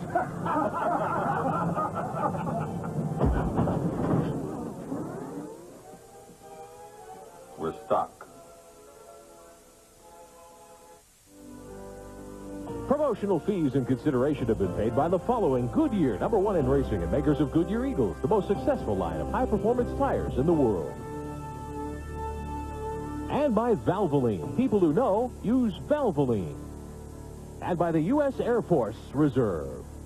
For most people in the world, the intense power of the F-16 is thousands of feet above. For you, it's a phone call away. The Air Force Reserve, a great way to serve. At lap 231, caution is on the track. There is debris in turn 4. Hence the second yellow flag of the afternoon. That is the second caution period. We've been running this race at an average speed of 157.5 miles an hour. The old mark 149.8. This should be a very brief caution period, so that record could still get nailed before the day is done. It might be a short caution, but it's going to be the first opportunity some of these cars have had to make major changes to their car. They've had to do everything on the fly up to this. Now they're going to have that opportunity to put those rubbers in those springs, to take them out, to make major adjustments, see if anybody can get sorted out and chase Kyle Petty. 231 laps have been completed, 346.5 miles. It was at 231 that they took yellow. Pace car bringing the field by, and pit road is open. Apparently, Kyle Petty is in. Behind him comes Mark Martin. This is another luxury of being on the lead lap. Only the cars on the lead lap can come in on the first caution lap. So these guys get to pit and get in and get back out before everybody else. Dale Jarrett is there, Irvin Kowicki again. Here's Dick Burton. Kyle Petty smoked the tires on his way in. This caution was a very opportune thing for these guys. They do not get particularly good fuel mileage. Long greens are a disadvantage for this team. They've twice run out of gas on long green flags. The rights are done. Lefts are on. Great stop. 19.88. Terrific stop for Kyle Petty. Kyle is away. Mark Martin is away. Second place man. And here comes Dale Jarrett rolling out, but just in front of him, Kowicki pops back in line. This comes at lap 232. Remember, there are 334 laps in the course of this event. Number 25, Schrader, is still in, and they're working some additional time on that car. Okay, here they are. This is that opportunity we were talking about. They're making a major adjustment. They either change the track bar or rubber in the right rear spring. I thought I saw him with big enough wrenches to be changing that rear track bar. He's been wanting to change it all day, but this is the first opportunity he's had to do it. Now they're going to do the left. They jacked it up, did the right side tires, left the right rear off for a long time and worked on the right rear. Now they're getting the left sides. It's barely going to beat the pace car. It's quite a while to get changed, but it's a good time to do it. Didn't cost him anything on the racetrack. So, we are under caution, second one of the day. The U.S. Air Force Reserve recognized a legend in NASCAR racing. Here's Colonel Peter Sullivan. Thank you, Ken. The Air Force Reserve Commander's Performance Award was established to recognize outstanding individuals who have made significant contributions to their sport, their team, and their community. Today's winner is a true professional, Jake Elder, crew chief for Darrell Waltrip. Jake's entire life has been dedicated to the sport of auto racing. As a crew chief, he has visited the winner's circle 54 times and has won 2 Winston Cup championships. Jake, on behalf of the more than 82,000 men and women of the Air Force Reserve, I present you the Air Force Reserve Commander's Performance Award. Congratulations on an outstanding career. Thank you very much. That's it. Boy, he'll always get an award from me. Suitcase Jake. That's just the way Jake operates. Thanks very much. He doesn't say a whole lot, but he gets a lot done. He sure does. All right, here's the Autolite race story. If you're just joining us, here's how it began. Alan Kowicki popped out in front, led those first 39 laps. Mark Martin stormed up there with his Ford, and then Dick Trickle got an opportunity to take a few laps out in front, followed by Bill Elliott, then Kyle Petty. Kyle Petty early. Ken Schrader came along. led from lap 72 at 84. Then Kyle Petty back, the dominant factor in this race, as you see here. Followed by Martin, Kowicki, Ernie Irvan getting a shot at it, but mostly it has been Kyle Petty. Up to lap 186, Kyle Petty in front. And again, there was some swaps under caution. Every time you see those changes of leadership, those have all mostly come from a green flag pit stop situation. There's only been these two cautions. One for debris on the track early in the going on the Marcus car up here in the turn 3 and 4 area. And just now, on which car, we don't know. For whom it was brought out, just marked as debris on the Speedway. Second caution of the day. We're getting ready to go racing once again. Right now, 234 on the board. They'll take green at lap 235 of 334 to be run. Close? I tell you, I think they're going to have to stop there again. But just the thing I'd like to see right now, we've seen Kyle Petty just really work on the field. The only guy I saw really make a major change was Schrader.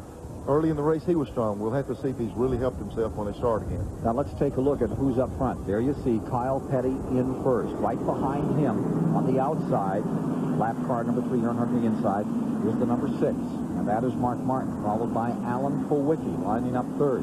Dale Jarrett lines up on the outside in fourth. Going fifth will be Harry Gant. And then 6, Ernie Irvan. We get set to send him out one more time. In 7th, Jimmy Spencer in the Bobby Allison, Ray Vesta's car. Then 8th is Ricky Rudd. 9th, Elliott, followed by Schrader, Jeff Bodine. Dick Trickle is 12th. And there are 10 cars. It's back to Schrader in that lead lap as they come down to take green. As they work lap 236, Earnhardt trying to get one back on the bottom of the racetrack. And for the moment does so. Scoots out in front, car number 3. He was able to do that earlier, get out front and hold him off for a few laps, and they got on around him. He's got to hope for a quick caution or they go right back by him. 2 laps down is Earnhardt in the number 3. Kyle Petty first in the 42. Mark Martin right behind him, and there's Alan Kowicki up on the outside as they come down out of 4. There's Mark Martin making the move on the inside.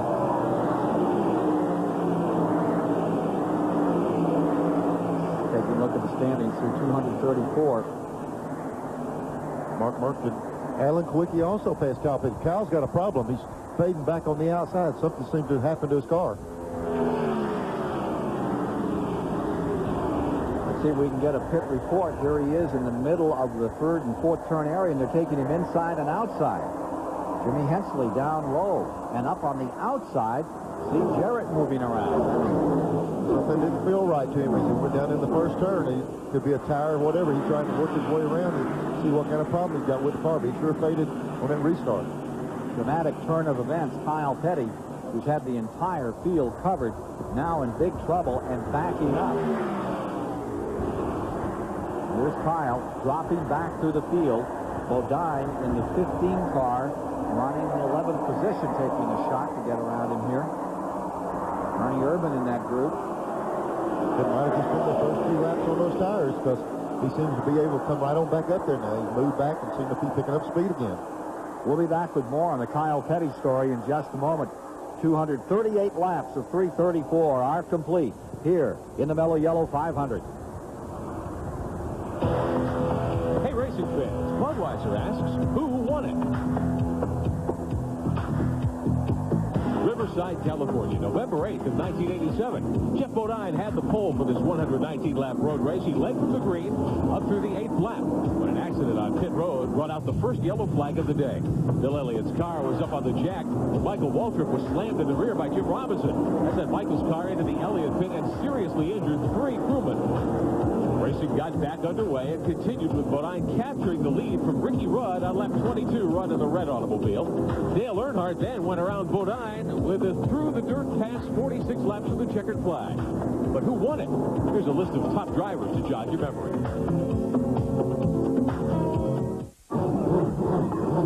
Need a fresh start? Get the battery that's proven to start over 50,000 times. Motorcraft. Motorcraft quality parts from Ford. We're talking tune here. Boing, boing, Sam. It's the world's first Cartoon Network. If you don't have it, contact your cable operator and tell them you want it. We're talking tune here. What? Without you, they'd never make it down this mountain.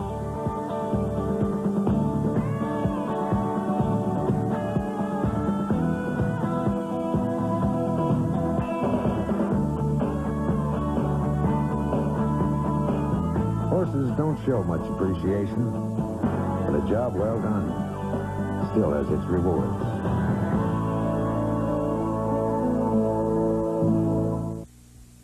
Al Unser Jr. knows what it's like to win the Indianapolis 500 with 0.04 of a second to spare. Mark Martin knows if he lets someone cross his wake at 200 miles per hour, his car may be doing the lambada.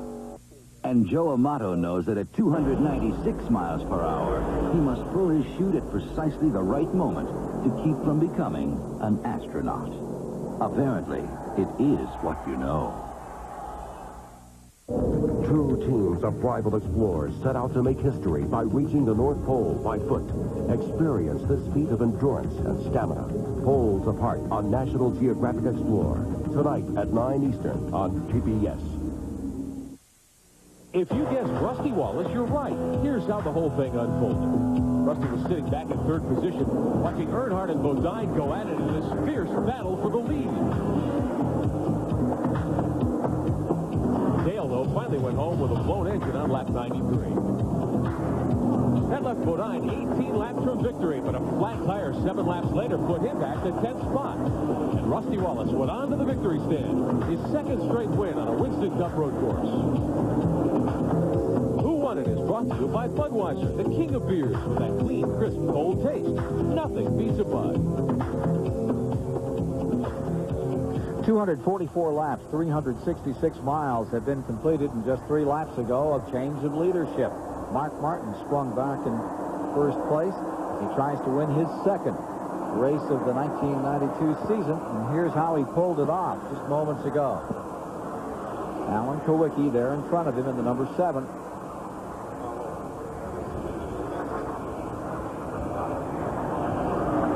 Here's the move. Turn 2. And he was by him on his way. Clean and easy for Mark Martin, going back into first place as he has been there on a couple of other occasions. To find out more on the Kyle Petty story, let's go down to Robin Pemberton, who's standing by in Kyle's pits. Your car.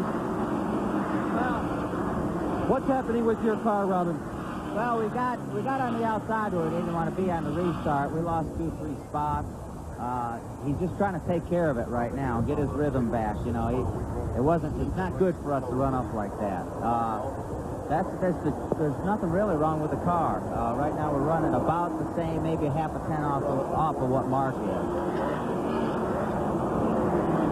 Well, there's the story on that Kyle Petty car, which finds itself in fourth. Martin first, Kowicki second, Jarrett third. Kyle trailing by 3 2/10 of a second to Mark Martin, the overall leader. Leading Kyle around this racetrack right now is Jarrett in the 18 car by about 3 car lengths, the interval between those two competitors. There you see the 18, and just behind him rolls out Kyle Petty. I'll tell you something that might have happened also, Ken, is the sun's back out real bright. Might have changed the track a little bit. We talked about how temperamental this racetrack is. Kyle's been right on top of it, and now it's getting a little bit away from him. Maybe things are changing a little bit, hurting him just a little bit. To the average folk, asphalt is asphalt. What kind of a change do you get out here? What happens to your car?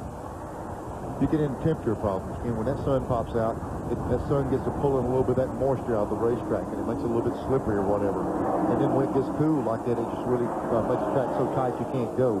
We've mentioned earlier, here's a 6 car out front. We've mentioned earlier something about the alternator. Let's go down to Randy Pemberton, the pits, and see if we can find out about that 6 car now.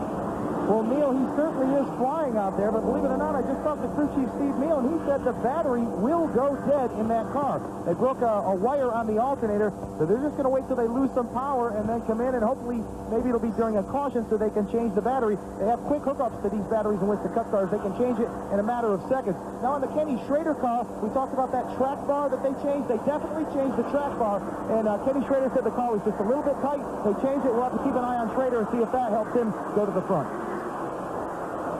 I'll tell you what, when Steve Mills says that battery will go dead, he knows exactly what he's talking about. The 6 car is leading the race, and let me tell you what, when you want to go fast, you turn the alternator off. The alternator's disconnected, the wire's broken, he's going to get a little bit more speed, but he's going to run out of juice in the battery, so they're going to have to make some kind of adjustment. They're talking about changing a battery. They'll have to do something before this race is over. Kowicki is down 15, 20 car lengths to the number 7 car, to the number 6 car. Martin leading, Kowicki in second.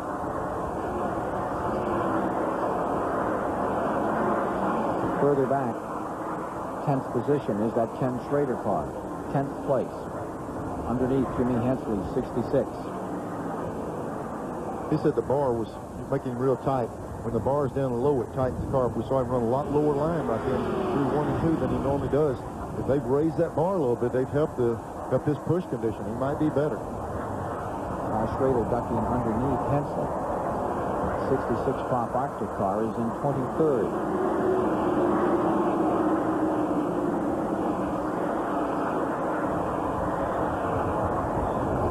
It remains Martin, Kowicki, Jarrett up in front. Kyle Petty stabilized in 4th. Ernie Irvin, Ricky Rudd, then Jimmy Spencer in 7th. Gant in 8th. Bill Elliott is 9th. And Schrader rounding out the top 10. Terry Labonte just back in 11th position. Here is Alan Kowicki's Ford. Maintains that second spot.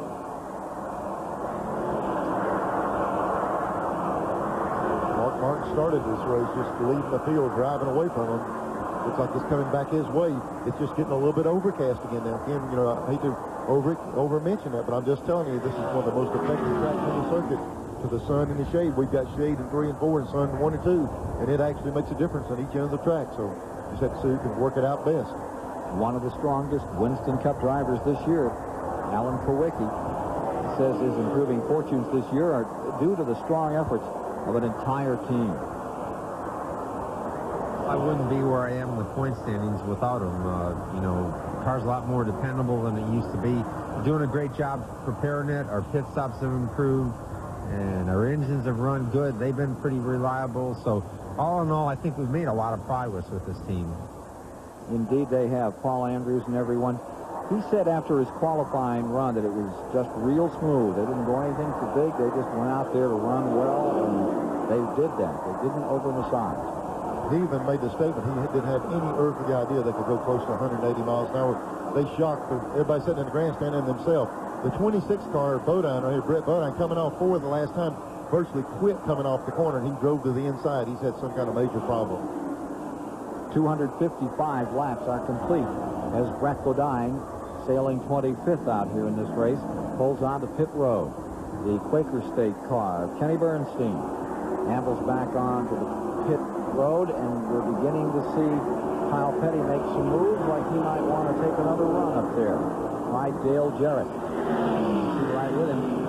Ernie Irvin back there in 5th. Dale's 3rd. Kyle's 4th. Ernie Irvin in 5th spot. We'll be back to follow this battle. Ricky Rudd in 6th just behind them, right after we pause for these messages. From Charlotte, North Carolina, the Mello Yello 500. Bye. This time we get it.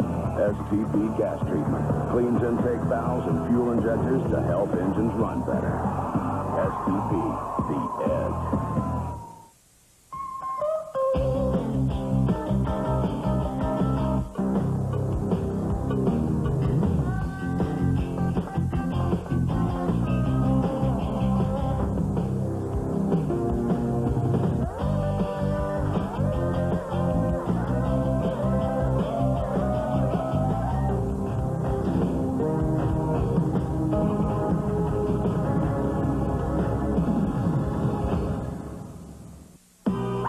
Sunday night, are the Rams ready for a march through the land of the linebackers? The Rams and the Saints tonight, 7 Eastern on TNT.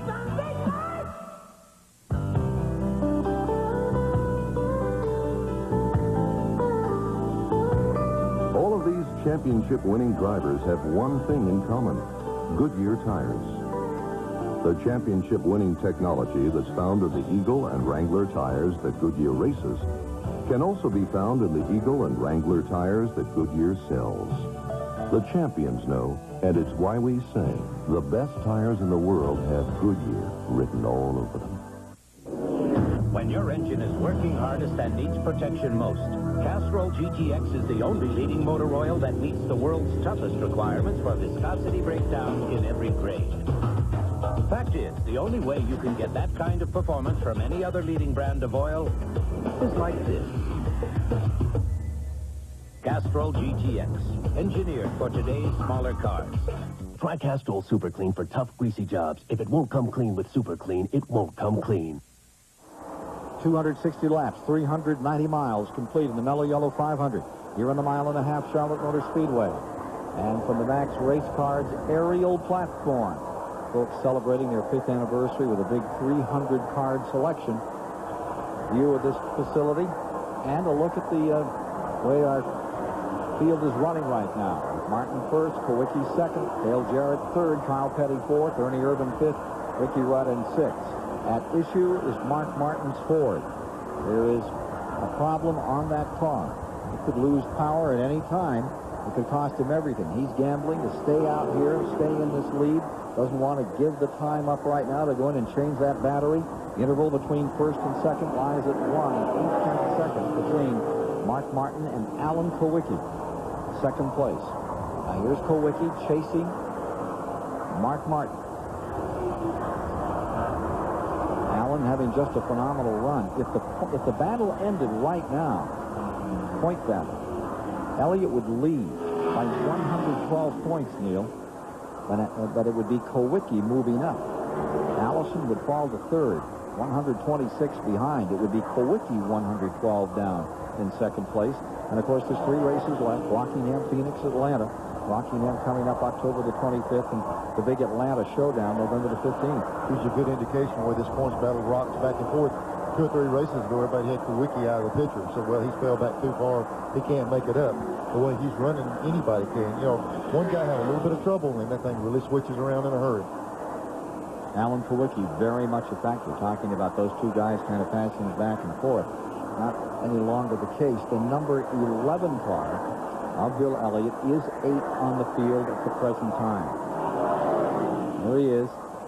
And there's Davey Allison right in front of him. Davey is being shown 5 laps down. That's 5 down. The 15, the Bodine car, is 1 lap down. He's in 12th position. This field's somewhat scattered, Neil, with only 2 cautions. There's been so much green flag racing, similar to what we saw last Monday at North Wilkesboro, North Carolina. Yeah, when they go green that long, it really mixes it up. And for the people that wonder how Davey Allison got 5 laps down, on our last caution, Davey had a flat on the right front, had to make an extra pit stop and put a right front tire on, so he lost even more time in the pits. You know how everybody's doing these hard copy shows, Neil? The question here is, I think they want to use this in a wanted ad. Does anyone recognize this man? Watch this. There it is. Oh, me, mug shots. Max cards. My goodness, that's the only thing I got going in racing now, isn't it? Well, they've got 2 of them, too. How'd you get 2 cards? Yeah. You get 1 or You're not saying I'm two-faced, are you? No, never. Okay. Not you, fella. All right, let's go to Dick Berger. I'm not ready. He's not ready. He's not ready. I heard that. We'll get back to we can hear that. Let's get down here and follow Mark Martin for a moment out in front. And again, let's state the problem that Mark Martin is having in car number 6. Ken, the biggest thing, he said, Steve Mill, who is really on top of the situation, said they broke an alternator wire. He said that it wouldn't take them long to change it, but they can't do it on a green flag stop. So what he's hoping the thing keeps going along like it is, just don't lose a lot of time. They're leading the race now, but what he's concerned about the battery just totally dying and the motor cutting off and you can't refire it without changing it. So for him to make that statement, he's certainly concerned. A little further back in the field, 3rd spot. Dale Jarrett there. Kyle Petty trying to take it away. Ernie Irvin in it, and Ricky Rudd. 3rd, 4th, 5th, 6th. Out here running in tandem around the bottom of that 24-degree banking into the back straightaway. You know, we talk about some cars running good at times, some cars running bad at times. How can you explain here? Kyle Petty a while ago was just driving away from the field, and they pitted on the last pit stop. They just can't get it back up to speed. Nobody could touch him before, and now he's just, you see him wrestling the car around a little bit. They did not change the jack screw in the car. They put 4 tires on it, and he can't go as fast as he did before. I'm sure they're concerned and wondering what it is. 180 miles an hour correction out there. by Kyle Petty. Around Dale Jarrett, Joe Gibbs' car owner, not here today, for sure. Probably going back over his game plan for that Monday night encounter that his Redskins are going to have with Denver. Washington 2-2 on the season up against 4-1 Denver. You want to watch that? I'm a big football fan. I watch a lot of those. Yeah. Alabama doing this year? How'd you do yesterday? They're doing real good. I'm proud of them. We just been plugging right along. You know how it goes. Win some, lose some, but they've been winning all of them, thank goodness. Well, trying to win this one is Kyle Petty. Pride of North Carolina has pulled up another spot. He's in the third. So it's Fords 1 and 2, and Kyle Petty's Pontiac in third. Can he improve? We'll see. It's Absolutely Funny Week on TBS. Olé. Get crazy and shake it up. Uncontrollable laughter's on the way. With No Time for Sergeants Monday night. It ain't hard. Bustin' Loose Tuesday night. Animal House Wednesday night. And the Blues Brothers Thursday night. How much for the women? Absolutely Funny Week. 8:05 Eastern this week on TBS.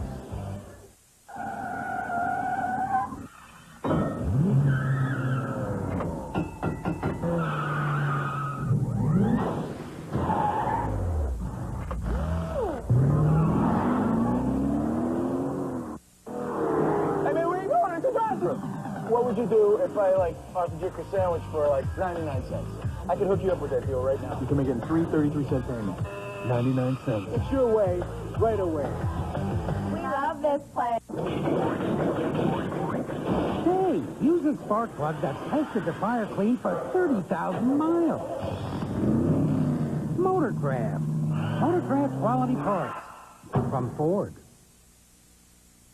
Which clamp is faster? An old-fashioned screw-type clamp. Or the revolutionary quick grip bar clamp? Let's watch closely. Here they go.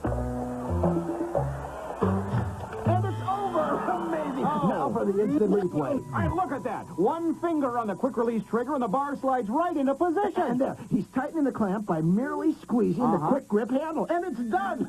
Unlocking the clamp again was a very nice touch. The quick grip bar clamp, available wherever quality tools are sold. The first presidential debate of this important election year. CNN will carry it live, plus pre- and post-debate analysis, followed by a special edition of Larry King taking viewer calls for their reaction. All beginning tonight, 6:30 Eastern on CNN. Here you see Mark Martin continuing to dominate. After the return of the 42-car Kyle Petty to do that for some time, it now falls on Mark Martin.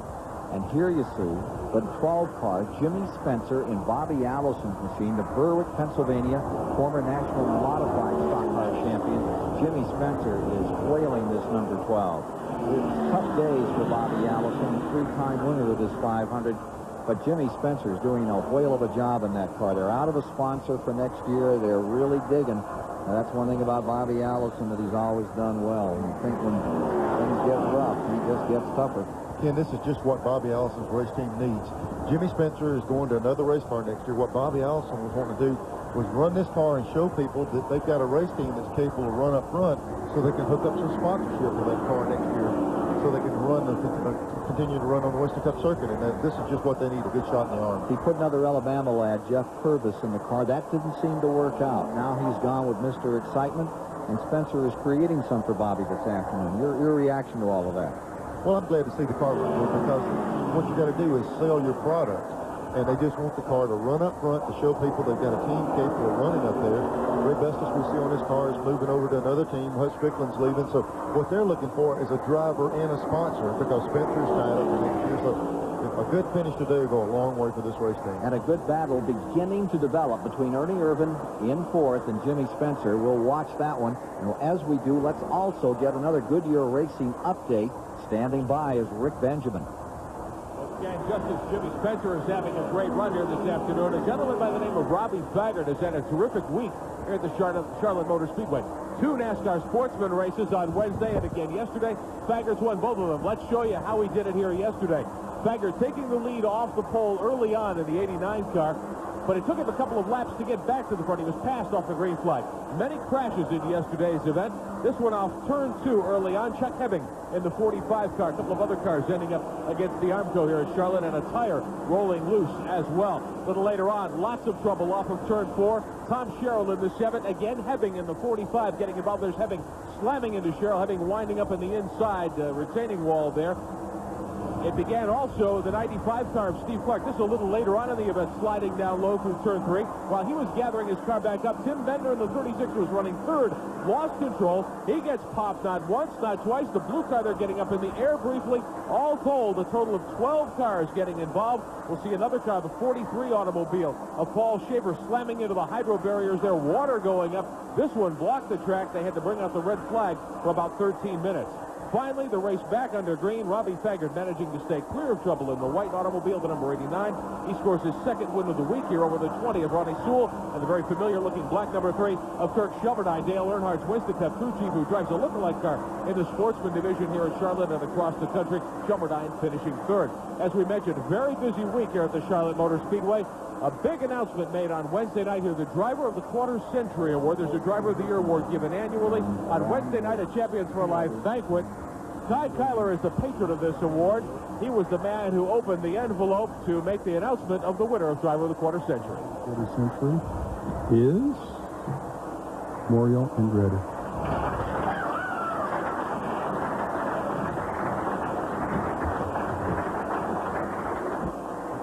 Unbelievable. I don't think that in my trophy case I could ever have a trophy that would mean so much. Certainly Mario Andretti and some excellent company, as you saw on the dais. Rick Mears, Richard Petty, A.J. Foyt, Darrell Waltrip, many other superstars of the world of racing were contenders for that title, but it went to Mario Andretti, who's won Indianapolis.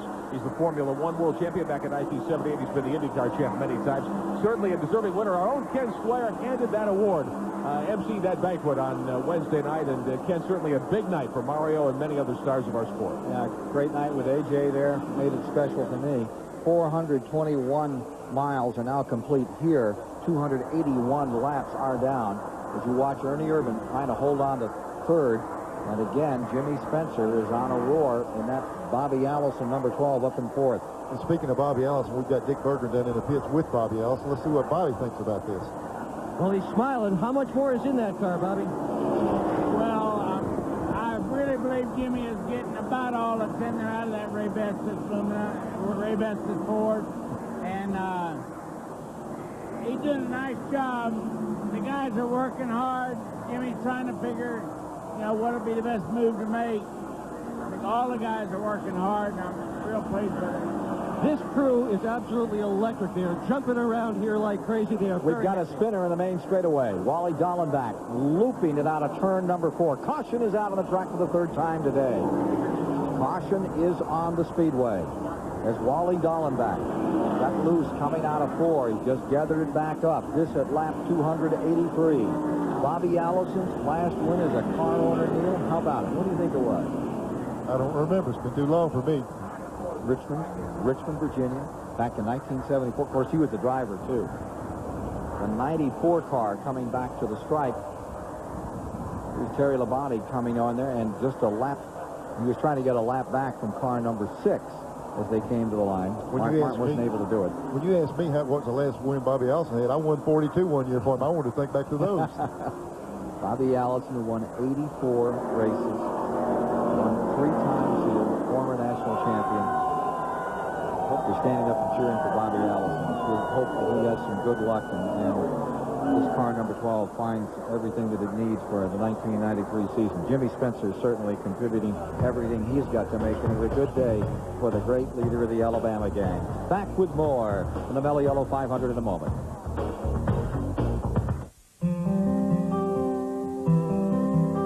Chevrolet announces just about the last thing you'd expect from a car company: lower prices. Believe it or not, this is for real. Chevrolet is lowering the price of every new 1993 Cavalier Coupe, sedan, wagon, and Z24 Coupe. No gimmicks or hassles, just straight talk and lower prices. Surprised? You shouldn't be. What else would you expect from the heartbeat of America? Slowing down that ain't you. No, that's not you. Easy drinking beer, that silver bullet smooth. Know where it's coming from, setting the mood, the pure taste of the rocket and silver bullet smooth. Make the move quick like silver bullet smooth. You demand the same things from your car that you demand from your budget. Both have to go more places, last longer, and work harder than ever. So get Walmart savings on the motor oil engineered for today's smaller cars. Castrol GTX. Castrol provides maximum protection against viscosity and thermal breakdown. And Walmart savings provide maximum protection against paying too much. Walmart. Always the low price. Always. Here we go again, guys. Wow, I feel good. Yeah, this guy really gets around. He's got the auto light. American Orient Pro, we're guaranteed. I feel good. Yeah, 2 years no matter how far he goes. That's why we've been everywhere. Vegas. I feel good. Yeah. Daytona. LA. Wherever we're going. And we're not even tired. Promotional fees and consideration have been paid by Phillips 66 Trop Arctic Motor Oil, the high-quality motor oil for year-round engine protection. Long live your car with Phillips 66 Trop Arctic. And by First Brands Corporation, the maker of STP racing products. And by Max Race Cards. While they last, order the Deluxe 5th Anniversary Edition NASCAR Gold Stamp Collection featuring over 300 cards. Call 1-800-846-MAX. That's the activity on pit road. The leaders have all pitted earlier. This is the second group in. We're at lap 286. 429 miles complete, 71 miles remaining. As we watch this activity on pit road, let me tell you about the three leaders when they came in. That was Mark Martin. He pitted in 23 and 2/10 seconds. The car of Kyle Petty came in at 21.8 on pit road. But the quickest pit stop among those top guys was 20.7. Alan Kowicki. And he's out there now in the lead based upon that brilliant pit stop by Paul Andrews and company for Alan Kowicki with the Hooters Ford. And look, we got a few extra parts and pieces left out here after all of that. Let's take a look at what brought out this caution. It's the third caution of the day involving Wally Jr. out of Colorado. Darlenbach was coming right off the fourth turn up here. See if we can get a shot. They got together. Looked like him and that's Gant. They tagged a little bit coming up off the corner. And boy, look how slick and wet the grass is here. Goes across the paved section, gets back in his. Here's where it's concerned. See the wheels right. He got him turned back or he went back out on the racetrack. It's real slippery there. He did a good job of straightening it out and keeping it straight through here without running back out in traffic. Messed up the paint job on the little signs in the grass, though. Looks like real action. Take a look at the standings. Kowicki now shown first. Martin second. Kyle Petty is third. Jimmy Spencer up to fourth. Ricky Rudd in fifth. And sixth is Dale Jarrett. Let's go down the pits and see what happened on that pit stop. We've got a couple of guys. One of you guys let us know what's going on. Well, I was in Kyle Petty's pit, and they changed the car around a bit. They've been having trouble with the thing pushing, so they took a rubber out of the left rear, so they think they're going to run a bit better. I also watched Spencer's pit. They changed nothing on the car except 4 tires, and Spencer's as excited as the crew. These guys really think they're going to have a great finish today. Well, as far as the Alan Kowicki pit, they came in. They did make a couple of adjustments on his car. He seems to be looking pretty good right now in the lead. Mark Martin, they didn't touch the car at all. And as for that battery problem, Mark came over the radio and said, guys, don't worry about it. We can make it. So he says they can make it. Steve said earlier they couldn't, but he looks good right now.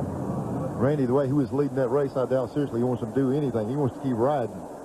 287 complete as they come by this time. 430 and a half miles completed. 69.5 to the checkers.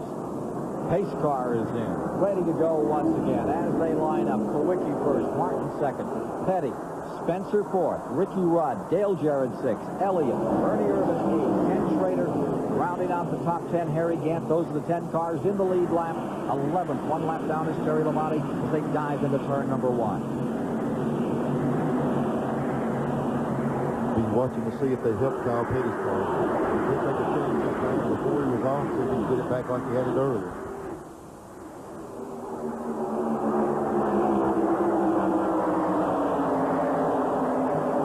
Kyle kind of trapped in some lap cars as they come around. Kowicki breaking away. Gets himself a 5-6 car length advantage. The 94 car, Labonte, and the 8 car of Trickle just in front of Kyle Petty, who hangs on the bottom of the racetrack. 290 this time by. 435 miles down. There goes Spencer up on the outside of Kyle Petty. Spencer in the 12 car trying to put a move on Kyle Petty on the outside. He didn't quite make it. Be for third position. Jimmy Spencer has sat in a lot of seats this year in the Winston Cup and Grand National Racing, and you hear more and more people. There were a lot of people down on Spencer, said he drove too hard, got himself in a lot of trouble. But guys like Earnhardt, Travis Carter, Junior Johnson, they all talk about Jimmy Spencer is the kind of driver they really like now. I tell you what, to run fast, you're going to use up some equipment. And Spencer has certainly done that. He's used up a lot of race cars, but he's getting a little more patient all the time, and he's running the car better all the time. Showing up today, he's right there. This car's got a chance to win the race. There is Jimmy Spencer trying that outside line as he pulls up on Kyle Petty. A good contest going on for third position. Spencer right back. Rear deck of number 42 of turn 1. Kyle down low, and here comes Spencer in the Ray Beston Ford up on the outside. Kyle finds a hole on the inside. Dick Trickle's number 8 moving over to back out of 3 and 4. Down the main straightaway. Here's Kyle. And right beside him, Spencer. What a contest this one is. Spencer was able to drive by him a little bit, but here comes Kyle back on the inside. Spencer cleared him. The hard thing to do is you can drive and he should be able to go in deeper on the outside. You can pass and get in, but can you get back in the throttle? Watch how high Spencer is. Now he's having to wait. He's back in the throttle to see Kyle's already coming. And remember that the number 5, the Tide car of Ricky Rudd, is a warrior in this race. Spencer cleared him now. Now Spencer can use the low part of the racetrack to his advantage. Jimmy Spencer in number 12 finds himself in 3rd place and on the move. Kyle Petty dropped to 4th. Remember how he was just flying through the field earlier? Now he's under heavy pressure from Ricky Rudd. Jarrett lies 6th. Elliott is 7th. Urban is 8th. Schrader is 9th. And in 10th.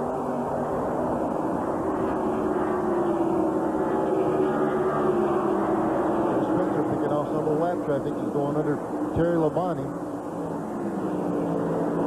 He's got one more lap car in between him. He's got Dick Trickle in between him. Here we are with Elliott. There's Spencer right here. He's got Dick Trickle in the Snickers car and directly in front of him before he gets him running the lead. Jimmy Spencer on a roll up into 3rd spot for the Allison team as Alan Kowicki stays 1st. Mark Martin stays in 2nd spot. Looks like somebody is slowing down dramatically. It's number 11 coming out of turn number 4 in big trouble. Bill Elliott, the Junior Johnson Budweiser car, slowing down on the outside of the racetrack going into turn number 1. It shows you how crazy it's up there. Davey Allison just went down the inside. We were sitting there looking at what a game Elliott was going to have and pull out, and then he has trouble, and it might close it back up with Allison and with Kowicki now. Now let's check the cars that have retired from the event. How many do we have out? 2, 4, 6 officially retired from 40. There's that big point sweep with these big fields. The key is here, will it keep running? Is it blown totally up? If it'll just keep going around this racetrack, but here he comes in pit road. What they're hoping for is if they've got a problem, it's not terminal. Let's see if he's going to go back behind the wall or if it's something that can be remedied. Looked pretty serious when he came by. He's headed for the pits.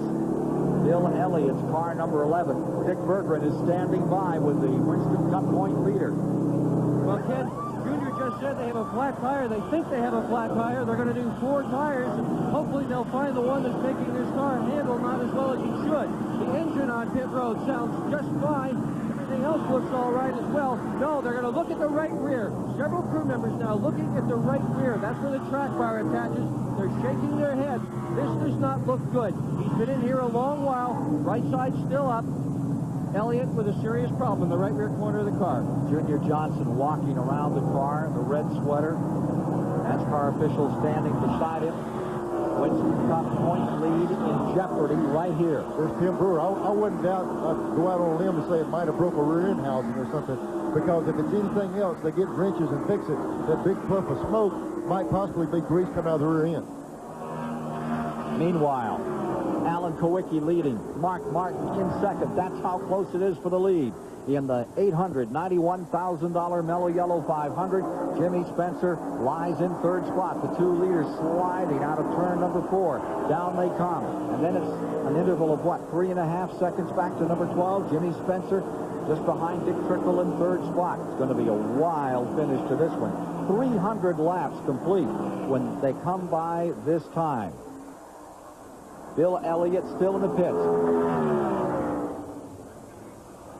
So Bill Elliott is in the pits. Here's the situation. We're now at 300 laps when they come by. Just 34 laps to go. Stand by. We're in for another great Charlotte finish.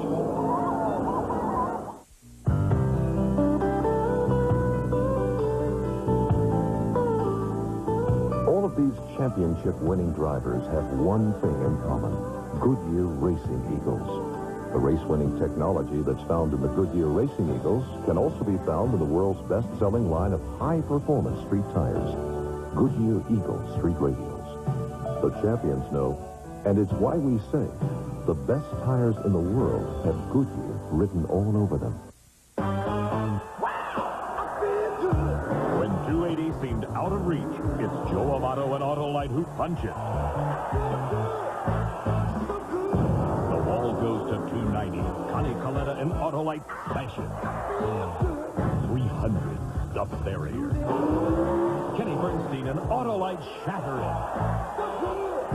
Autolite and the record breakers. We feel pretty good about that. The other day I get in my car, it won't start. No small problem, right? Well, I figure it's the battery. So I go down to the AutoZone and I tell him what I need. The guy says to me, let's check your old one first. It might not be the problem. Turns out he was right. All I needed was a new battery cable. Talk about saving money. Now you tell me, would another parts store done that? They made sure I got exactly what I needed. Now I'll remember that. Believe me, I will. Which clamp is faster? An old-fashioned screw-type clamp. Or the revolutionary quick grip bar clamp? Let's watch closely. Here they go. And it's over. Amazing. Oh. Now for the instant replay. And look at that. One finger on the quick-release trigger and the bar slides right into position. And there, he's tightening the clamp by merely squeezing the quick grip handle. And it's done. You know, unlocking the clamp again was a very nice touch. The quick grip bar clamp, available wherever quality tools are sold. Well, we've just seen the 20th lead change, the most in this event since 1988, and Mark Martin now has himself first place. Alan Kowicki trying to win from the pole and collect that Unical bonus of $91,000 is second. Jimmy Spencer is third, about 3 seconds back. Kyle Petty lies fourth with Ricky Rudd in fifth. 9 cars are in the lead lap.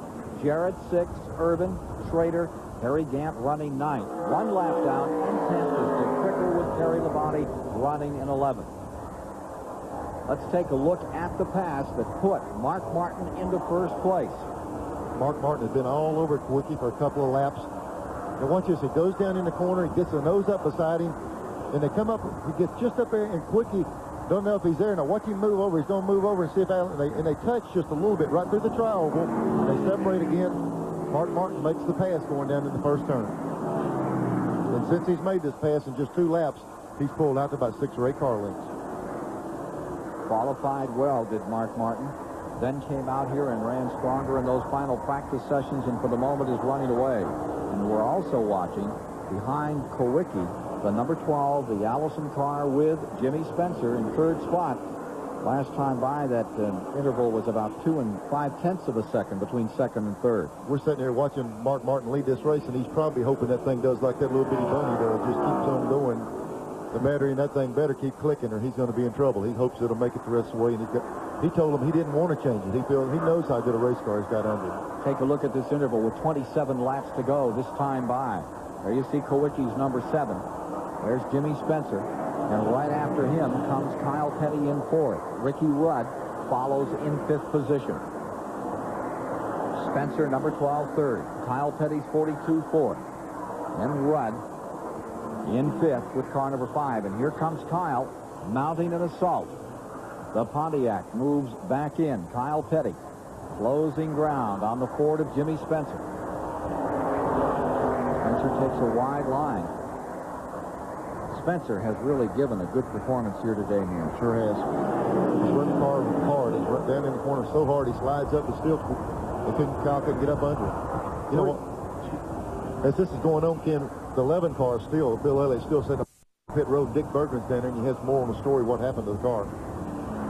Well, Neil, it's anything but good. Indeed, it is a track bar problem. That's a bar that runs from the left side of the car to the right side of the car and locates the rear end. Without it, the car itself just rolls around on top of the tires. There's a bracket that holds the thing. That bracket broke.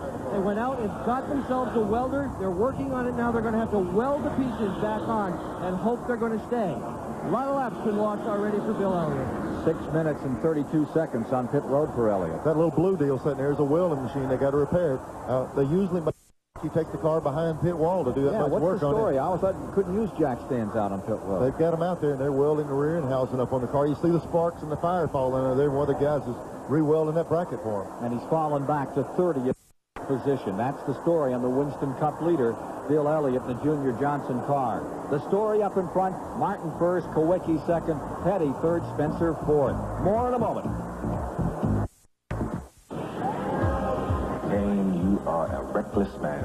A deadly game of hide and seek, where winning means living to tell about it. Chuck Norris, an eye for an eye. 7 Eastern, tonight on TBS. Folks in these parts think Tom Lawton is the best thing to ever turn a wrench.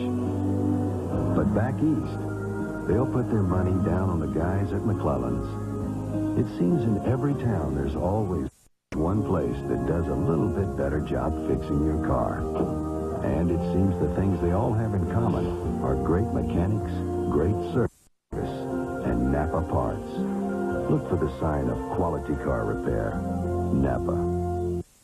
When your engine is working hardest and needs protection most, Castrol GTX is the only leading motor oil that meets the world's toughest requirements for viscosity breakdown in every grade.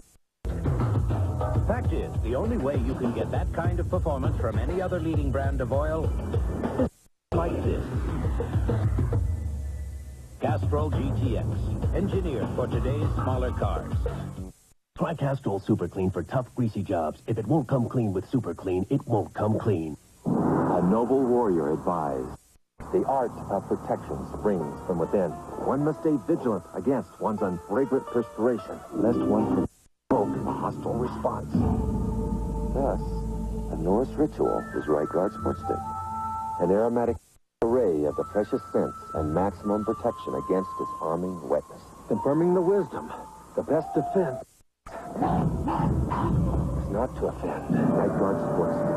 Anything less would be uncivilized. The Mello Yello 500 is brought to you by Walmart. Always the low price. Always.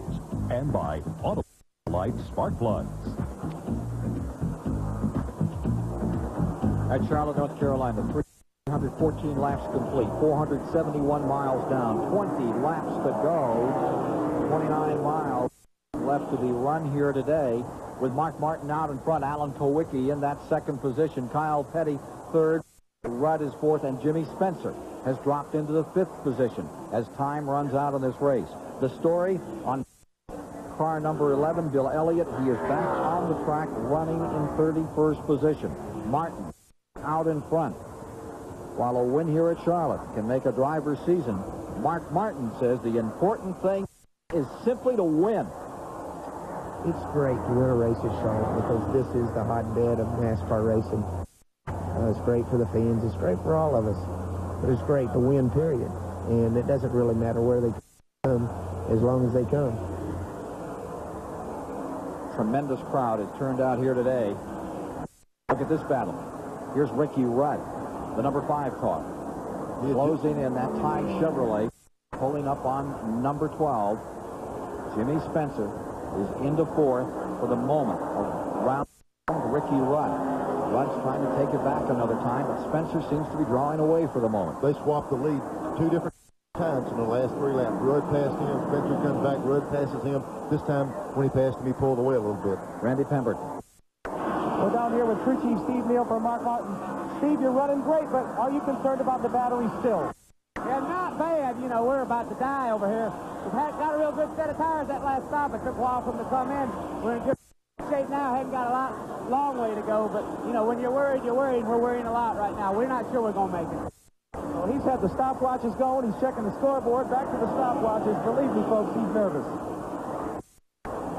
Attendance today, how about 162,000? That's what they say here in North Carolina about the audience that's watching this 33rd annual Mello Yello 500. Mark Martin continues to lead and Kulwicki in second. The big story of the moment, however, is the car running back in 31st position. There it is, and they say the car, it sounds like it's like the motor is malfunctioning now, too, on Bill Elliott. They just got through re-welding that track bar, putting all that back together, and got him on the racetrack. They just seem to be able to get up to speed. 8 minutes and 14 seconds. He was on pit road, went 16 laps down. Allison running 23rd.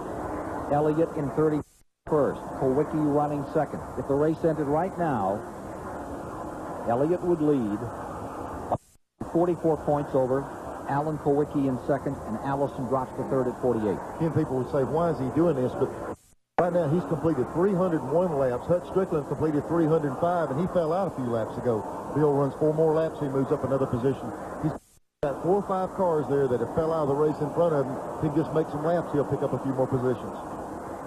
Junior Johnson pulled Hut Strickland out of the race. Elliott can pick up a spot. 97's out. Yep, 97's gone. And remember, that Hut Strickland car is the ride, the McDonald's ride for Hut Strickland in 1993, a Junior Johnson car. Interval, first to second, stands at 1 and 3/10 seconds. Mark Martin in first, Kulwicki in second. Ford has wrapped up the Manufacturers' Championship after looking from outside for so many years. Chevrolet dominating. This year it will be Ford celebrating at the Waldorf Astoria the championship. There's your leader. There's your second place. Alan Kulwicki as the last one down. 3:21 now complete. 481.5 miles. 13 laps to go, Neil. I'll tell you what, unless that battery does start giving him some trouble, he's been able to hold that lead on Kulwicki, unless Kulwicki's got a little bit left. Mark's going to be hard to handle unless he has a problem or Kulwicki can pick up the pace. Mark Martin came into this race 5th in the Winston Cup points behind Harry Gant. Alan Kulwicki, Allison. He was making some run today, and Elliott. Runner-up back in 1990 to Dale Earnhardt. What a run he's having right now. Take a look at number 6, Jack Roush Racing. Best Charlotte 500 finish. Back in 1989, he placed 3rd. Still continues to lead, still the concern about that battery. Anxious folks looking on pit road, 160,000 looking on around this 1.5 mile track, and wherever you are in America, we hope you're enjoying this TBS coverage of the Mello Yello 500. We'll be back here Memorial Day next year. That's always a great race. Hope you plan to be around to enjoy the action here at Charlotte, North Carolina. Coca-Cola 600. And in March, early in March the 7th, over at Richmond, Virginia. Dick Bergman's down in the pits with an update for us. Well, Neil, when Davey Allison flipped to Pocono and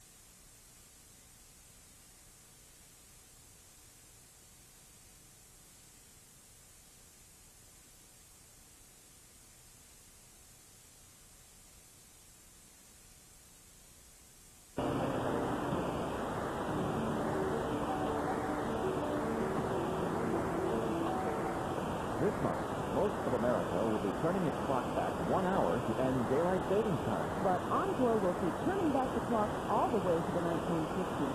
Henry Fonda, Larry Hagman, and classic Cold War film.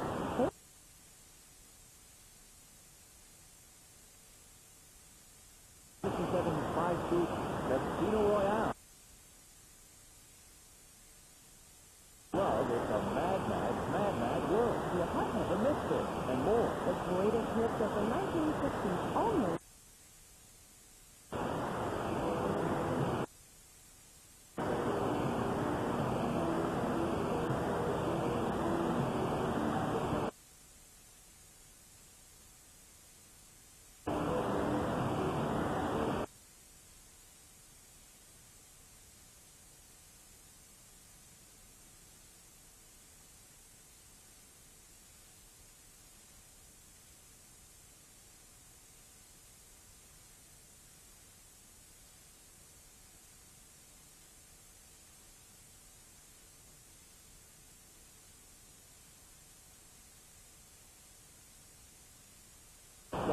problems on the spot.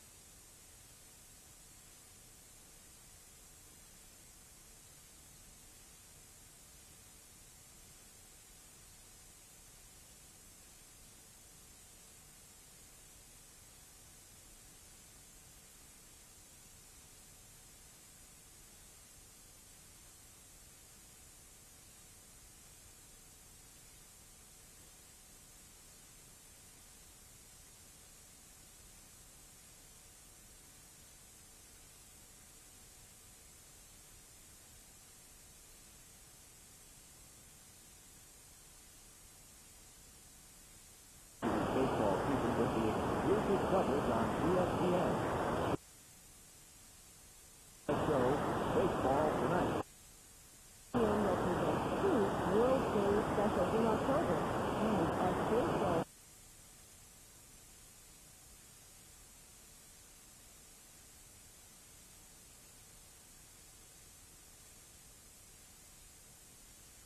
This is UCLA, to name a few. We'll also keep you up to date in the NFL.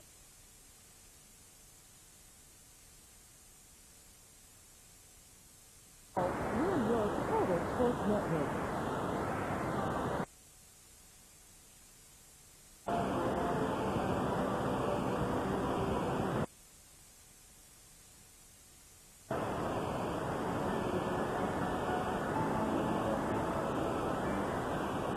With the Halloween store, as the Discovery Channel hours of weird and chilling programming that dares and wants to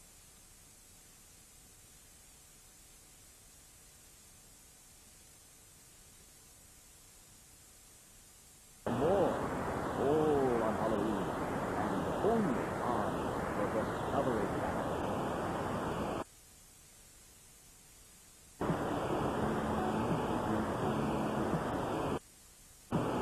Heat up your cold autumn nights with HBO. We're offer a key to these hard economic. Never use your own money. See money. The Texas State Armadillos must put together any means possible in necessary roughness. Catch front row seats to the King of Pop's first TV concert. In Bucharest. You'll love the HBO. And we have the best in town. Dream On. The Larry Sanders Show. And Def Comedy Jam. All in October and only on HBO.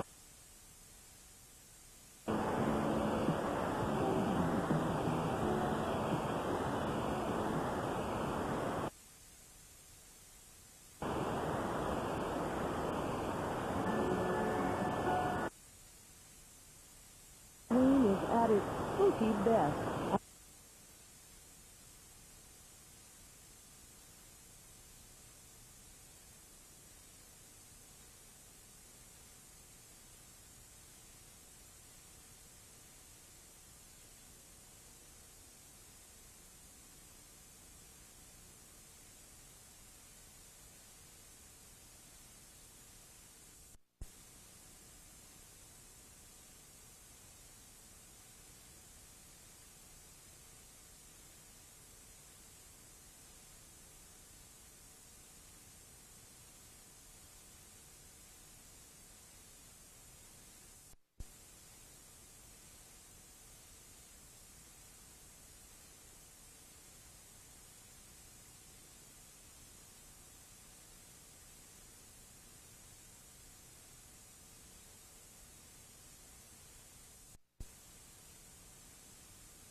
Across the line. And we'll be back to meet the winner, Arkansas's Mark Martin, after these messages.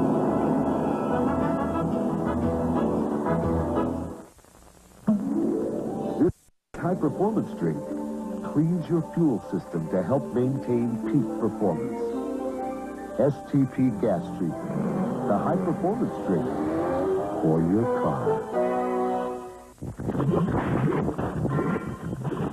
One oil filter traps 80% more dirt than the leading competitor. Clearly, that's Motorcraft. Motorcraft quality parts from Ford. a shell and 2 starfishes. It's called Me Day. My mom says he looks like my daddy's boss. It's the day when everyone in Mrs. Meyer's first grade brings something from home My daddy cut it for me. and shares it with the rest of the class. Jack, you want some money? On this Tuesday morning, Jack Moore brought something different.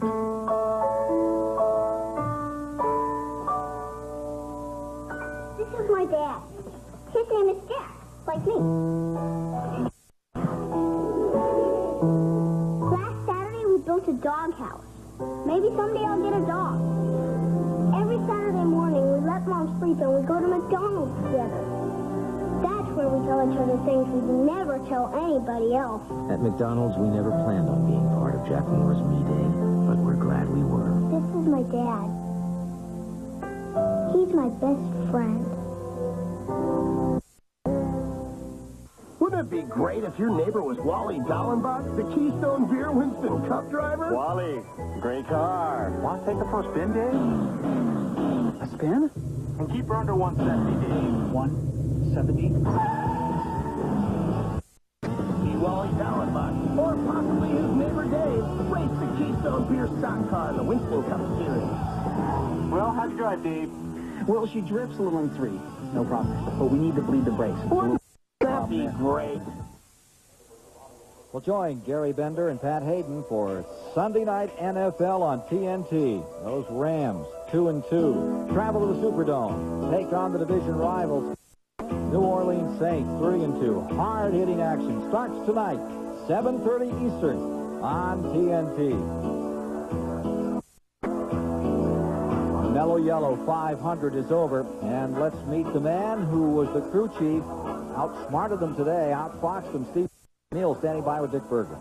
Worried about that battery all afternoon. What kind of shape your stomach in? Oh, yeah, it's in bad shape anyway, trying to outrun all those good race cars. But it was a Motorcraft battery, and it's on. The alternator hadn't been working for about 150 laps, so hats off to Motorcraft and all the Ford people. We're real pleased that we could win a race. You know, Darlington just hurt us real bad and got wrecked at Dover and run good the last couple of weeks, but we really need to win another one. After losing here last year and tearing up a tire with about 20 to go 3 years ago, we really felt like this place owed us one, so maybe we're paid back now. This pit is empty. They've all gone to victory lane. We're going to let Steve go there, too. And let's go there ourselves and meet the champion of the 33rd annual Mello Yello 500. Well, this team has been on a tear lately, but Mark, you had the team a little antsy in there. I know you must have been antsy in the car.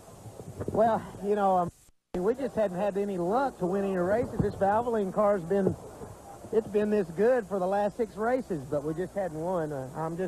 I'm happy that this is a great place to win for Valvoline and Folgers and Ford, and just want to thank Goodyear. These racing tires, these radials they got us on, they're awesome, man, and they just run all day great. I want to thank Jack Roush and Steve Neal and the guys in the shop who kept their chin up when things were rough and put me in the best race cars I've ever driven in my life for the all summer long.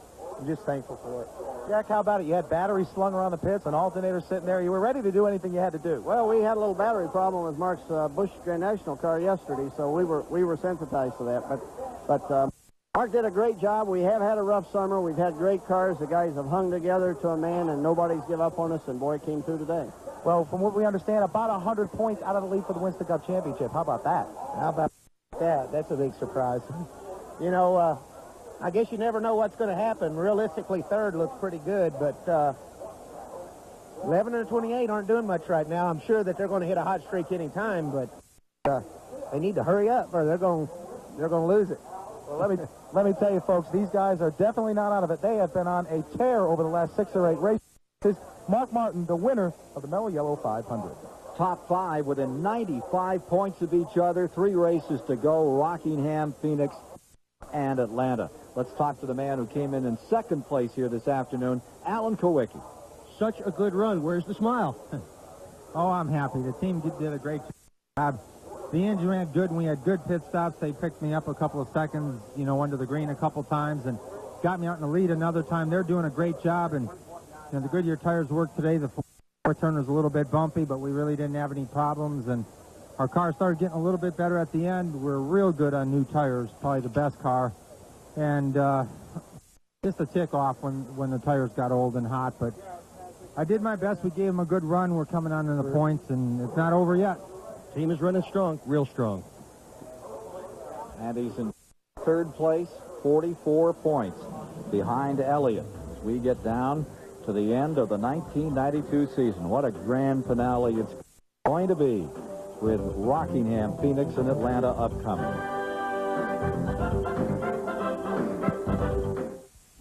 Coming to TBS.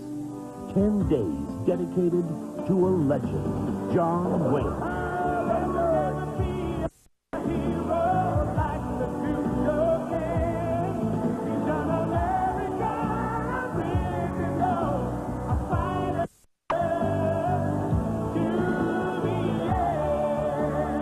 Days of the Duke, October 31st through November 9th, only on TBS. Folks in these parts think Tom Lawton is the best thing to ever turn a wrench. But back east, they'll put their money down on the guys at McClellan's. It seems in every town there's always one place that does a little bit better job fixing your car. And it seems the things they all have in common are great mechanics, great service, and Napa parts.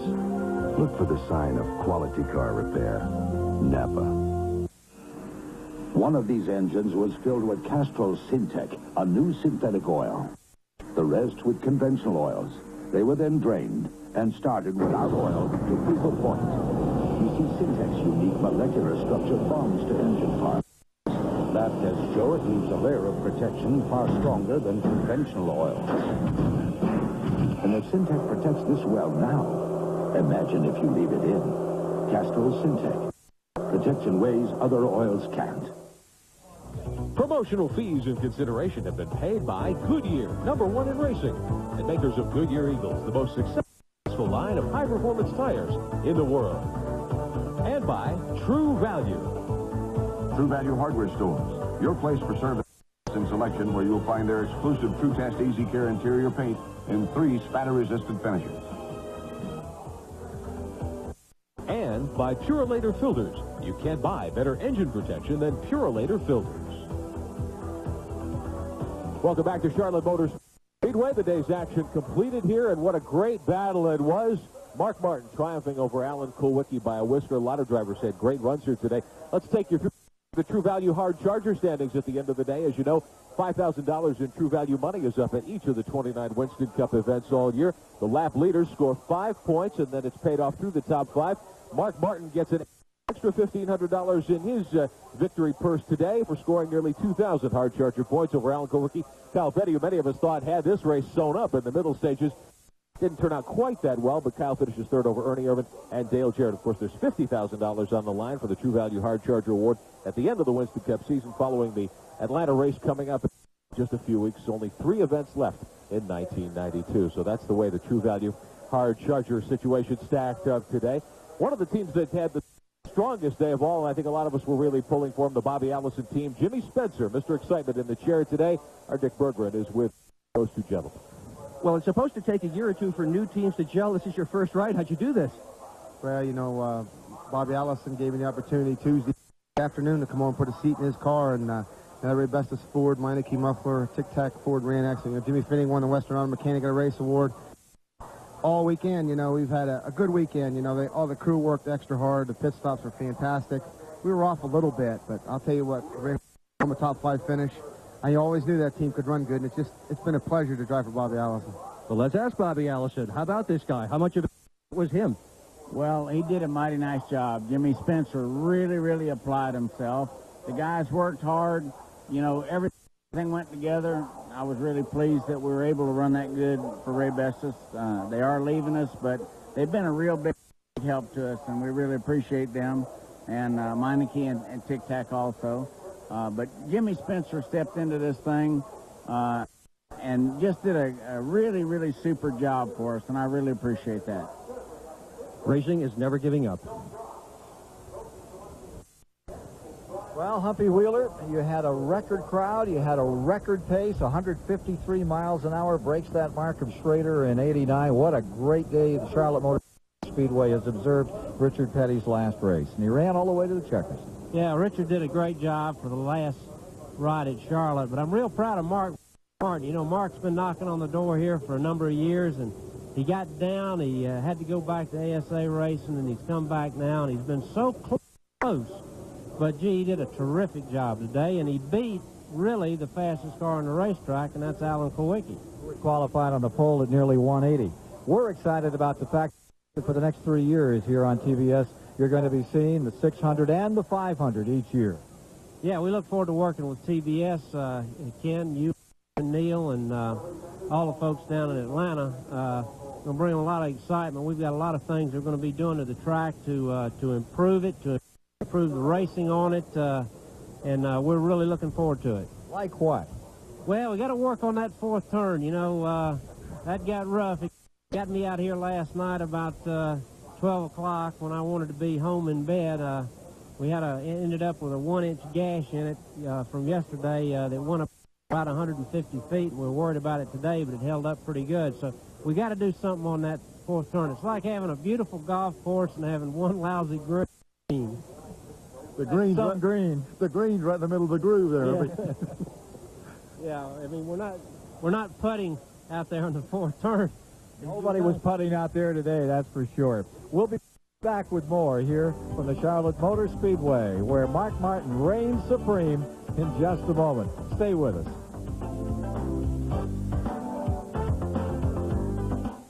The temperature never drops below Xerox. That's important to remember at a time like this, when it's very dark and very cold. Ah, you did remember Xerox Antifreeze. The temperature never drops below Xerox. You say your eyes are red, irritated, dry? Don't hide them. Help them with Clear Eyes. It gets rid of the redness and has an extra moisturizing ingredient, too. Clear Eyes. And for allergies and colds, Clear Eyes ACR. Coming to TBS. 10 days dedicated to a legend, John Wayne.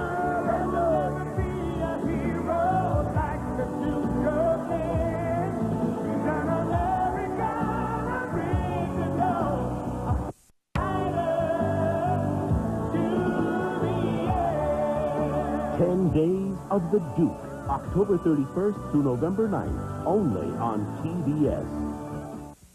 Wendy's spicy chicken. Yeah, it's different, because Dave's different. He's a rebel. They zig. He's zag. Wendy's new spicy chicken filet sandwich is a whole breast that's specially seasoned with Dave's own blend of pepper and spices. Dave, spicy? That's intriguing.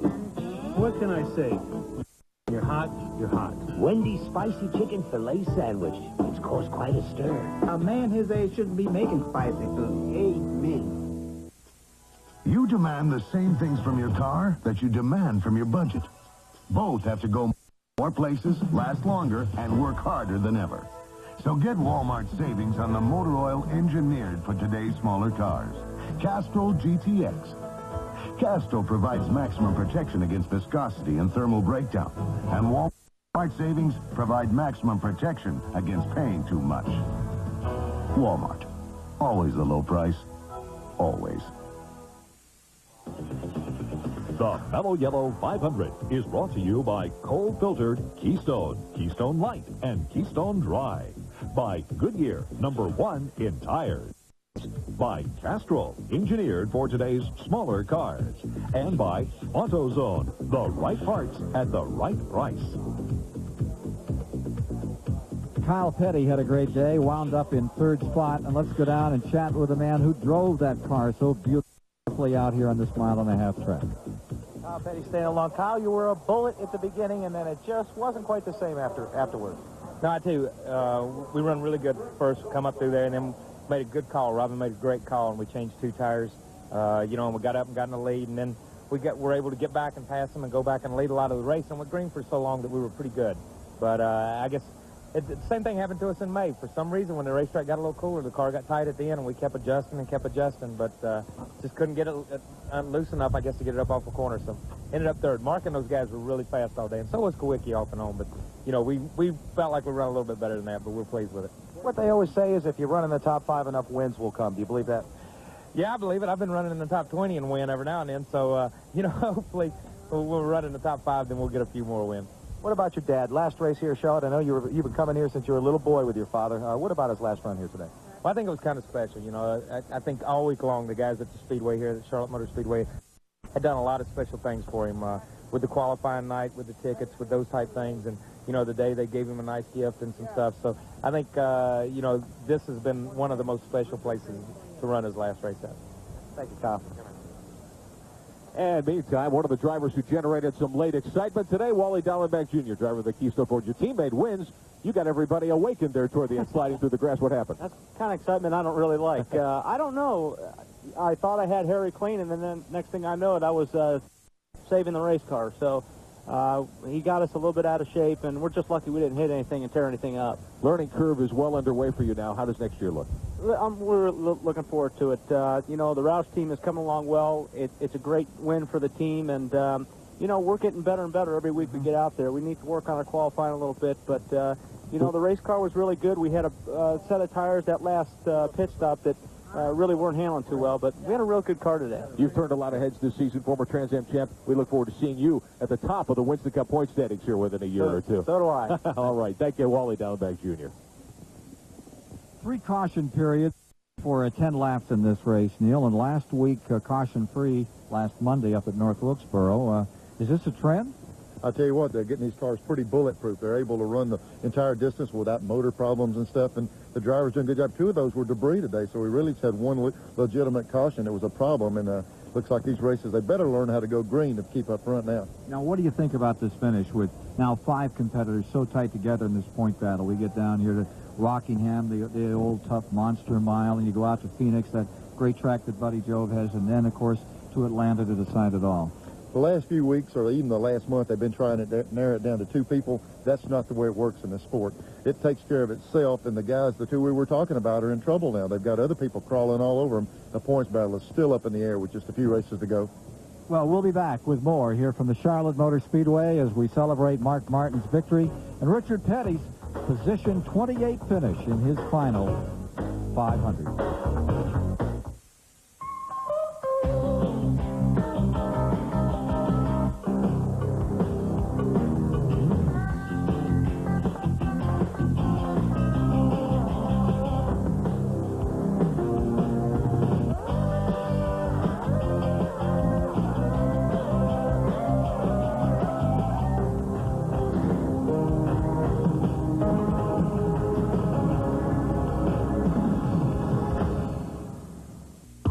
Today, performance cars come in a variety of designs, sizes, and even prices. So do Goodyear Eagles, the world's most successful line of performance tires.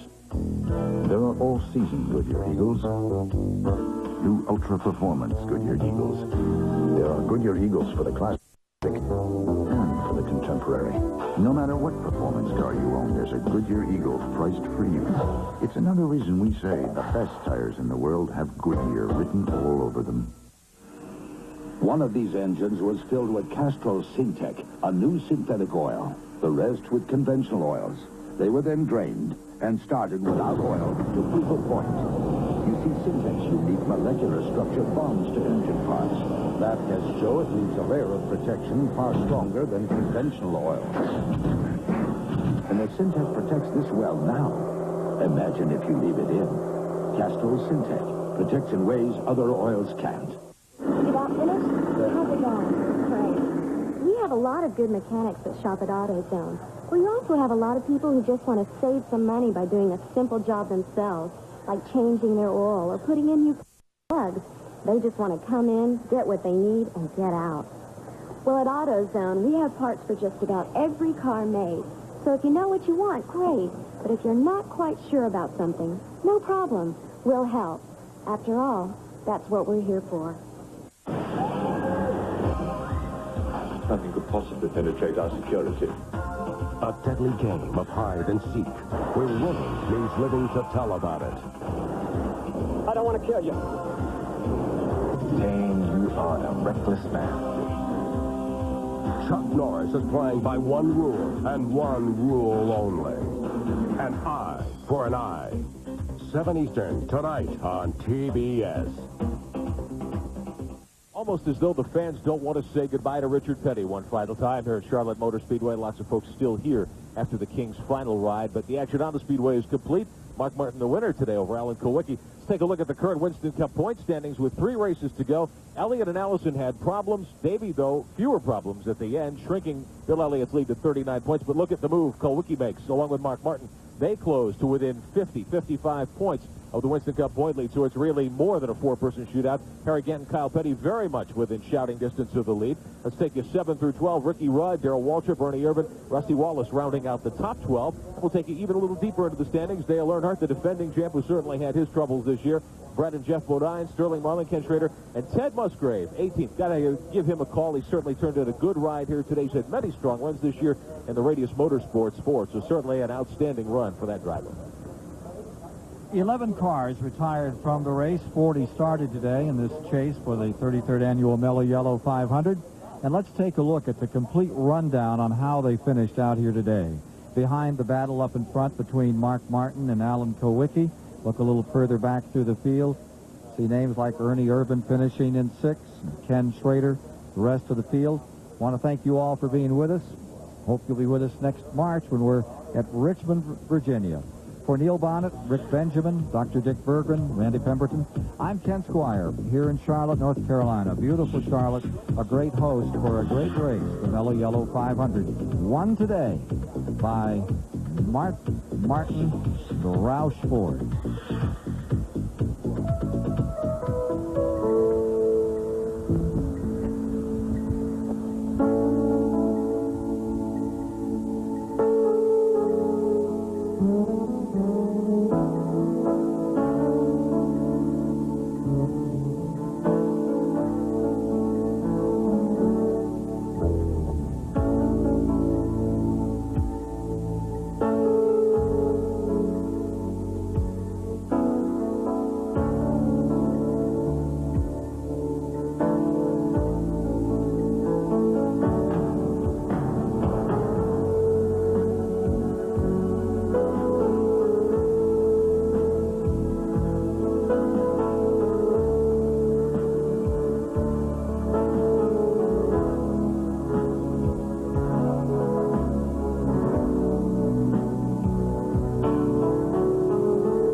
Monday, hero or outlaw.